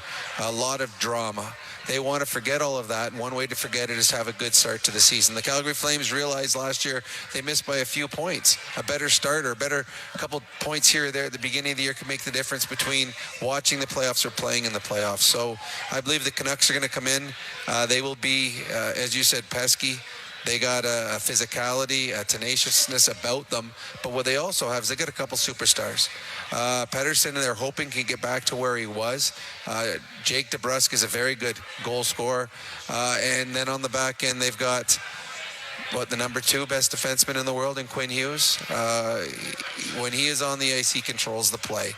One of my favorite players to watch. So they are more talented than the Calgary Flames with top-end talent because of Hughes and probably Pettersson. But they are desperate to have a good start to the season and to push everything from last year behind them. So I think they play the Flames before they play the Oilers. It'll be a test for the Oilers. Nobody takes the Oilers for granted. You are getting your best when you play when they play Calgary, it's Calgary's best. Vancouver's best. No one wants to get embarrassed. So the Edmonton Oilers will be prepared Saturday night to play a Vancouver Canuck team that will be motivated. And the Oilers, to me, have to be better than they were tonight, and I expect them to be. Do you think there's any impetus because they're hitting the road for such a long stretch after that Vancouver game, a little added emphasis on making sure you take care of your home court first? Yeah, you don't want to be looking for your first win on a road trip, a long road trip. You want to have your first win in the bag, and all of a sudden you have 3 out of 4 points going on the road. That is a big difference. Having 3 out of 4 points, thinking, we were one shootout, we're one crossbar possibly away in a shootout of being 2-0. So it becomes an important game. And we know what it's like in this city. The fans are very, very passionate. The media is 24/7. If the Oilers lose their first 2 and all of a sudden go on a road trip and things don't go right, it gets loud. So the Edmonton Oilers will want to have a better effort. And for 30 minutes, and Knobloch said it, for 30 minutes, the Edmonton Oilers were very good tonight. And then the last 30 minutes, they got sloppy. And in the National Hockey League, there's too many good players to get sloppy against and too many good goalies. The Oilers got beat by a very good goaltender tonight in Dustin Wolf. the Vancouver Canucks have a very good goaltender in Thatcher Demko. So you got to make sure that you play a clean game when you play against teams who have goalies that can steal games. It's coming up at 8 o'clock Saturday night. That's when we'll hear from our Rob Brown next. We're going to bid him adieu into the night. Don't go anywhere, though. We've still got more Oilers overtime coming up next on 880 Chad. Your home for live music and great performances is the River Cree Resort and Casino.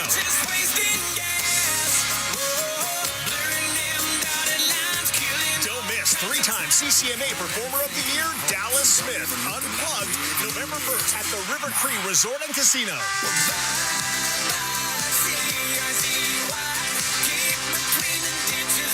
Get your tickets at rivercreeresort.com. River Cree Resort and Casino. Excitement, bet on it. GCL Diesel is far more than just your experts in diesel fuel systems. When it comes to turbochargers and turbocharger repairs, GCL Diesel has you covered. From original equipment suppliers like Garrett, Borg Warner, and Holsat, GCL Diesel powers your Cummins, Cat, GM, and Ford engine with only genuine turbos at fantastic prices. If you've got an engine, they've got your turbo. Visit the turbocharger experts at GCL Diesel in the West End or online at GCLDiesel.com. GCL Diesel, Canada's turbocharger superstore. When you need to replace your doors, you don't have to make a choice between quality and beauty. At Fancy Doors and Moldings, you get both. With Western Canada's largest interior door showroom, you'll be able to find the right door for your home.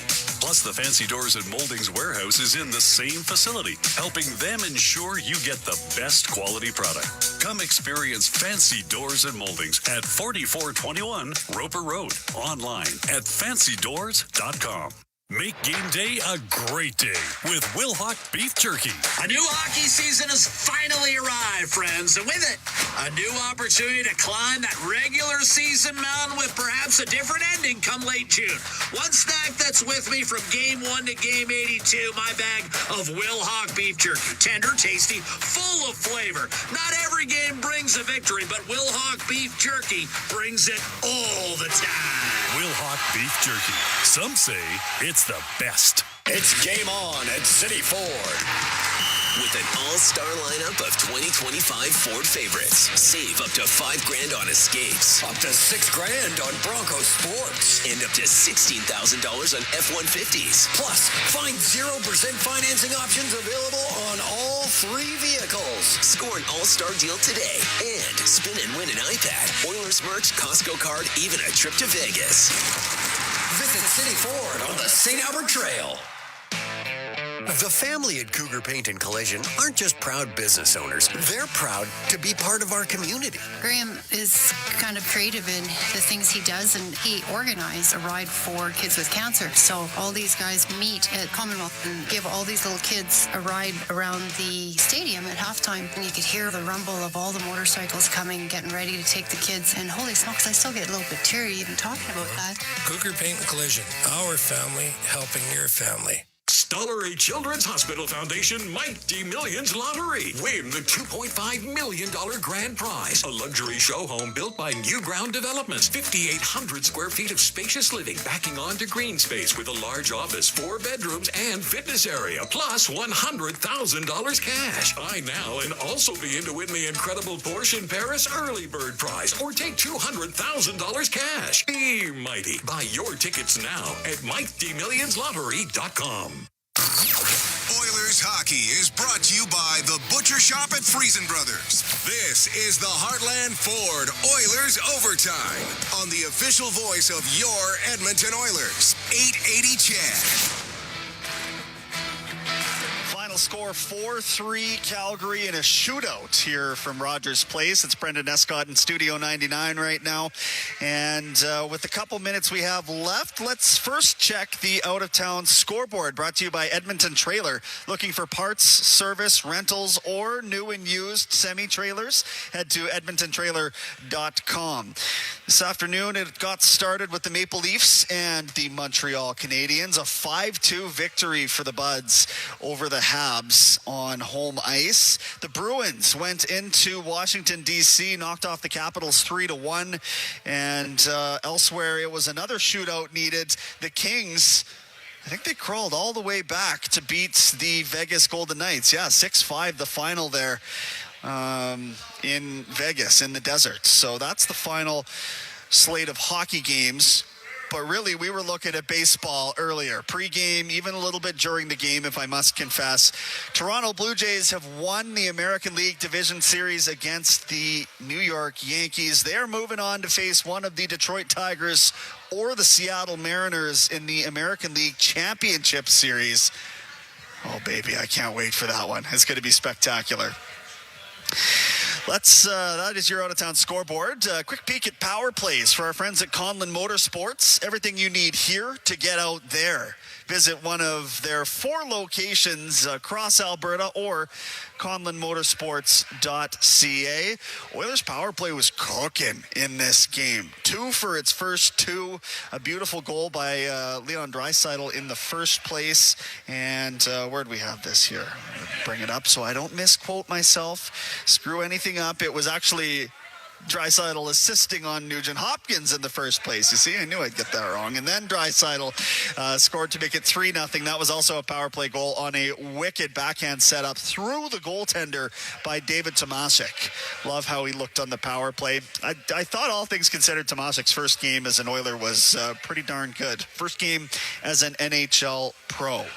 Far from Ryan Nugent-Hopkins' first game as an NHL pro. Let's go back to the mic one last time tonight for our friends at Edmonton International Airport. Little frustrating ride to let him off the ropes for what you guys did. What do you think happened there in the second? I mean, we just kind of got sloppy with it. Turned the puck over too much, which started to give them life, and they capitalized on one, and then obviously a power play, and they started to get the momentum there. But I mean, it started with 10 minutes of just being sloppy and turning the puck over. Is that a kind of a good lesson that you guys still have to kind of play the entire 60? You're not going to be able to play push control here? Yeah, for sure. It doesn't matter what time of the year it is. Teams are going to have their pushes, and we got to manage it better. And tonight, we kind of let them off the hook a little bit, and we kind of sat back and didn't play the way that we were playing for the last 10 minutes of the second period, and they took advantage there. Other than that stretch, you didn't like kind of the first look at this whole thing put together. I mean, what was your impression? Yeah, I mean, I thought when we were playing on top of them, we were playing fast, simple. There was a lot of things to like, but obviously first one, you'd like to close that one out. But I mean, there's lots to like, but also a lot to learn. On a personal note, like to get off to a start like that, goal, 3 points, just a good way to get into the season. I mean, obviously you don't want to go too long without getting the first one. Sometimes it can weigh on you, but it's a really nice play by Leon, and not really a set there, but just something that we kind of saw in the spur of the moment. But I mean, it's disappointing that we couldn't find a way to get that one. Kind of a weird third goal again. How do you guys regroup after that? What goes through the team? I mean, we just got to get back on the pedal a little bit. Sometimes things like that happen, and you got to be able to respond. And I actually thought after that we started playing better again, and weren't able to find the fourth one. But I thought we started to pick up our game again a little bit. What do you think of the power play in overtime? You get the look 4-on-3 there.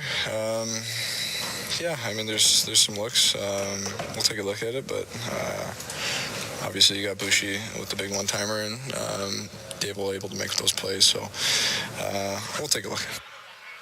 Ryan Nugent-Hopkins checking in from the mic tonight after a 4-3 shootout loss. The Oilers falling to the Calgary Flames despite having a 3-0 lead about halfway through this hockey game. Just wasn't meant to be. Evidently a tough third goal by the goaltender. Stuart Skinner swung the game on its head, and this is where we find ourselves. 0-1, is that right? After the first game of the season? 0-1-0. You know what I mean. Hey, this was a blast. Appreciate you tuning in tonight. That is all the time that we have for Oilers Overtime here on 880 CHED. As the Oilers and Flames go to a shootout. Next up, it's the Vancouver Canucks coming to town on Saturday for another 8 p.m. Friesen Brothers puck drop. A big thanks to Kellen Kennedy back at the 880 CHED studio for keeping us online tonight, and to Troy Bowler for doing his job down here at the rink. Same thing. On behalf of Rob Brown, Cam Moon, Bob Stauffer, John Shannon as well. My name is Brendan Escott, saying thanks for listening. And so long from Studio 99. Final score 4-3 Calgary.